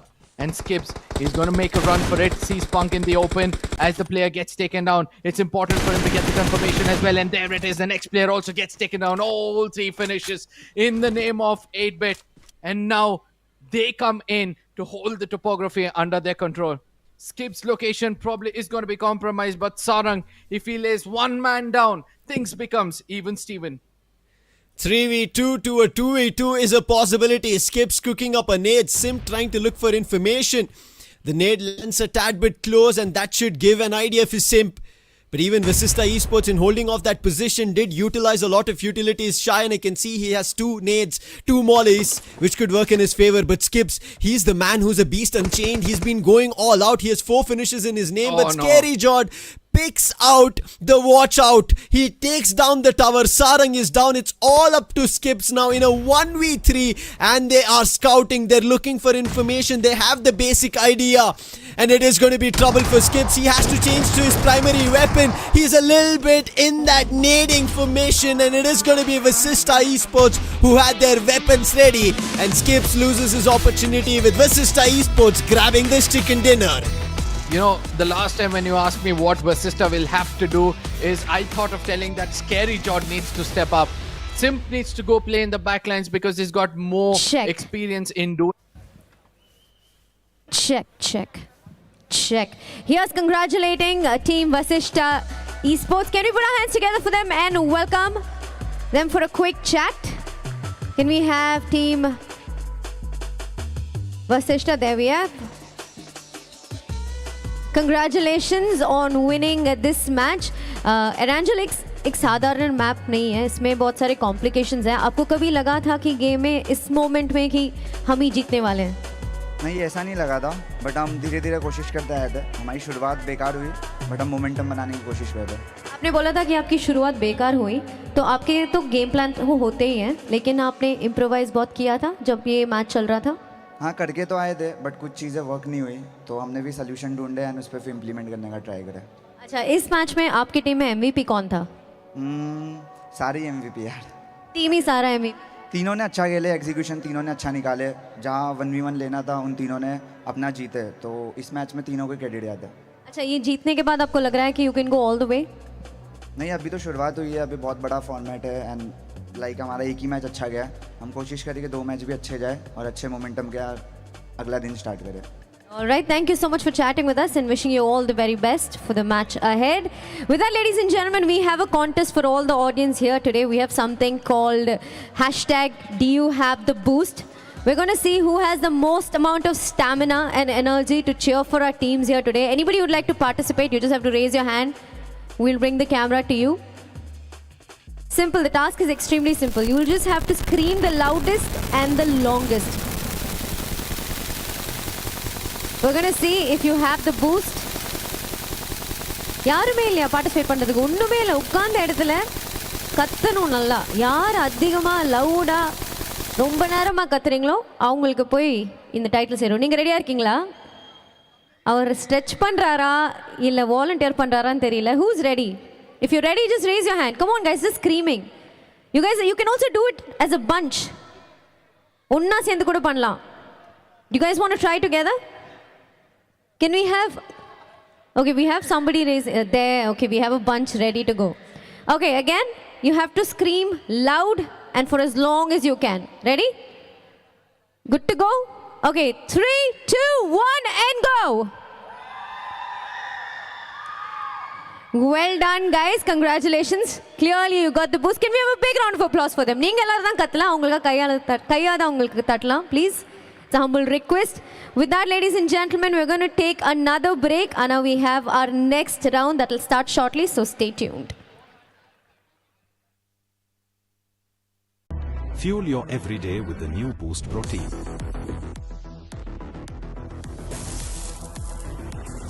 Boost is the secret of my energy.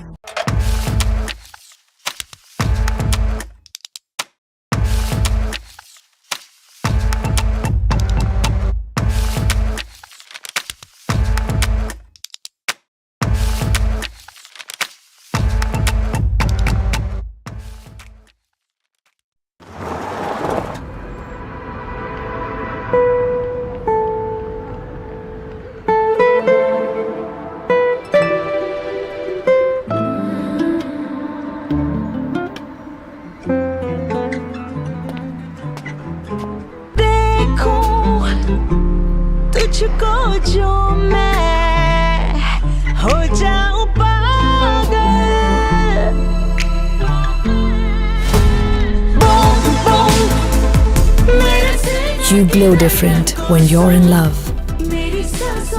16 million shades of love to choose from. Unlimited love. B6. Mahindra Electric Origin SUVs.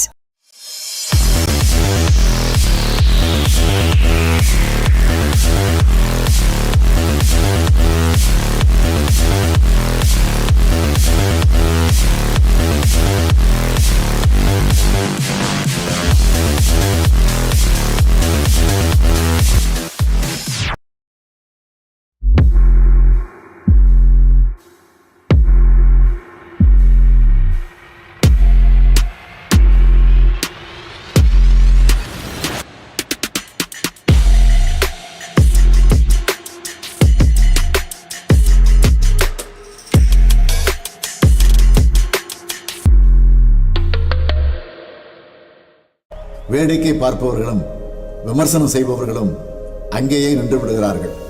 களம் கண்டு உழைப்போரே முன்னேறி செல்கிறார்கள்.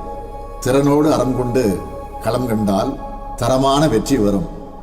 இது நம்ம ஆட்டம். களம் நமதே.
Red Bull gives you wings.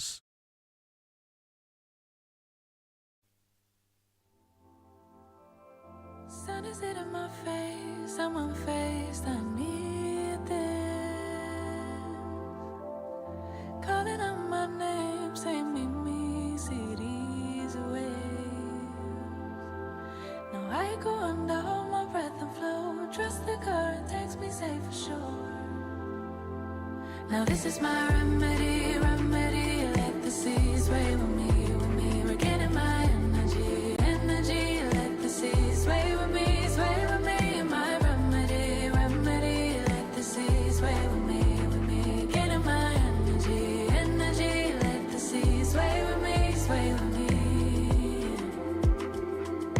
I would try to hold on, treading water in this big storm now. Try to swim away,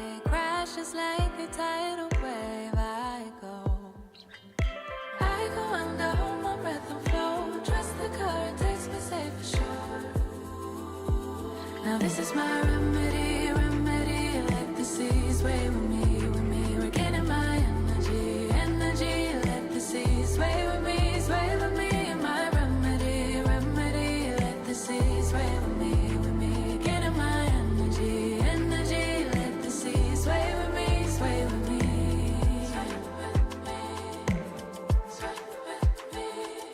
Feels like gravity can't touch me when I'm here. Look at me levitate, look at me levitate. Carry all this weight, but still I'm light as air.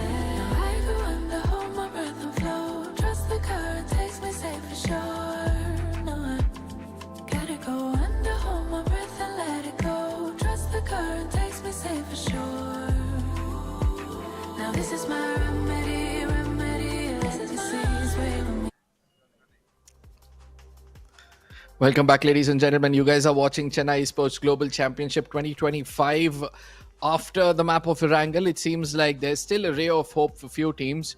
As we saw, the team at the very bottom of the table with just one chicken dinner were able to get into the top 5. And setting an example, VASISTA, I do believe that the other teams will also look forward for a greater comeback, or rather a comeback from which they can place themselves decently well in the overall standing. Necros, welcome back on the desk. What do you feel about the map of ERANGEL? Because the circle, it was shifting in a very unique way in comparison to all the other games.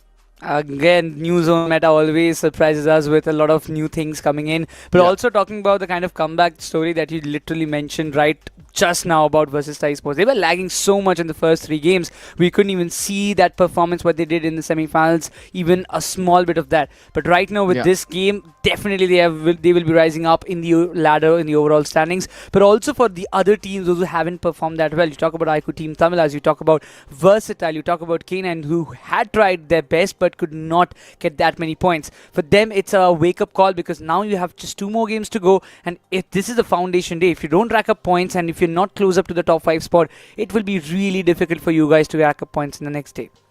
Now, having a buffer of 40 points between you and the top team on day 1, that's just going to multiply and go further if you're not having a day 2. And that means that you leave those hopes of trying to get into that podium as well. Nevertheless, we have spoken a lot about these points, but for now, we're going to be talking about teams and their performance. Victoria SUMUS yet again showing us that it's not important for you to get chicken dinners, but it's important for you to be consistent, because at the #2 position, they're looking pretty strong in what they're doing. Oh, they are being really competitive for the other teams, the other set of 15 teams. You talk about IQOOSOUL as well. They have been taking finishes every now and then in every other map, but still Victoria SUMUS coming in the mix has been really surprising. Quickly jumping on to the most valuable player of this match, it has to be Scary Jod. I mean, he literally scared everybody in the lobby with having total of 7 solo finishes for his name. Yeah, absolutely. Now, this is what I love the most from VASISTA, that change which they bought in to make sure that they use Scary Jod rather than Simp in the front line. And if given a chance, that he's going to take that liberty of getting those finishes, and he has lived up to the expectations of his IGL. 7 finishes brings him into the top 10 ranks of the MVP, a different kind of a confident boost, another motivation for him to perform well. Oh, definitely. We're talking also about the other players who have been really consistent in this match. The only name that comes in the chart, it's going to be Joker from inside of IQOOSOUL. He's been really crucial for the likes of IQOOSOUL in this entire match, having 3 revivals being completed. His survival time is really exceptional, but also in the finisher and going all-out category, Scary Jod will be the one to reign supreme, and the kind of damage he's inflicted is 451, but he's got 7 finishes. That means man has been really cheeky out there. Absolutely. Now, Scary Jod on the other side, I was expecting him to pop off in one game or the other, and it's lucky for VASISTA that it has come early. Yes, 23 points is what they've raked up in a single game, and the previous 7 is going to make their total up to 30. Hoping to see where they stand in the overall standing.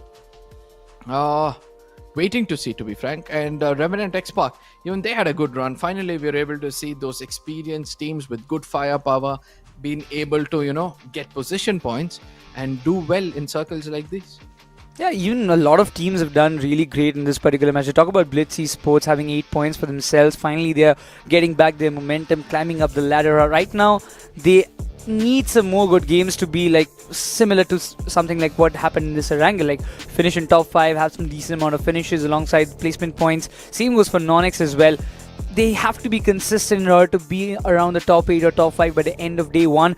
Then only they will be standing a chance to compete for the top 3 by in the second day. But talking about WELT, the performance have dipped a little if you kind of ask me, but it's okay. I mean, they have done some heavy lifting in the first 3 games, so one bad match is still something that we can consider in the long run. Yeah, absolutely. Being consistent is going to be the primary objective for all the teams out there. Versatile, even same goes for them as well. They had a really good run previously, due to which they're going to get a bit of a buffer. But looking at the highest finishes in this game, obviously it's going to be Scary Jod with 7. Highest team finishes, VASISTA walk away with 13. Best contribution comes in from Maxi from WELT. Oh, he has been incredible. 66.67% of contribution. While VASISTA, they are reigning supreme on all the other categories. IQOO, REVENANT, XSPARK also, they are just following them, just behind them, not few points away. But talking about teams like IQOO 8-bit, like they have been struggling from the first matches. Yeah, they have racked up points. Not very much, but yeah, sufficient enough to be around the top 8 or top 7 spot if my calculations are quite right. Then again, coming back in a competition like in a map of ERANGEL, then you rack up like 7 finishes and then you've got decent points around to work out with. It's a good going for IQOO 8-bit after what the new additions have been. Juicy coming into the roster alongside Raiden and the company. It is good, but jumping on the overall standings, a lot of things remain constant, while Victorious Summers, they are one of them in the top 3. Absolutely. Versatile on the other side, 1 point away from getting into the podium. VASISTA, look at that jump they've got from the bottom to the top 5 spots. REVENANT, XSPARK as well, one good game, and they also come in to stand in the top 8. FS Esports, a bit of a decline from their side, and so is the side of 8-bit. But I do believe that after this, everybody will be looking forward to get more finishes. I mean, today is just the foundation day, as what we are mentioning over and over. 2 more games, 1 good match from any of the teams in the second chart. You can literally climb up closer to the top 5. You can see the difference. It's not really much. A 20-pointer game instantly gives you a boost towards the top 3 or top 5 shot. And then for the teams even in the top 8, they will be looking forward to solidify their position a bit more. But in the next 2 games, but talking about the performance I'm really disappointed on will be ONEPLUS, God's Reign, Cincinnati Kids, and even IQOO Team TAMILAS. The kind of performance they have shown in the past rounds, it doesn't match at all. I guess it's because of the change in meta and the lack of experience they had in the lobby like this. Whereas those teams were performing well, apart from that of VASISTA, the rest of them had more than 16 games to compete with one another. Nevertheless, I believe that all these teams have still got a good opportunity. One good chicken dinner, we all know where they can land up. But up next, I would love to see a head-to-head between 2 players, and that's what is going to be coming on our screens. This time, it's going to be between Arib and Venom. Boost Protein head-to-head, where you beat the average VS Venom and ABZ Arib. I mean, they have been really consistent in their performances, but in terms of finishes and the contribution in all the other aspects, Venom is leading the charts with some little thin margin between them. But also Arib's contribution towards his team side has been incredibly well. Though we can say the AUTOBOTZ, they are lying a little low on the 10th and 9th spot around that position. They one good game, they can just be in the top 8. But for that, they have to be really consistent with their performance. While Victorious Summers on the other end, they have been like the synonyms of consistency at this moment. Yeah, Victorious Summers, they'll have to thank Venom for where they stand right now. 62 finishes in the 44 games. Look at that, the FT ratio almost reaching 2. I believe that after this we can expect somebody to target Victorious Summers, because they would have understood sometimes you need to restrict teams in good momentum to make sure that you reach the top spot. It's also good for us to see that the 4 maps being played have got 4 different teams getting that chicken dinner. But the best part is the average finisher still lies at 10 points. That means those teams getting eliminated early can also, rake up finish points and maintain their average rather than, falling back deeply in the overall standing. Oh yeah, Definitely. And the next two maps, once again, the next one is going to be Miramar. And what happened in the last Miramar was something that we need to again remember, because versatile chicken dinner is something that might just be a big example to how you handle the pressure situations when you're inside the game and when you're playing in a city-oriented final circle.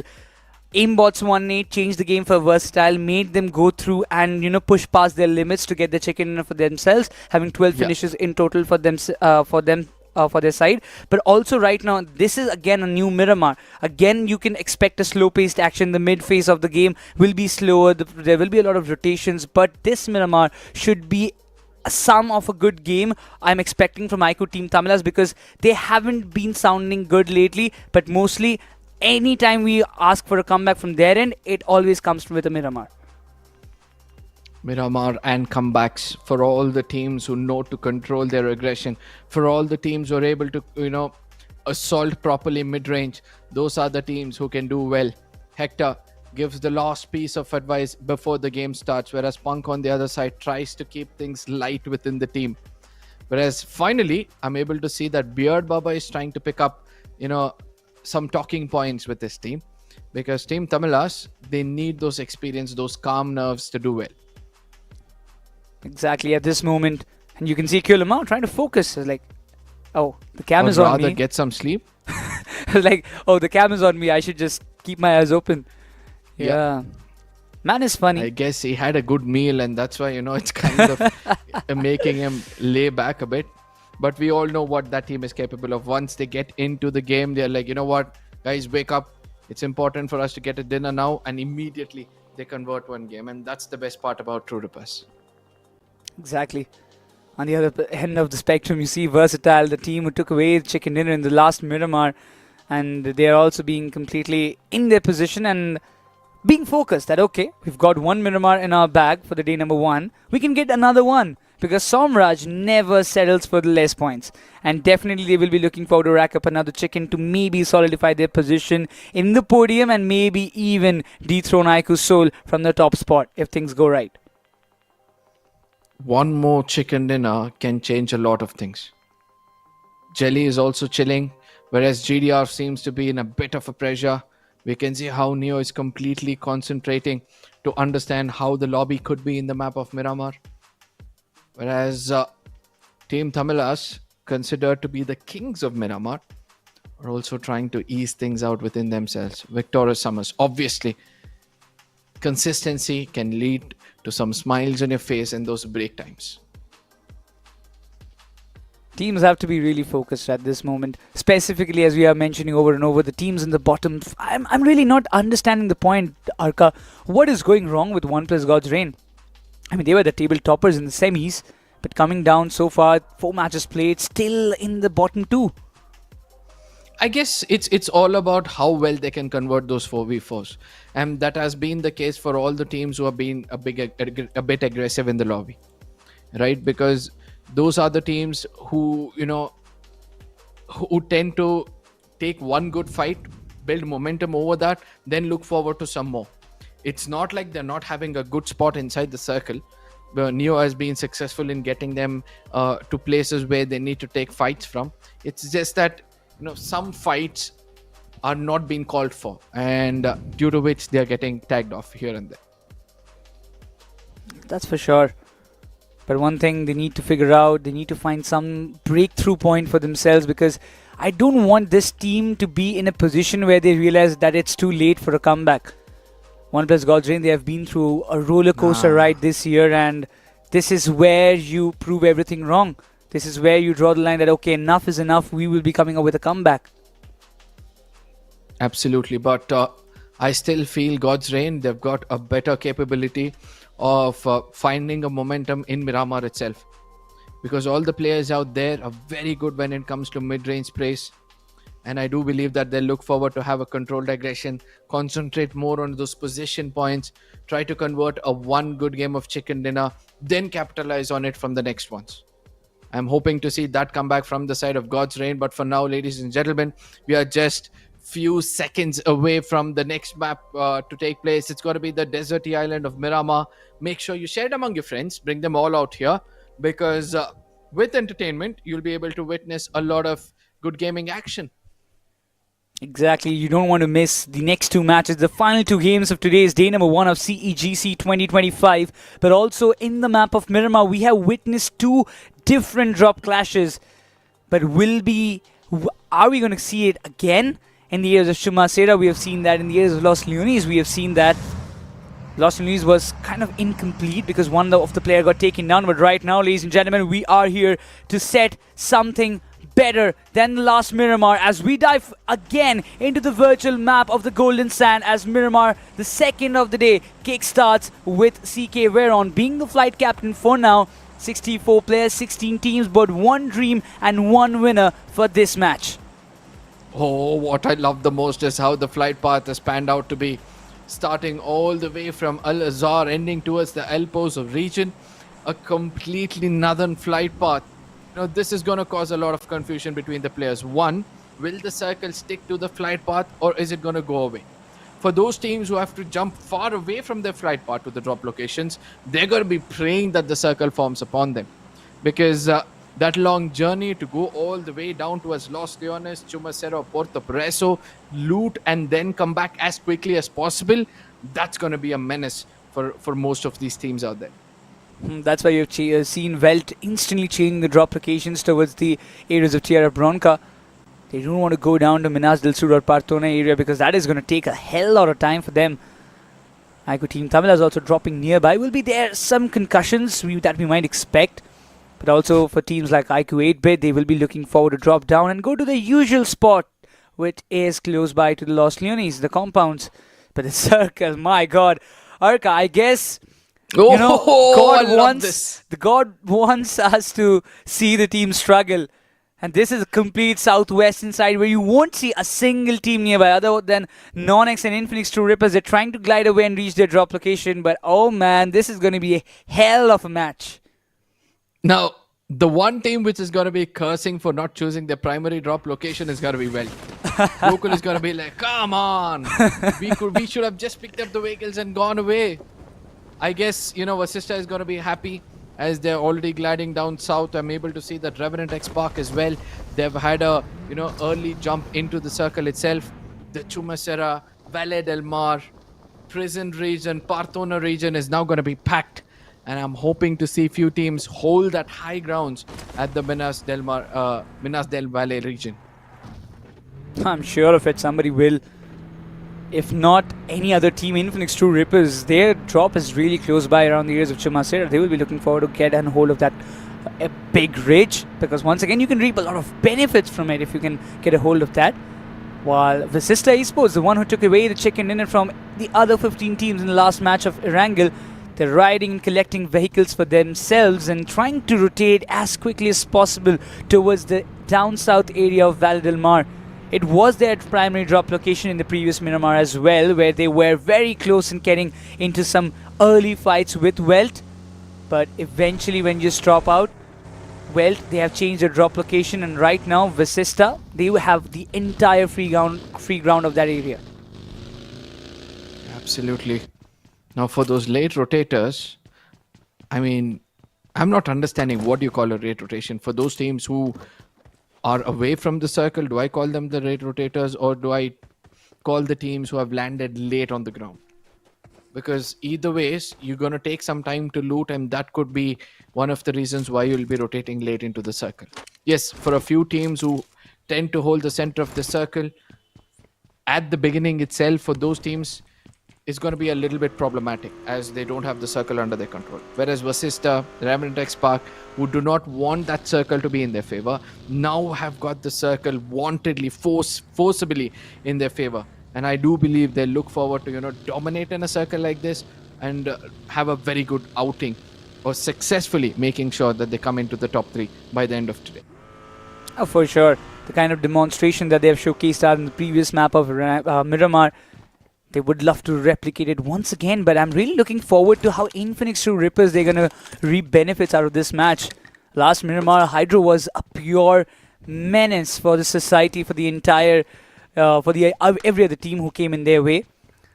I mean, at this moment, I feel like Goblin and Hydro, they are going toe-to-toe of who is going to be the top fragger by the end of day number 1, but for INFINIX 2 Rippers. The last match was not quite well.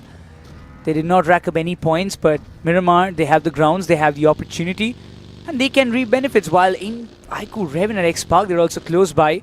They have a decent amount of loot for themselves, but is it good enough to take an entire head-on fight against INFINIX 2 Rippers? That's a big question. AKM 6X. What is Punk up to? And what is he trying to do? Look at that recoil. It's just jumping up and down.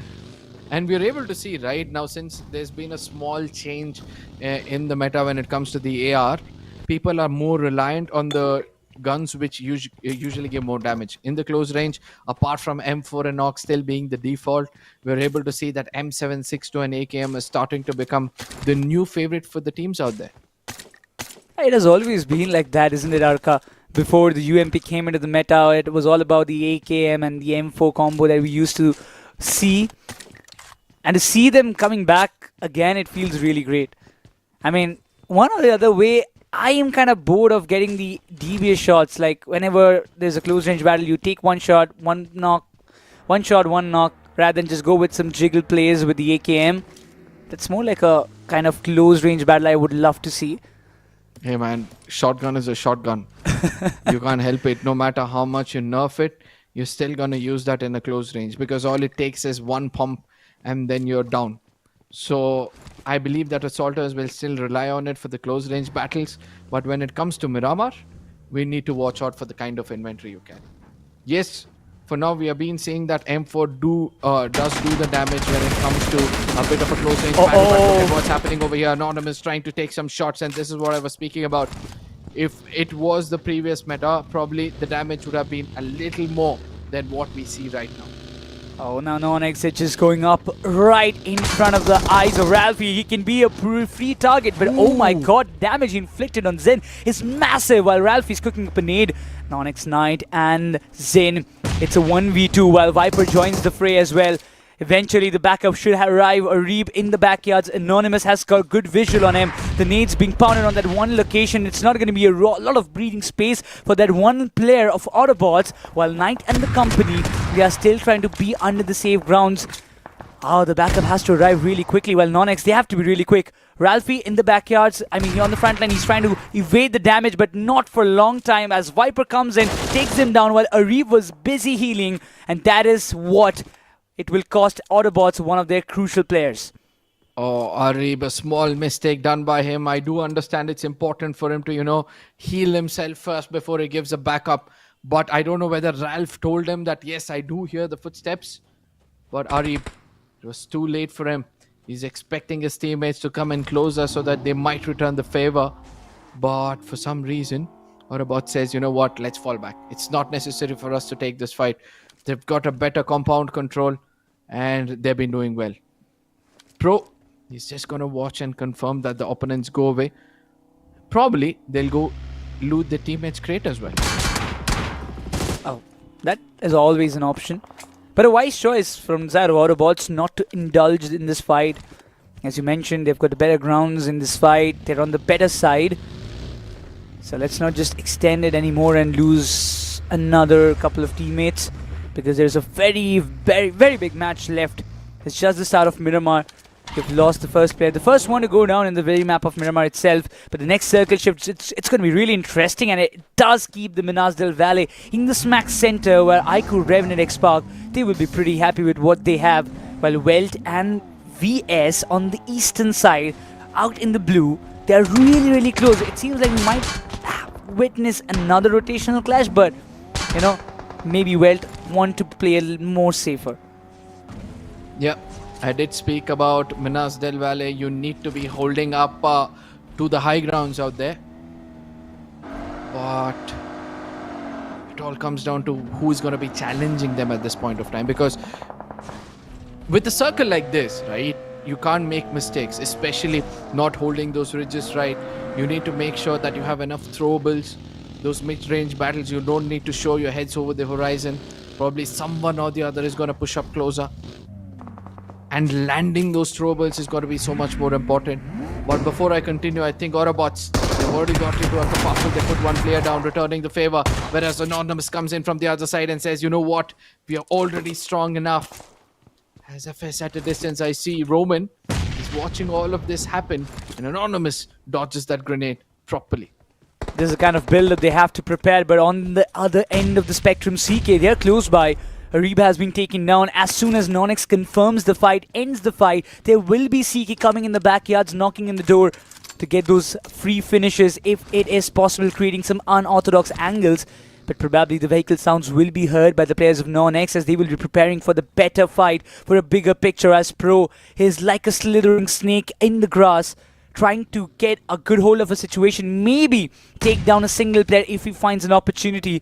But Zin and Knight in the mix, they're also preparing for the better fight. They're preparing themselves for the bigger picture because they're aware they're not just surrounded by one team, there might be multiple, because they have kind of made a lot of commotion in the past couple of minutes. Pro might be in a bit of a trouble. It's important for him to run away from that position, but Knight says no as he puts him down, and AUTOBOTZ gets eliminated early. Not the kind of run AUTOBOTZ were looking out for. They had a decent one map, and after which they're not able to hold on to that momentum. Cincinnati kids, they are done holding back, and now they're also looking forward for positions from where they can third party. But we all know, Ash, right? You always sticks closer to that high grounds, and which has a bit of hard compound as well, because at times it's important for you to have these with circle in your favor. Oh, exactly. But in the meantime, Blitz, it seems like they're really interested in taking a fight against NONX. I mean, they literally just concluded the fight few minutes ago. Not even minutes, I mean, probably a minute ago. But also, right now, NONX, they've got another danger knocking up on the door. Zin has been knocked out. That's an opening for Blitz, but I'm not sure whether they're going to go for a blind push. Because in Miramar, it's really difficult to rotate really quickly or maybe go for a direct slam in because of those ridges that slows your vehicles down. But Blitz Chandan in a really unorthodox angle can be really deceiving factor for CK if he is not spotted on the right time. Chandan, he's got a good, circle for now. The next circle also flavors Blitz, so he'll not have to do much. He'll have to hold on to his grounds, check for his backlines, and make sure that nobody comes in to attack them. Whereas Team Tamilas, finally, they make it inside the circle, and it seems like Dragon is going to be IGLing this lineup. Because whenever I've seen Dragon go in for an early rotation, that means he's going to be leading this fight. Oh. And with Mr. IGL, Beard Baba, and Rico sticking together, I'm waiting to see where Dragon will take his team. Yes, Welt would have watched all of this take place, and Dragon gets taken down, and Scary Jot, he starts things off yet again in the map of Miramar. Keeping the momentum the very same of what he did in the map of ERANGEL. He wants to make a continuation of that in the map of Miramar. But there were so many teams around the corner, and that's what I was talking about. VXT, we're waiting in that moment. Welt came in, IQOO Team Tamilas came in, but Welt, after such a long rotation from the northeastern quadrant of the map till the southern part of the map, they just came in for nothing. All the players got taken down one after another. I'm not quite sure whether they're still surviving or not, but it does seem like that VXT, they had the betterment of that situation. 2 players down and out, Welt down to 2 players. Gokul and Sham, they have got a big responsibility on their shoulder, while VXT, they're right in front of their eyes. This is what I was speaking about, right? That distance being held shows how much Somraj relies on Smoker being that solo individual, that free man to pick up frags. But an interesting stat out here, IQOOSOUL semi-finals on the 16th rank, last chance qualifiers, they come up to the 5th, but the Grand-Finals, they're at the tippity top. And look at the finishes, it speaks for itself.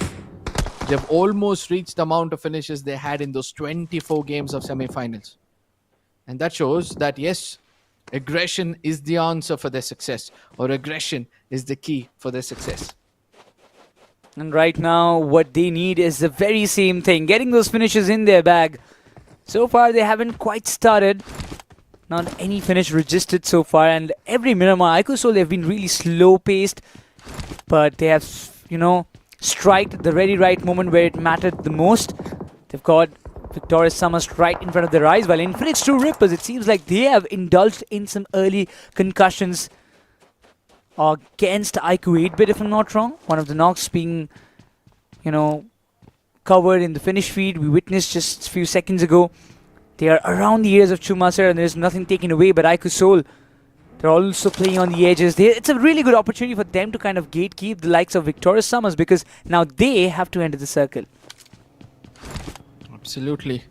IQOOSOUL, I like this approach because they know the strongest map is ERANGEL, which has been played the most, right? So they concentrate on getting stronger in that single map. And then after that, when it comes to RONDO, it's also sorted because aggression is the key for this team. But when it comes to Miramar, they're forced to play a little slow, wait for them to survive in the final circles, and when the time is right, they convert that game as well. So I do believe that IQOOSOUL is sorted when it comes to, strategizing against any map. But for now, Omega, he's got to be intrigued. He sees Sarang right in front of him on that shack. But for some reason, he doesn't choose to fire. And for that very reason, Sarang is cooking up a grenade, or Juicy rather cooking up a grenade. Omega tosses one grenade, lands next to Sarang, but a little overcooked, due to which Sarang is going to survive. They're completely surrounded if you just see this kind of split from K9. It's incredible. They're playing a 3-1 split, keeping Slug in a very uneven position from where he can maybe get an angle and get at least one opening for his team. But things doesn't just stop like there.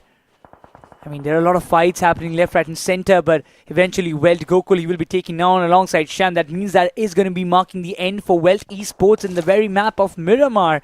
That is really disappointing for WELT. They had a really great start, but not having a really great end to the foundation day of the Grand Finals. Taking an early exit with a 0-pointer game for themselves, VXT. They have started things on a really good note once again in the map of Miramar. Yep, VXT pouncing on the weaklings of the lobby. That's how every single time I've seen VXT gain confidence. Ninja Jot, another beautiful grenade landed right. Team Tamilas in deep trouble.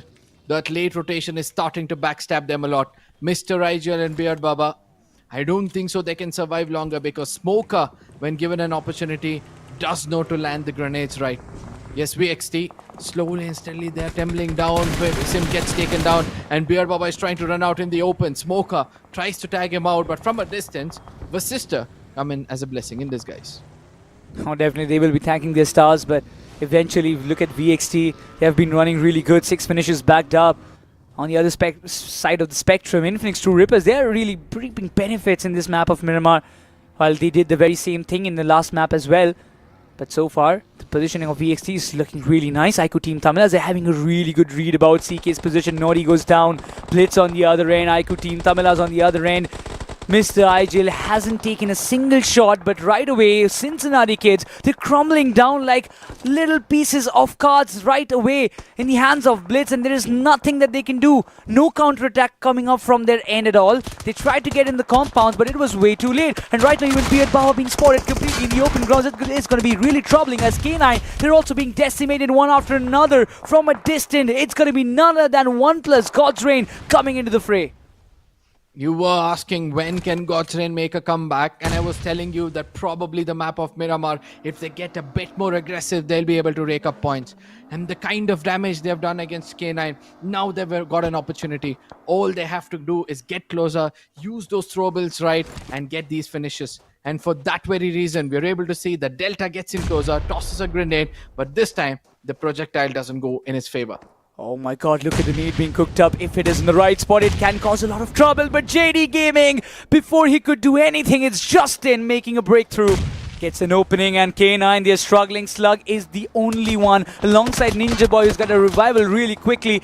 But from the other end of the spectrum, it's going to be IQOO 8-bit coming into the picture. It is going to be a difficult situation for Slug, but he tries to pull the trigger, but not enough good position to rack things up. IQOO 8-bit from another end, trying to sandwich the players as Ninja Boy. He's a helpless lad, trying to survive as long as possible. While even IQOO, Revenant, XSPARK, they're trying to join the fray, trying to go for the third-party approach and back the finishes of ONEPLUS God's Reign from afar.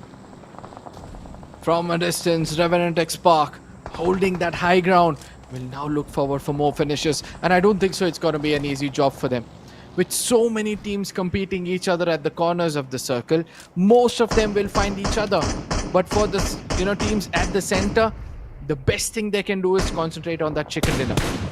yes, they'll also want to pray that the teams at the corner loses player after another. VXT are on the verge of getting eliminated, and it seems like they have. CK, they've retaliated well and made sure they put an end for a good running VXT, who end up their run in the map of Miramar with just 7 finishes. They also received some unnecessary help from the side of unwanted help, to be very precise, from the side of BLITZ. And I mean, BLITZ, they are going good. There is no doubt about it. Yes, they don't have the numbers, but being just there, even Soham has been taken down. It doesn't seem to go that way. Chandan took down his own team, and that's going to be a friendly fire coming the way. That's going to hurt them a little bit more, but now Victorious Summers, IQOOSOUL, INFINIX, True Rippers, 3 teams coming down in a Mexican 3-way Mexican standoff around the areas of Chumacera. Well, this is going to be really interesting. This is the home ground of INFINIX True Rippers, while they will be looking forward to reap a lot more benefits in a comparison with IQOOSOUL or Victorious Summers. Fury trying to do his best, trying to make way for his team to get into hard covers. And look at where the circle has happened. Minas Del Valle high ground. From the beginning, if there was one team holding this high ground, that has to be Revenant XSPARK. And all 4 of the players are still alive, but they need to be careful. Because God's Reign, now if they pounce upon the 2 players at the very center, they might get that opening. But 8-bit, they've been the clever ones in this lobby. Mark my words when I say this, because they've only third-party pick-up finishers, kept their distance away from the others, and waited for the circle to go in their favor. The next circle can also do some wonders, but Skips is interested to get in closer with Sarang and finish off ONEPLUS God's Reign. Oh, that is going to be really problematic for the likes of them. But now IQOO, Revenant, XSPARK, I mean, they've been trying to get the shots on the other teams, but haven't confirmed a single finish. But IQOOSOUL, they've got some different intentions, wants to end the run of Victorious Summers before indulging themselves against a fight with INFINIX True Rippers on the western part of the game. Because right now, they have the better positioning, they have the better grounds, while Victorious Summers, they're also intact. IQOOSOUL, they've lost Legit, one of the crucial assaulters, down and out. They can't go up ahead inside the circle without decimating one of the biggest contenders, one of the biggest arch rivals in the competition right now in the CEGC 2025 Grand-Finals. Victorious Summers still standing still in their grounds, but INFINIX True Rippers, they're just waiting patiently for the right moment to strike in, while IQOOSOUL, they have to take a call, they have to go with the best decision that they have right now. At a distance, 8-bit finally gets in closer to GDR and starts to become a problem for them. Eliminating 1 player, GDR are down to 3 players now. But as True Rippers, even though Keola Mao has got a very prime location inside the circle, the other 2 players says, you know what, let's wait it out. Probably we'll be getting more than 3 finishes from the fight which is going to take place in front of us. Sarang lands a good grenade. Equinox coming in closer with that shotgun. No throwables being retaliated from that of God's Reign. That means both of them have burned their resources right. Sarang misses few shots, and now he's also bound to get into a vehicle and make it inside the circle. With these 2 teams trying to make it in, Revenant XSPARK would love to welcome them in a pour of bullets. Oh, they have to be really prepared with what is coming under their way. In the meantime, Veyron just falls down and that's end their run. But Goblin, it's just a free finish out there. Skips will be reaping benefit. He says thank you very much. But on the other way, end of the spectrum, Knuckle is also in the open grounds trying to find out the finishes. But Cincinnati kids also, they take an exit in the meantime. While IQOO 8-bit, they have 3 finishes to work out with. But right exactly in front of their eyes will be ONEPLUS God's Reign to give them a welcome party. 8-bit, even though they were trying to put down Goblin, it was True Rippers who stole that finish away from them. And that will obviously infuriate them. They burned their resources for someone else, but Hydro now realize it's time for them to get into the circle. Look at this, Victorious Summers. They pounce on the weak lane. They've already done the damage. Mafia is still alive, waiting for Hydro to get in closer. OAS as well is trying to do his best, but that one MVP player, can he pull it off? It seems like it's going to be the case. Hydro pulls off a beautiful 1v2 at that moment and will be making sure that his team survives. But is he going to revive them? Are the players still alive to be revived?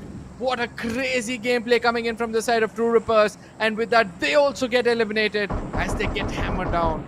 Oh my god, now look at the circle Arca. FS sitting in the smack center, keeping Levi, one of the most crucial assaulters, out there in the open to get all the informations relayed. But IQOOSOUL versus FS, this is also a fight brewing up around the corner. Sahil tossing up nade in the really wrong spot, if you ask me.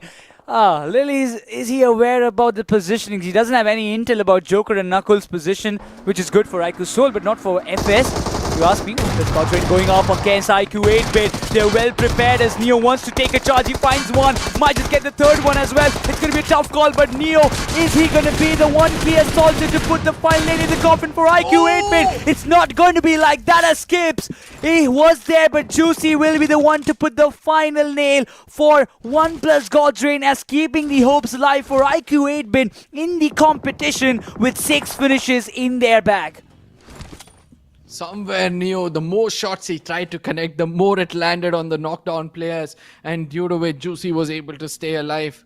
Probably for a second I thought that Neo might go flat on his belly, change the gun and then stand up again to strike Juicy, but still Juicy played it really clever with that UMP, tossing a grenade against Sile OP, making sure he mounts some pressure over him, and that gives way for IQOOSOUL on the other side, right? They've been waiting.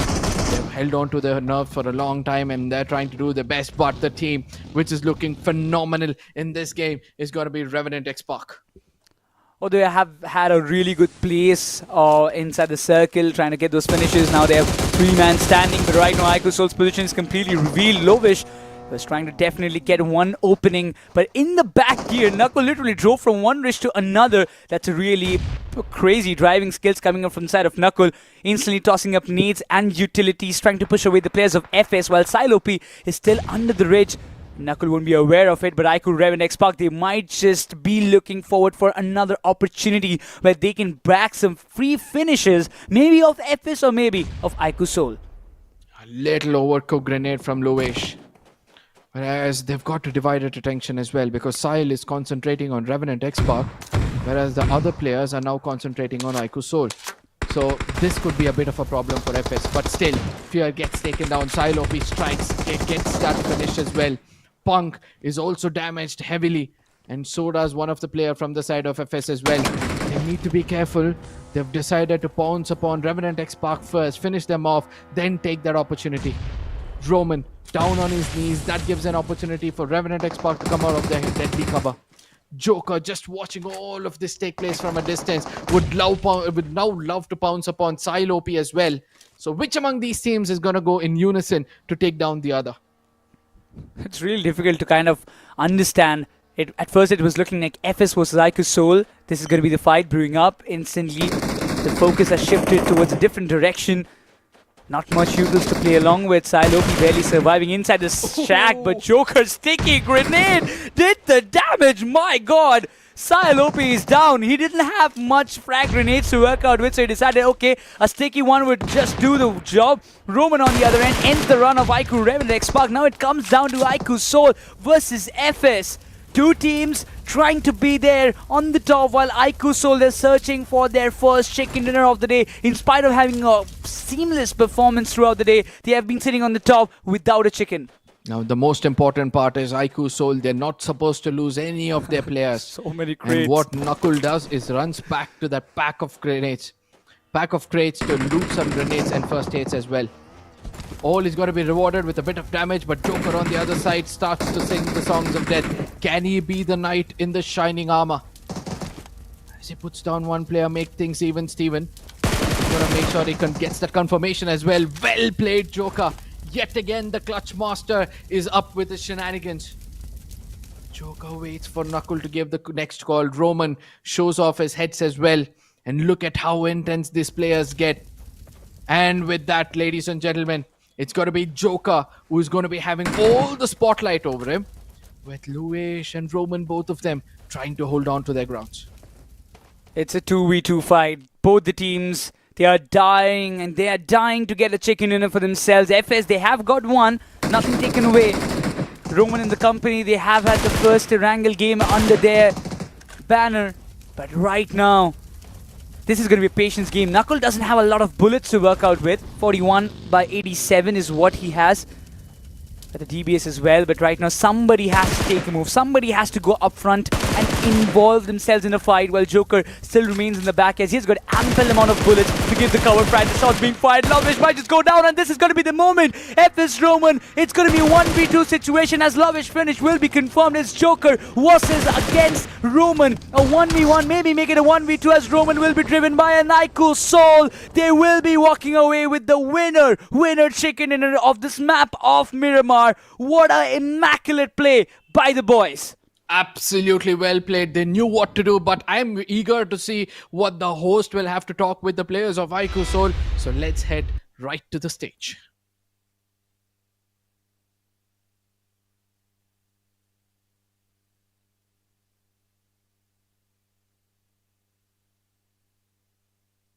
To Team IQOOSOUL, can we have a big round of applause for them? And can I request somebody from the team to step forward and chat with us?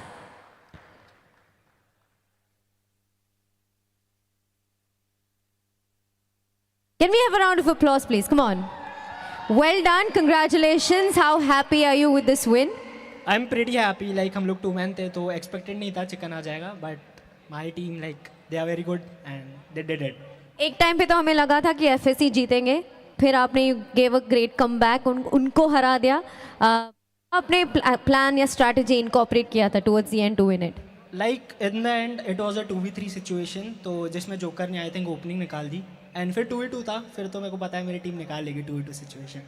Confident थे और confidence did pay off. Congratulations one more time and all the very best for the next match. Thank you so much for chatting with us.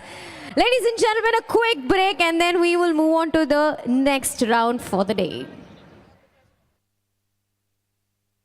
Fuel your everyday with the new Boost Protein.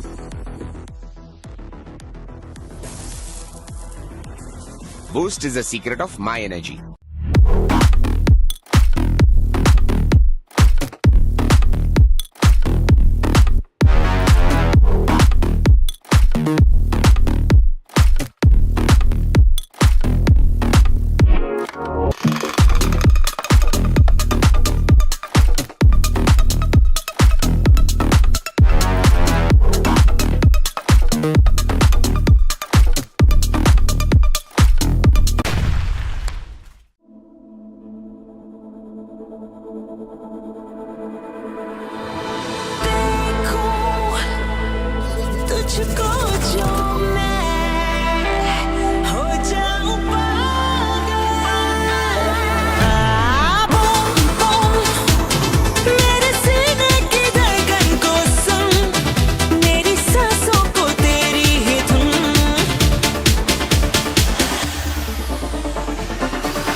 Dreaming about me? Love is to get lost in the look. Unlimited Love B6 Pack 2 starts at 21.9 lakh. Mahindra Electric Origin SUVs.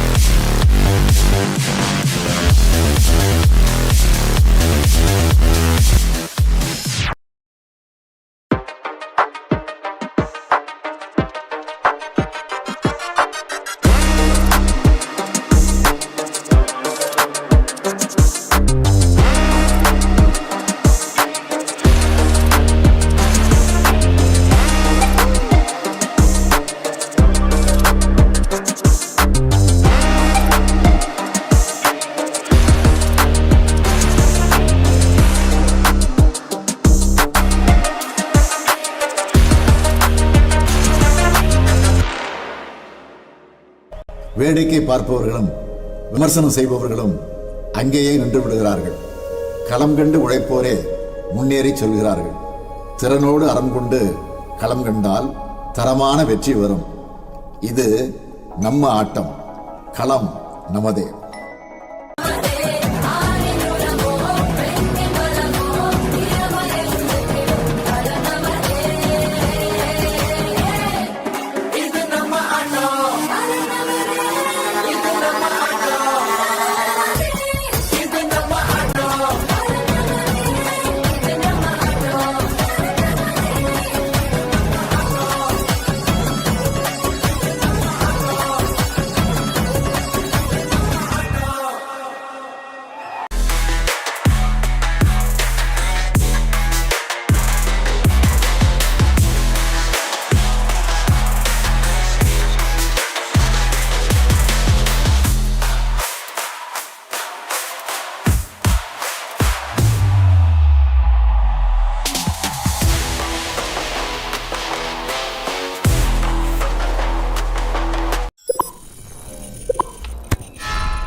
gives you wings.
What an immense action we witnessed in the map of Golden Sand, and after that, finally, we are back on the desk. Alongside me, it's going to be Lucifer, but before we jump on to any kind of conversation, Lucifer, what are your thoughts about the last match? Because it was first chicken dinner for IQOOSOUL. I was thinking about a back-to-back, to be honest. I think I had all my cards towards FS Esports, a brilliant position that they were in. They had the opportunity, everything going in for them.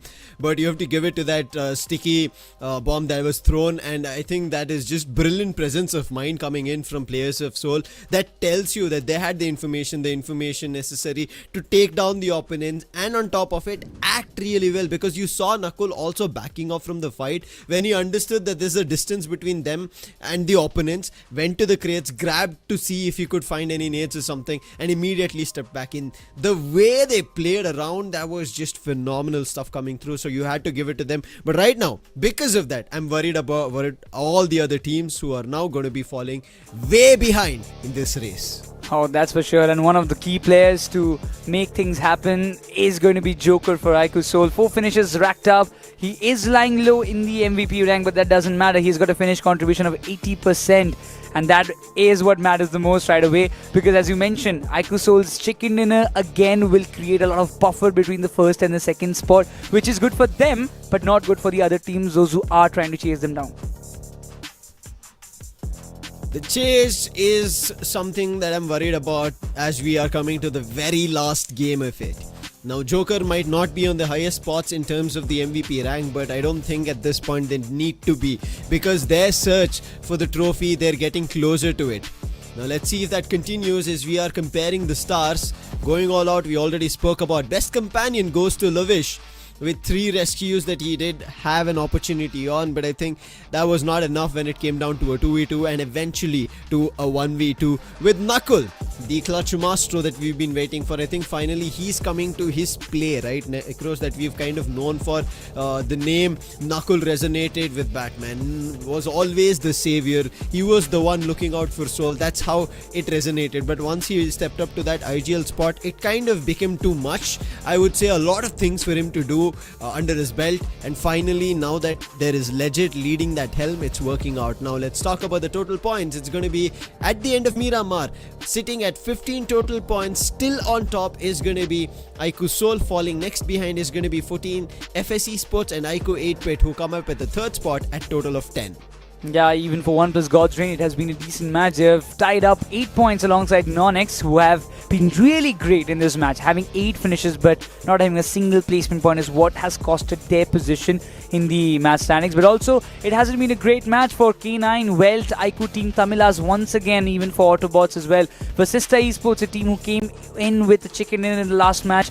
This match has been a disaster. They got taken down like small pieces of cards, I would say. But eventually, when you just talk about the bigger picture, a lot of teams who were in a dire need of a comeback has crumbled down once again in the map of Miramar. Welt, the team who started off with a chicken dinner, K9 somewhere disappearing in the mix. Team TAMILAS at their home ground along with AUTOBOTZ. A lot to be worried about, and the biggest of all, and I'm pretty sure all the viewers will also be looking at this name, is going to be BLITZ. They qualified in a manner topping the charts. Continued that in the semi-finals. For now, not the case. Let's jump into the match summary. Highest, yes, for Joker, but next coming in is Skips, and Skips is doing this very consistent from the previous 2 games. Knight, always the MVP flagger for NONX, and Hydro, there's no questions on him. Highest team finishes goes to FS at 8, NONX close at 8 with Versatile at 7 and 8-Pit at 6. Best contribution already spoken about, and next best is going to be Hydro, and Skips to follow the suit at the end with Flock at 60%. But the best rating, yes, has to again go to IQOOSOUL, especially after pulling a game which was not theirs to becoming theirs. Exceptional job done by them for sure. But once again, a lot of teams will be just looking forward that, okay, we've got one more game in our hands by the end of today, and definitely we are not letting them get away with points in this one, because in the overall standings, IQOOSOUL, they're having 68 total points after playing all the 5 matches so far, having 1 chicken dinner. Just followed by that, we have Victorious Summers with 47. You can feel the difference out there, almost a 21-point difference around the corner, which is going to be really annoying for them. Even Versatile jumping onto the podium with a total of 39 points, followed by FS with 38. Immediately from that spot of FS, it is a difference of 30 points, Necros, all the way till the 8th position, Revenant XSPARK. This is too much at this point. the last time that this happened was last year, and this is where we were talking about it. It was VASISTA Esports who was sitting at the top from the end of day one, continued all the way till the very end, and they just won that matchup. There was nothing else that any other team could have been done. And now that we are coming to the very last game of things, if this continues, IQOOSOUL, I think, are almost writing their championship right from the end of day one. Oh yeah, definitely. The way they are planning, the way they are playing the game, everything is on point. But can't say the very same for the second half of the overall standings. K9 Esports, Cincinnati Kids, IQOO Team Tamilas, disastrous performance in the day number one. Not something that they would expect, especially for ONEPLUS God's Reign. They were the table toppers in semi-finals. We did expect a lot of better things from their end, but things haven't gotten in their way at all in today's day number one. BLITZ, AUTOBOTZ, they're still trying their level best to come back in the game. Maybe one good game can still kind of give them the lifeline to be alive in day number two and compete for the podium spot. Hey, I think let's go back into where we might end up seeing the top 8 for now. I think once we end our last game of ERANGEL, as the map schedule is in front of your screens, we started with a winner chicken dinner, 8 finishes for WELT. Moving in second position or in the second map is going to be FS Esports with the same 8 finishes, and then Versatile ended up increasing the ranks of the total points to pushing it to 20 plus, as we see a 12 finish winner chicken dinner, followed by VASISTA Esports at 13. And then maybe out of all the first 4 games to the 5th, IQOOSOUL, I think this is the lowest number of finishes that they've had compared to the other games that they played today, but it doesn't matter. Still, they're sitting at the top of the charts. But when we spoke about to come to the top 8, I think you should be somewhere close to the knots of 30, somewhere closer to less than 40. I think if you're around that spot, even after getting a chicken dinner, which feels like is possible, because I think the team at the bottom were sitting at a total of 14 points, right? So for them, if they need 30 points, they need a chicken dinner which is 20 plus, and which is doable. And if they're 20 plus, they instantly jump up to almost 36, 38 points. And that's been happening if you kind of follow the trend, except for IQOOSOUL. But it's ERANGEL again, a game that they have to step back into. Third time that they're going to be playing today. What's going to happen? Unveiling very soon, Necros. Oh, definitely. This is the classic map. This is the default map, or what we call in the BGMI circuit. And it does not have any weak spots that you can't even say that, you know, I'm not that good in the map of ERANGEL. Not a single team can tell that. There is one, Necros. The BGMI gods and its circle. I mean, yeah, that's a different part of the story. But in terms of normal game, you can't just say that, okay, we are not good in this map. But for every other team, as you mentioned, a 20-pointer game is what the teams in the bottom require to be around the top 8 spot. Specifically, there are a lot of teams, those who are actually capable of. We've seen them doing before. K9 is one of them. IQOO Team Tamilas is one of them. ONEPLUS God's Reign, AUTOBOTZ, they're all capable of doing a 20-pointer game for themselves. Getting them back on the track is what they require. But will they be able to do it? That's where the question lies. Yeah, it's a big question. Will they be able to do it once again for a lot of teams? But also, I kind of want to move this discussion towards a fight between IGLs and MVPs between different teams, because if you look at one end, OAS has been standing tall, on the other end Ash has been standing tall, and it's been kind of following suit that a lot of IGLs have been trying to do this while it's been countered by the MVPs. And if this continues, it's going to be an interesting standoff that we are going to be going to ERANGEL for. AUTOBOTZ in front of our screens. Just before we jump into ERANGEL, are they the ones to take this last winner chicken dinner on a high note to end day number 1, because day 2 is going to be even more intense? And let's start things off on ERANGEL, and we are starting from the southern edges of the map, that is towards No, and flying all the way north towards shooting range. Interesting flight path for the final game of ERANGEL, and every other team in the eastern and the middle part of the map will be pretty happy with the kind of circle that they have. Even in the northwestern part will be happy with the kind of flight path they have, but can't say the very same for IQOO Team Tamilas and the teams dropping down towards the area of Query, Ferrypair and Primos, because that distance is something that might just put a lot of concerns to those teams. Now, ONEPLUS God's Reign, INFINIX True Rippers having the usual split drops around the Novoripnoi and the Sosnovka military base, but also there is a high chance that we can see IQOOSOUL going out for a hunt as what they did in the last ERANGEL they played. But before their hunt, as you already mentioned, teams going towards Ferry Pier, Primorsk, Quarry, and one of them is going to be Cincinnati Kids, and Ash is already making them drop towards the bridge that is going to be giving them early entry towards Ferry Pier, but their intentions is going to be grabbing a vehicle as soon as possible, and God's Rain are close by. But here's the thing, right? It's about the loot. Early opportunities of grabbing a gun, something that both these teams will be looking forward to. Whether they'll be able to do it or not, something that we have to look forward to. Welt have changed their position. Now they've moved towards the eastern edges that we're seeing because of the flight path, but contrary to the flight path itself, the circle says any teams that are intending to move towards Quarry, Fier and Primorsk, the reason that we said there are weak points on this map is the BGMI gods in the circle. It already is playing its own game. And you can already see IQOO team TAMILAS grabbing the vehicles quicker on. If they are on time and if their rotation is proper, they should be reaching Primorsk without any kind of hindrances around the entire rotation that they plan. But I'm not quite sure about which team will be looking forward to rotate quite quickly, because even CK, they're already on a move. IQOO team TAMILAS are going way towards from the middle age, from the northern part of farm area. Might just face NONX in the mix, but not quite sure about it. But talking about CK, they've got the vehicle and this is what they wanted. That's why they've glided so far from the eastern to the western part.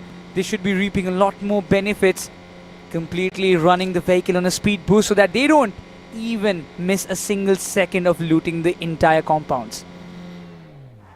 It could become a very big advantage, Necros, if they play this right. They're the first towards these southern ends of the circle. Quarry, Ferry Pier, Primorsk, not contended by anybody. Maybe Versatile think that they could maybe make their mark. They're moving out of Pachinki, but I think that's just for looting. And whereas Cincinnati Kids, their path forward, however they take it, by road, by terrain, by farm fields, doesn't matter. All of it is clear for them. Nobody contending for it.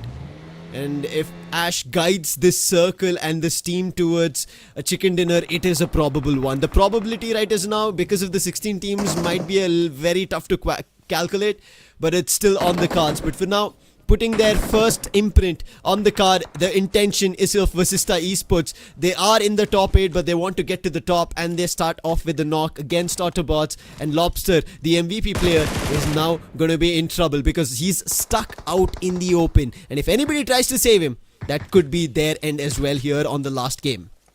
This is a revenge battle of VASISTA Esports versus AUTOBOTZ. I mean, you look back in the last map of ERANGEL, that was a different kind of outcome for VASISTA. The entire game was spoiled by Arib, Ralph and the company. So they would love to inflict the very same damage on the likes of AUTOBOTZ while they are still in that dwindling spot around the bottom 8. Good spot for VASISTA Esports if they can literally conclude the fight the way they wanted to. Lobster trying to just crawl back to his teammates as quickly as possible, trying to get into those hard covers if possible. If even there's one slight chance of being revived, he wants to take the risk. That's one of the biggest risks if you take it right now. I don't think there's an opportunity. And there you go. Confirmation comes through for VASISTA Esports. The first finish off the lobby for VASISTA Esports. That's a nice emoji to depict the first hit. You know what? I was about to just say that. You know, Lucifer, that emoji is something that is grabbing my attention. Yeah, I think the games have been so quick at the very start of things, and especially when the finishes start getting raked up, right? We don't end up seeing these graphics pop up because there's a lot happening.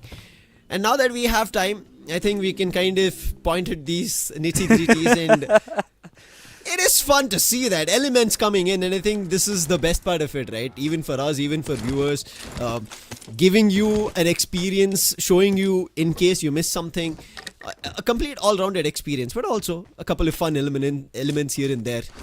Hopefully, it becomes a little fun for Team TAMILAS, maybe by this last game. Otherwise, they have a long day to go once we start things tomorrow.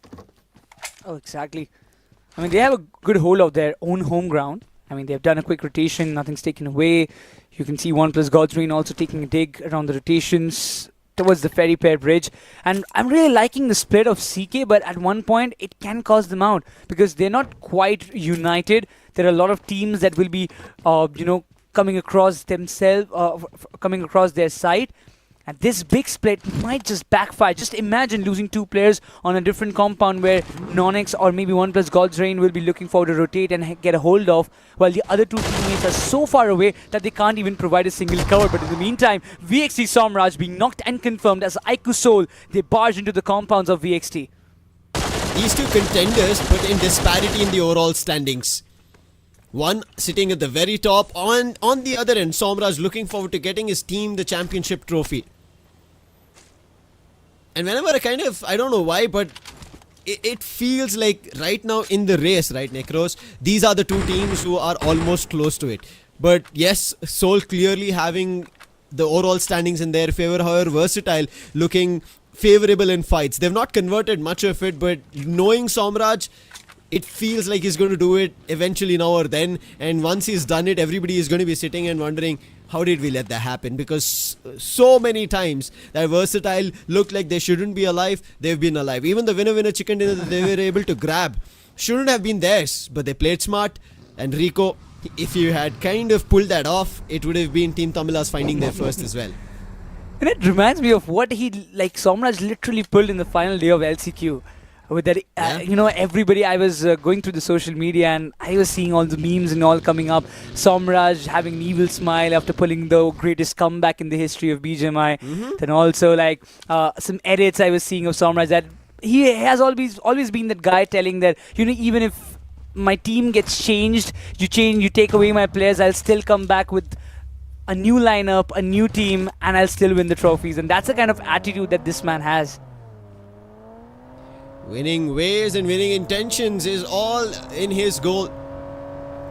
For now, a chicken dinner could be one of the goals for these 16 teams, because to end on a high note is something that everybody will be looking forward to. VASISTA Esports are right now towards the Everest. Very close are going to be BLITZ, but BLITZ, they cannot move towards the Everest safe and sound. If they do, 8-bit are right behind them. But Soul, a little bit of a different approach. Joker is still at school while his teammates are getting closer towards Gatka. Maybe he's trying to play it out for late because for information, and again, this is yet still the first circle, which still gives teams an idea to move out of fights. We've seen that teams have been respectful in terms of the fights that they take. They are not splurging or jumping on any fight that they instantly see, thinking that this is going to be the finish. But let's talk about the circle. It makes a shift, and where? A big sudden shift. And this is the new zone meta again. And that is where this circle kind of benefits all the teams. I was wondering it could actually kick out many, but rather everybody rotates in the right spot at the edges of Pochinki, towards Ferry Pier Quarry and the edges of Primorsk. This ERANGEL again is just giving me the glimpses of the first ERANGEL we witnessed in today's day, where FS took away the chicken dinner. And if it is going to end up in that very similar area, it is going to be interesting to see how things are going to turn around, because a lot of teams who have made the errors in the first map of ERANGEL won't be looking forward to commit that once again. But in the meantime, IQOOSOUL, they're going way too far deeper inside the circle, trying to get those informations for their side of where teams are holding on. But ONEPLUS God's Reign, they might be coming close by Goblin. This might not be a great decision to just stop by and take the shots, because ONEPLUS God's Reign, they're in a really big split. And they would love to hunt down the players of IQOOSOUL if they have a chance. Yeah, they've not had a great start at all. And for them, I think this could be an opportunity. But again, a calculated fight, it has to be. And they have to play their cards right. But on the other end, Punk, even for REVENANT XSPARK, they're at the top 8. But it's not going to be enough to stay at that 8th spot. That is push out zone, if you would ask me. In case you miss out on a map, you're going to be out at the top 8 and somebody's going to jump up that spot. And a lot of teams who have been eliminated from the semi-finals and the LCQ and in the run of this CEGC 2025, they know about the 8th spot, and in case they were pushed out. But for now, it seems like even Team Tamilas are facing a hit. A confirmation on Beard Baba and Team Tamilas. It seems like it's not going to be an end in their misery. It seems like a trail right behind them is still happening. But somehow, they will still be able to dodge, get to a compound, and call it safe for now. It's not necessary for Team Tamilas to dive deeper inside the circle, because they have a lot of compounds to play along in the southern end. You've got the entire ferry pair to play along with. You've got these kind of compounds. And this is the home ground for IQOO Team Tamilas. I mean, their usual drop is per mosque, and whenever you have your own drop location and around that area or closer to that area, the final circle, prevails. You always tend to know about the cheeky spots inside the circle, which does kind of help you a lot in the final moments, in the final circles, where you can get a lot of finishes, maybe some extra ridge advantage that you can get for yourselves. And for IQOO Team Tamilas, I guess taking time and playing it slow is one of their biggest strats that has worked out like wonders for them in the previous stages.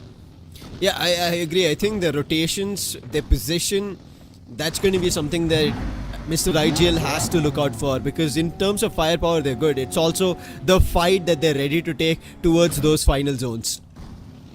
Same thing for BLITZ, but I think BLITZ, I don't know what happened, but if you kind of look at entire day, this is not at all BLITZ. This is somebody else playing, if I have to say honestly, because BLITZ are that aggressive team right from the very beginning of things that they keep fighting for. Finishes is what they grab. They always have a finish or two to start the game.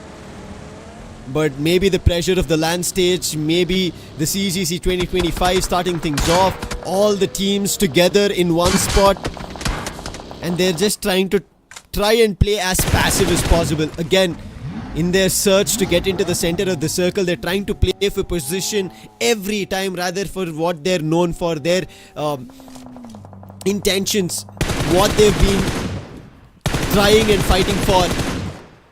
Spotted out in the open, God's Reign. A split approach from their end, but it still seems to be working out for now. Shots were really precise, but look on the other perspectives. Cincinnati Kids up against INFINIX 2 Rippers. Hydro has been the man. He can be the monster, and he has done it once again. Another player surviving. Hydro, he gets taken down. This time it doesn't work out the way. Instant confirmation coming in. Cincinnati Kids, they just say that not this time, mate, as they are trying to pull off a biggest comeback in the entire day one of the Grand Finals, because the first 5 games, my friend, hasn't been that really great. But BLITZ, they just came knocking at the doors of Cincinnati Kids in the worst possible time. I 100% agree. If this fight continues and Cincinnati Kids are going to be victorious of this, seems like they could actually stage a comeback right here in this day one's game 6. And Cincinnati Kids, Ash, he's done it.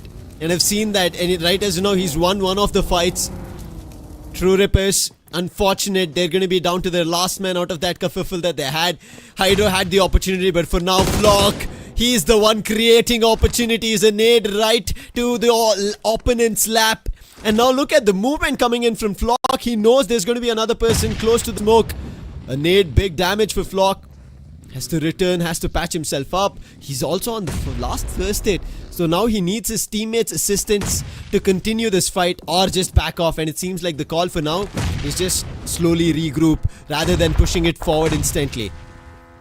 They're also aware that Jelly is just still surviving in that compound. He can be the party spoiler, but so many teams rotating around the corner. IQOO, REVENANT, XSPARK in the mix, but Jelly was just prepared for him to come alive, but that nade made that final connection. INFINIX 2 Rippers, they will be wiped off the map of ERANGEL, but Flock still keeping things high up for his team. He is being the one, raising the banner of Cincinnati Kids in this very map of ERANGEL and just trying to make sure that all of his teammates are still alive in the competition, because as soon as if they end the run of BLITZ here in this compound, IQOO, REVENANT, XSPARK, they will barge in. They will look forward to go for a third-party approach. In terms of the confidence game, Cincinnati Kids are building it up. But the team who got the chicken dinner, they have a lot more soaring confidence in their favor. But God's Reign, they're trying to test it. Shots coming in, but it seems like they're not inclining for a battle. They're just drawing IQOOSOUL in. And if IQOOSOUL actually fall for it, there is another team getting closer. NONX. It could be a 3-way Mexican standoff if it happens, but I think Soul understand that this is not the right way to move forward for a fight, not a right way to convert a chicken dinner once they've already done it. But Legit goes down and God's Reign might be coming back into play, but the way Soul drives their vehicles towards victory, it does not replicate now. What an opportunity tried for, but God's Reign put a stop to all of that shenanigan. But their difficulties are not going to come to an end. They still have a lot to go for. They have to revive their players because another team very close to them. But one thing they'll be happy about is the finishes that they've been able to grab. Oh my god, this ERANGEL is just getting started. ONEPLUS, God's Reign, they're being decimated one after another. VASISTA Esports in the mix will be pretty happy. One of their arch rivals, they're down and out in a very early state, and right now they're reaping benefits from all the finishes that they could gather. God's Reign, they had some fair shares of finishes for themselves as well, but the numbers are dwindling down, while VASISTA, they're under the radars of AUTOBOTZ, while Cincinnati kids have got another business to deal with. IQOO team TAMILAS, they've come in all up close and personal. Rico's HP is way too low. Mr. Ideal finds one, instantly gets traded off, but instant trades are happening from both the ends as Rico comes in for the rescue, makes things enough good for the likes of IQOO team TAMILAS to survive a tad bit longer, while WELT, even they barge in so many teams in one warehouse. It is looking like a big massacre. Rico is putting them all down, but eventually it is Goku who breaks this run. Unfortunate, but it's not done. Blitz, Nova so close. Goku was hard stuck on the revive. That was the bad call at the barracks, continuing that revive, but somehow Flock survived. He's continuing his aggression. He moves towards Blitz, finds the knock, but greedy over there, moves into that finish, and he doesn't get it. Unfortunate, and Blitz will be able to save their teammate that only lost one, but the fights here cascading one after another. VASISTA Esports have made a move, and that same spot, VASISTA and AUTOBOTZ, they meet each other. Hector at the forefront of it, and he finishes them all. AUTOBOTZ decimated in this fight. What's happening at this shelter? What's happening around these barracks? Any team that's trying to step in and to make a stronghold of it is falling flat, and somehow Blitz has still survived in this. So he doesn't have any utils to work out with, and Sim goes down. That's a surprise for VASISTA. As Blitz, they're trying to fight it back. Cheyenne is cooking up a nade. One good nade can literally cause a lot of havoc, but he survives. Server has to make a fallback. VASISTA Esports still in a dicey spot. They have had a fair share of the game so far in the map of ERANGEL, but one good nade is what they desire of. Scary George still surviving under the smoke blanket, trying to get a revival on Sim, which is really crucial because this game, my friend, can turn out to be a wonderful fairy tale for VASISTA if they can get it home. The circle is in their favor. As you said, it could be a fairy tale run, a chicken dinner back to back in a day. Maybe not right after a map, but it could be their opportunity to get two. Hector is inside the barracks. His teammates at the edges of it, around the wall, and Simp will be confirmed. That's 8-bit from afar. They tried for a revive, and now Scary Jod, he has to get inside the barracks. There's not much for him to work with. Whereas Blitz, they have gotten back into their compound, and instantly now all these teams have understood that whoever wins this fight here, they could have an opportunity for a chicken dinner, Necros, because those are the teams who are almost at the edges of the circle. VASISTA, Blitz, and joining them is REVENANT, XSPARK. These three have joined together. But who's going to get the chicken dinner? Who's going to best each other in terms of performance? And all the mix, Levi is the only player surviving in the smack center. Wonder how long he's going to have that run for himself. But Blitz, so many, 3 teams in one compound. Not sure about which one will reign supreme because they are the players of Blitz. They are quite sure about which team to take on. It's IQOO 8-bits rotation is what they want to cut off. 2 players already came inside the circle while the 2 are still above the ridges. But there's another team coming in the mix. Not sure about whether Blitz or IQOO, REVENANT, XSPARK, any of them are prepared for this or not. Because now the next circle will be another menace for the society, for the likes of them in these compounds, and it is none other than Victorious Summers coming into the fray. Victorious Summers, they have all their 4 players, but it looks like it could be even 8-bit. Skips has been phenomenal, but his teammate Raiden has fallen. This phenomenal performance has to continue, and Juicy instantly making a run to help even Skips and get to Raiden if possible. FS's player is there, big shots coming through, but Juicy somehow dodges all of it, gets to his teammate, and making sure Juicy is going to get all his 4 players for the final fight. We are here at the top 8 teams, all of them will be grabbing placement points. NONX taking down Skips. Now Juicy has to run in the other direction to revive another teammate. But however, Skips gets a confirmation on the player of FS, and that's an additional point that 8-bit will have. But they have to play smart. That smoke will give information that there's a player, and who it is. The shots coming in. It's going to be VASISTA Esports. all the directions that 8-bit are thinking that they could be safe on, they are not. They're out in the open, they're at the edge of the circle, and there's not much space to play around with. And then Juicy also goes down. It's one last survivor from 8-bit. And what can he do? He cannot save his teammates. They are stuck in a hard place. There's no rocks to cover, and even if they go for that cover, they will be confirmed. One end, VASISTA Esports grabbing the finishes. On the other end, FS is Levy trying to take it for his team. Now they have a total of 3. He wants one to make it a 4th one. Oh, he definitely wants it. All the teams in the hard compounds, they want to grab as many finishes as possible before stepping out in the open grounds. But the circle favors the bravest, and this circle will still favor this compound, keeping all the 3 teams intact in their own vicinities. Now FS, now they have to make a move. They're inside the circle, but definitely not in a safe spot. Same goes for NONX. They're outside of the circle. And if they try to enter, look at the huge split of Victorious Summers. They're playing in a 3-1 split. Fury, the biggest, baddest assaulter in the team, is out in the open trying to hunt down the players of NONX. And if NONX makes one move right now, at least Fury will be trying to get 2 finishes out of the entire rotation. Big bad Fury, can he do it? Rather, he decides to rejoin his teammates because he remembers what happened in the first game where Victorious Summers had an opportunity of a chicken dinner that Rondo could have been theirs. But what was the mistake? Fury went, he thought the position that Knuckle was in was cleared and there was nobody else because Legit's confirmation had already come through, but Knuckle was hiding in plain sight. And once Fury fell, team's chances of a chicken dinner, and now they're going to be rejoining because they have a ridge advantage, they have the circle advantage, and they're already spraying it. Levy also helps, and with that, Knight's gone down. Zin trying to get closer to Levi, and I think Levi is going to be in trouble. He gets knocked. Confirmation will come through. Roman trying to help from afar, but he's going to be using the launcher to put down smokes. He has 4 more smoke nades, but there is nothing that he is in terms of having sights, in terms of information. In one end, Viper's gone towards the shack. Anonymous in the other direction. Roman and Lavish playing together after losing Levi. With Levy going down, it could become a ruckus. But look at the teams in the compound. These 3 teams in the compounds are in a 3v3v3. This is just getting more intensified, Lucifer. Just look at the next circle. I'm really excited about what's going to happen next, but in the mix, these 2 teams have been struggling, but Sarung is still alive from the side of IQOO 8-bit. Oh, that's really, really massive for IQOO 8-bit survivors because they will be getting those position points for themselves.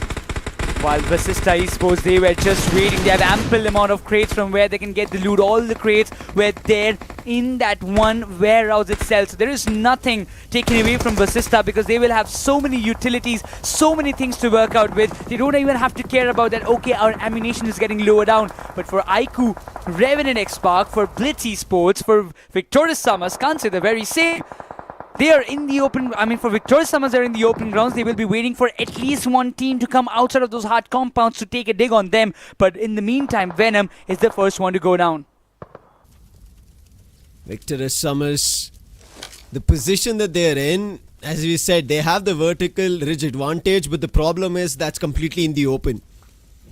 FS on the other end, they had their players split in various different directions, and Roman, he's still trying to avenge his teammates' elimination. Where Viper is where Levy was. And both Lavish and Roman, both of them have their sights stuck to it like glue. Now and then checking to see if Viper makes a mistake. Steps out the circle. It's going to shift stage 6 to stage 7. And it moves and it still lets Viper stay in that spot. And Lavish and Roman, they'll be feeling a tad bit sad, but feeling even more disappointed are going to be BLITZ as well as VASISTA Esports because REVENANT XSPARK is where the circle's favored. Now just imagine, Lucifer, the kind of hellfire that they rained down on the players of NONX, IQOO 8-bit and FS. All the players of BLITZ and all they did. Now that just kind of will be backfiring them at this moment if VASISTA tries to go from the outside area. But now they decides to barge onto the players of BLITZ, trying to eliminate them first and then enter the circle because that's the only safest way possible where all the other players can be alive. 11 finishes being registered for VASISTA so far in the game. But IQOO, REVENANT XSPARK, they better be ready because there is a lot of things coming under their way. Look at this fog. No information, no vision, but VASISTA Esports are there running through it and shooting through it. Soham seems like he wants to become a barrier as this crossover is happening. Revenant XSPARK in the meantime, they're cooking up a nade. Goten, let's see if he can find something in between. And there it is, it's on Victorous Summers, but on the other end, Hector, the IGL gets taken down along with the entirety. It's all up to Scary Jord. He didn't even enter the compound and his teammates have been put to rest and dust. What can he do? The smoke gets tossed out the door, out the window. And BLITZ is still safely surviving here. Scary Jord cooking a nade, but it doesn't go in the right position. And that gives Chandan the information of where the last survivor from VASISTA Esports could be. Can this nade do anything? No, the door gets closed. All opportunities for VASISTA Esports are completely closing in their face. They're able to find nothing out of this movement. And now Scary Jord has to reroute, but his position's compromised now. He has pulled up wonders before. He has to do something similar again, but two nades from two different directions. Oh, Scary Jord. It's not going to be a really possible position to crack up the finishes, but IQOO, Revenant, XSPARK, they were prepared for BLITZ to come in, and they have welcomed them with a lot of good things. Soham has been taken down. Chandan is the last player surviving. IQOO, Revenant, XSPARK has everything under their control, while one last player is still surviving. One pump shotgun shot, and that's going to be ending the run of BLITZ Esports in the entire competition. They end up the run in the 5th spot, while Scary Jord is still alive, but Trace God wants to make sure that he will be the one to take that finish down, and that is going to be it for VASISTA Esports as IQOO, Revenant, XSPARK. This game can just be under their way if Victorious Summers doesn't spoil them. Now it's all up to how NONX play out. It's up to Viper, the last man standing. If he somehow has a fight with Victorious Summers, puts maybe a player down, it could open up an opportunity for IQOO, Revenant, XSPARK, but it's not going to be an easy one. Victorious Summers already have sights on Viper. They know where he is. They've seen him for far too long trying to save his teammates, but right now Revenant XSPARK, they have started a fight with Victorious Summers. A man advantage on Victorious Summers. Now Revenant XSPARK are in a spot, a very hard spot, Necros. It's up to how they play and if they have information about Viper. And if Viper's information is not known and Revenant XSPARK try to act, they'll run out in the open and give Viper an opportunity for knocks, and Victorious Summers instantly will act upon it. That's the kind of game plan, but look at the nades being tossed in the right spot. Trace God has been taken down. What a welcome by Victorious Summers by themselves. Two players in two different split. Fierce and Godin has to find the opening. This is a drive-by coming towards that way. One good shot, one proper connection. It will reveal the positionings of the other players, but now Victorious Summers, they're seeing their victory in front of their eyes. If things go all right for their side, but they're very close to each other. One proper nade can bring down at least one of their players. While always goes for a drive-by. Trace God is down. Goten will try to make some proper connections, but is completely unable to do so. What a smart play coming in. What a smart call coming in from Awais. Remembering what happened in the first map, they didn't want to replicate it. Played together as a team and now are at the brink of getting themselves a winner-winner chicken dinner. A nice nade, but it falls towards the vehicle. Another couple being tossed, a molly here and there, and Goten dodging all of it, while Trace trying to crawl on his knees closer for information. He'll bleed out. It's all up to Goten and Fierce in this last and final fight, but look at the barrier of Fury, Mafia, Venom and Awais. There's no way Fierce or Goten can dodge that, but somehow he finds the opening. But Mafia had his sight set as soon as the information was called, and it's all up to Goten. There is nothing much he can do from here on, even though an opening on Venom was found, and eventually the last man standing is going to be a whole team and the squad of Victorious Summers. And Awais wanted this chicken dinner from the very start of things and gets it at the very last of the game of the day. To our hosts now to see what they say.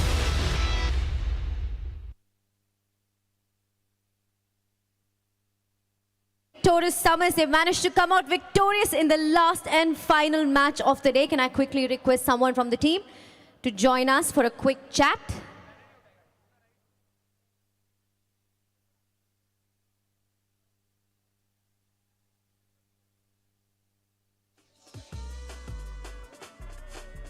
Congratulations on winning the last and final match of the day. How happy, how excited is the team? So we are very happy because we wanted to end on the good note. So yeah, we did it. तो पहले से आपका plan था कि आखिरी match आप जीत के रहोगे?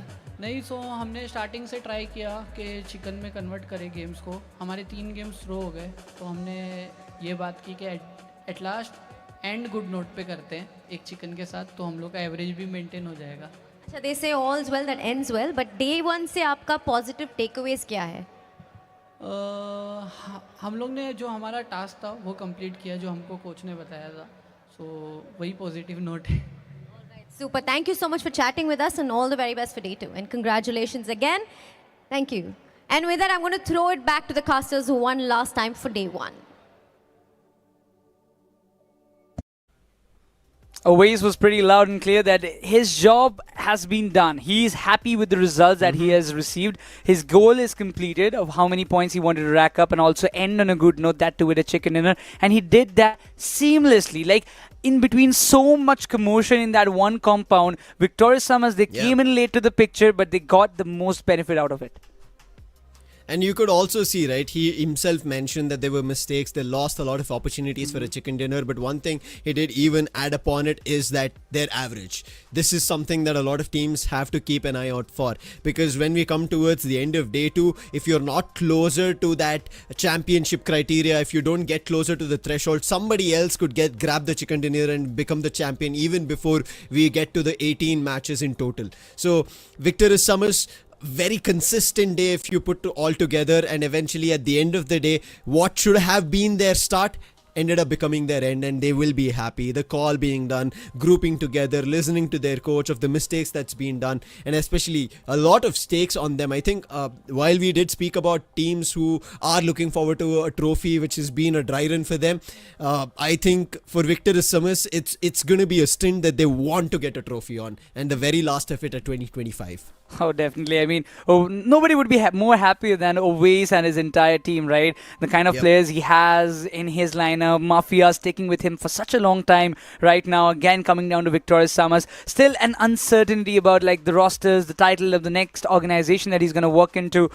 Before that, one good end to the run of Victorious Summers is what they would love to have, as you mentioned. But also talking about the other teams, IQOO, REVENANT and XSPARK. The start hasn't been that great for them in today's day, but the second half of the day has been still a decent one from where they can make a comeback possible in the first half of day number 2.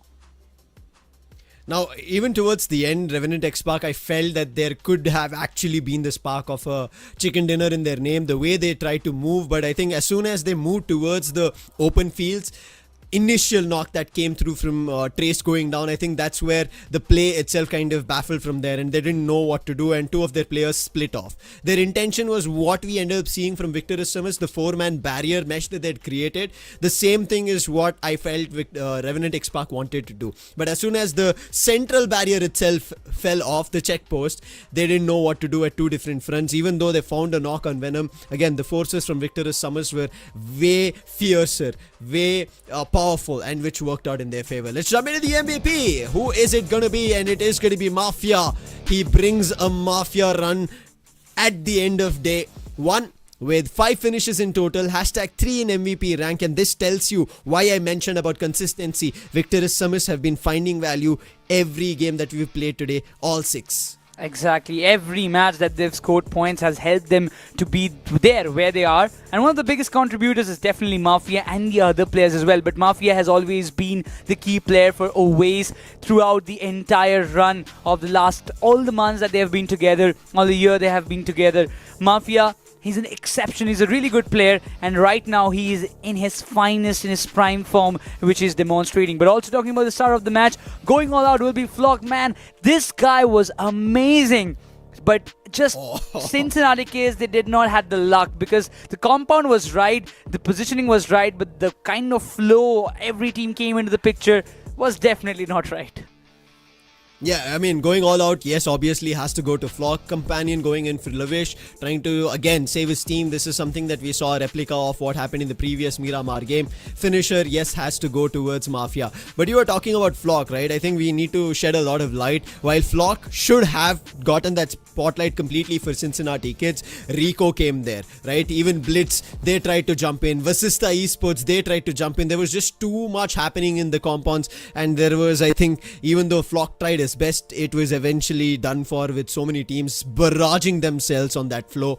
But while we talk about the match standings, before we jump into the overall victor is SUMUS, again, not a 20 crossing game. It's a total of 18 points. VASISTA Esports, even though they went out a that bit early, their finishes helped them push up to 15. NONX coming in at the third position at 11 points, and then is REVENANT XSPARK. Could have been a better game, maybe grab a couple more finishes, but they waited far too long in the compound, and that's the reason they're sitting at the fourth with only 10 points. Also talking about the kind of consistent performance that BLITZ is coming up with, as you mentioned inside the game, that they're trying to be a little bit more, I would say, in a disciplined play. They want to plan for themselves, a little bit more, not going way too aggressive, being very confined to one place. It has helped them rack up points. Cincinnati kids will be happy with the 7 that they've received, but out of all the total of 6 games, probably this was the first game where IQOOSOUL, they are getting only 1 point from this match, which might just cause a little bit hindle in the overall standings. We'll talk about it very soon, but before that, let's talk about the match summary. We already spoke about this man, Flock, with the highest finishes. Following that is going to be Mafia, who's already at #3 in the overall MVP leaderboard. Hector, the IGL as well. This is why I said it's a fight between the IGLs and the MVPs, with Hector also at 5 finishes. Gokul coming up with 3 for WELT. Highest finishes going in for VASISTA. Then is Victorism, Cincinnati kids with 7. All kudos to Flock again, and BLITZ at 6.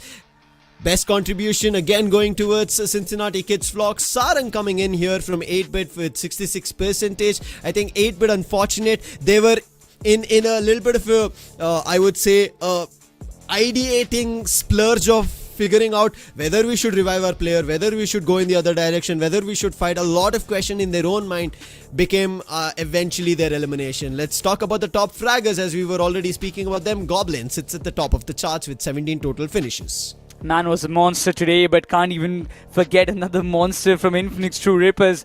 I guess in the entire day, these two players have literally created havoc inside the lobby, followed by Mafia from Victorious Summers, tying up with Hydro with 14 finishes. Followed by that, Flock in the charts with 12 and NONX Knight with 11. These two lads are also trying to be on the top, but once again, for them to be on the top, their team also needs to function as a single unit, just like IQOOSOUL and INFINIX, True Rippers.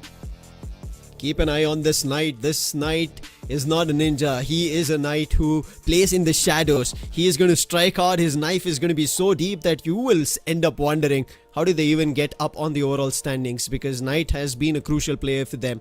And let's jump into the overall standings. The difference right now, just because of the chicken dinner and a 1-game play in Seoul's favor, worked for Victorious Summers. The difference has now come down to just 4 points. So Victorious Summers, if they deny the same that happened in this game tomorrow when we start things off, could be them taking the charts. But look at VASISTA Esports. They are the ones you have to talk about. They were at the very bottom at 16th position, but by the end of today, they're at #3 with a total of 47 points. Still a long way to go in terms of taking the top charts, but that is a big comeback, Necros, right in day one. Even when you talk about comebacks, IQOO, REVENANT, XSPARK, they're in the top 5 as well with 42 points. You have to give them the credit. Spunk has done the job in the second half of the day. FS were there in the top 5, nothing's taken away, but in the second chart looks a little bit dicey. ONEPLUS God's Reign, they have made a decent comeback. INFINIX, True Rippers fell down the charts. IQOO 8-bit, they're still dwindling around in the mid-table, but can't say the very same for K9, IQOO Team TAMILAS and AUTOBOTZ. I mean, it has been a disaster day for them. Yeah, K9, Team TAMILAS, AUTOBOTZ, a lot looking at their end. Cincinnati kids, again, as I said, I think when day 2 starts, most of us will get clarity of what's happening with Cincinnati kids, because that's how they play. But whereas AUTOBOTZ and Team TAMILAS, what they were able to do in the LCQ is something that I'm not yet seeing. And K9, it still feels like Omega is figuring out the pieces of this play, with JD coming into the team, how this sits well with them and what they need to do more, that it has to work out for them being the best and the trophy team. Let's see if that works out. And I think we've been seeing, right, Omega or Slug survives. Somewhere in the mix, they're trying to figure out what the best approach is for the team. But this happened even in the semi-finals. It seems like it's again happening here in the Grand-Finals, but he doesn't have enough time. There's day 2, and day 2 will conclude what is the decision for the smash rule and the championship criteria. Oh man, tomorrow is going to be an incredible day because once again, by the end of tomorrow's day, it is going to be a lot of things on stake, specifically about the smash rule thing. If you are on the table topping position, you're safe and sound. But the third day, the first game, will be really important. As soon as you reach that marker, as soon as you cross the minimum point criteria to be under the smash rule, you have to be prepared for the next match because you don't want the top team to win the match with just taking a chicken dinner away. And from there on, the entire aggression might just slow down a little bit more, Sam. Now, see, one thing I'm happy is none of the teams allowed any team to get 2 chicken dinner day, right? It was only 1 chicken dinner per team throughout the 6 games that we witnessed. So I think maybe we are going to be safe and sound once we get the smash rule active. But let's take a look at the host and see what's in for day 2. Guys, our casters were absolutely fabulous today. Thank you for a job well done. But this is day 1, 3 maps, 6 different matches and 6 different winners. Day 1 was truly exciting, but day 2 is going to be bigger, better and fiercer. Do not forget to tune in. Same place, same time. See you all again tomorrow. This is CEGC 2025.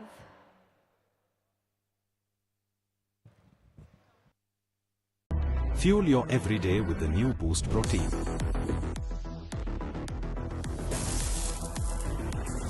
Boost is the secret of my energy.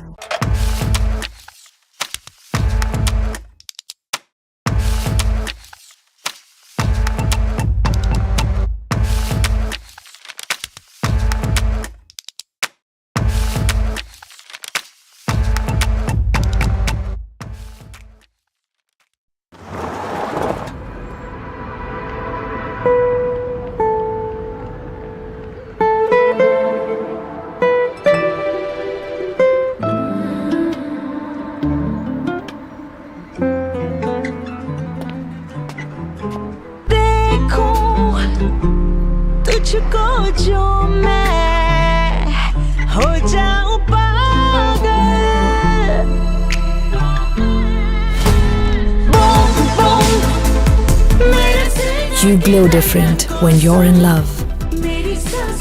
16 million shades of love to choose from. Unlimited love. B6. Mahindra Electric Origin SUVs.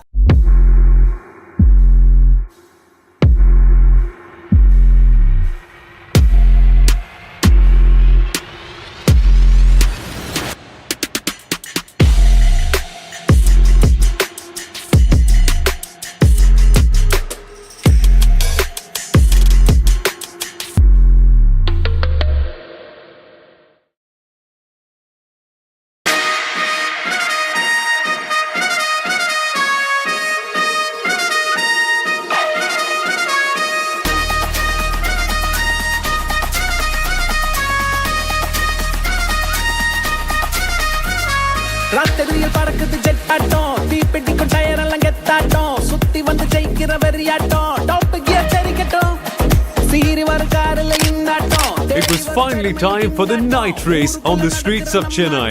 Champion பறக்கட்டும் ஒரு ஆட்டம் bottom கூட்டம் அது நோட்டம் போடட்டும் விளையாட்டில் வெல்லும் பட்டம் மனசுக்குள் ஊடட்டும் கலங்காத தோல்வி கண்ணால். For the Indian Formula 4 Championship, where Porter Divinandan had a great start.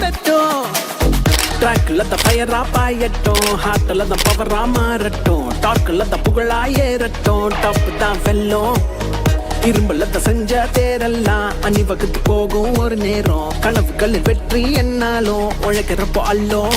ராத்திரியில் பறக்குது ஜெட்டாட்டம் தீப்பெட்டிக்கும் டயர் எல்லாம் கெத்தாட்டம் சுத்தி வந்து ஜெயிக்கிற வெறியாட்டம் டாப் கியர் தெரிக்கட்டும் சீரி வர காரில் இந்தாட்டம் தேடி வரும் பெருமையில் கிங்காட்டம் ஊருக்குள்ள நடக்கிற நம்மாட்டம் சாம்பியன் பறக்கட்டும்.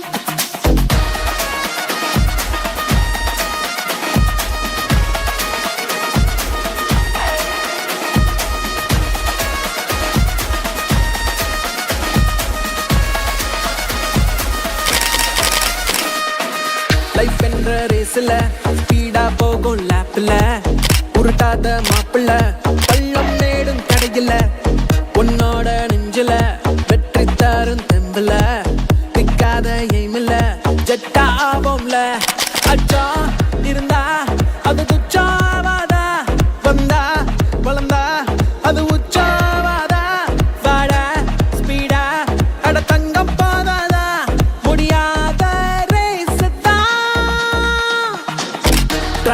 ஃபயரா பாயட்டும் ஹார்ட்ல தான் பவரா மாறட்டும் டார்க்ல தான் புகழா ஏறட்டும் டாப் தான் வெல்லும் இரும்புல தான் செஞ்ச தேரெல்லாம் அணிவகுத்து போகும் ஒரு நேரம் கனவுகளின் வெற்றி என்னாலும் உழைக்கிறப்போ அல்லும் ராத்திரியில் பறக்குது கெட்டாட்டம் தீப்பெட்டிக்கும் டயர் எல்லாம் கெத்தாட்டம் சுத்தி வந்து ஜெயிக்கிற வெறியாட்டம் டாப் கியர் தெரிக்கட்டும் சீறி வரும் காரில் இந்தாட்டம் தேடி வரும் பெருமையில் கிங்காட்டம் ஊருக்குள்ள நடக்கிற நம்மாட்டம் சாம்பியன் பறக்கட்டும்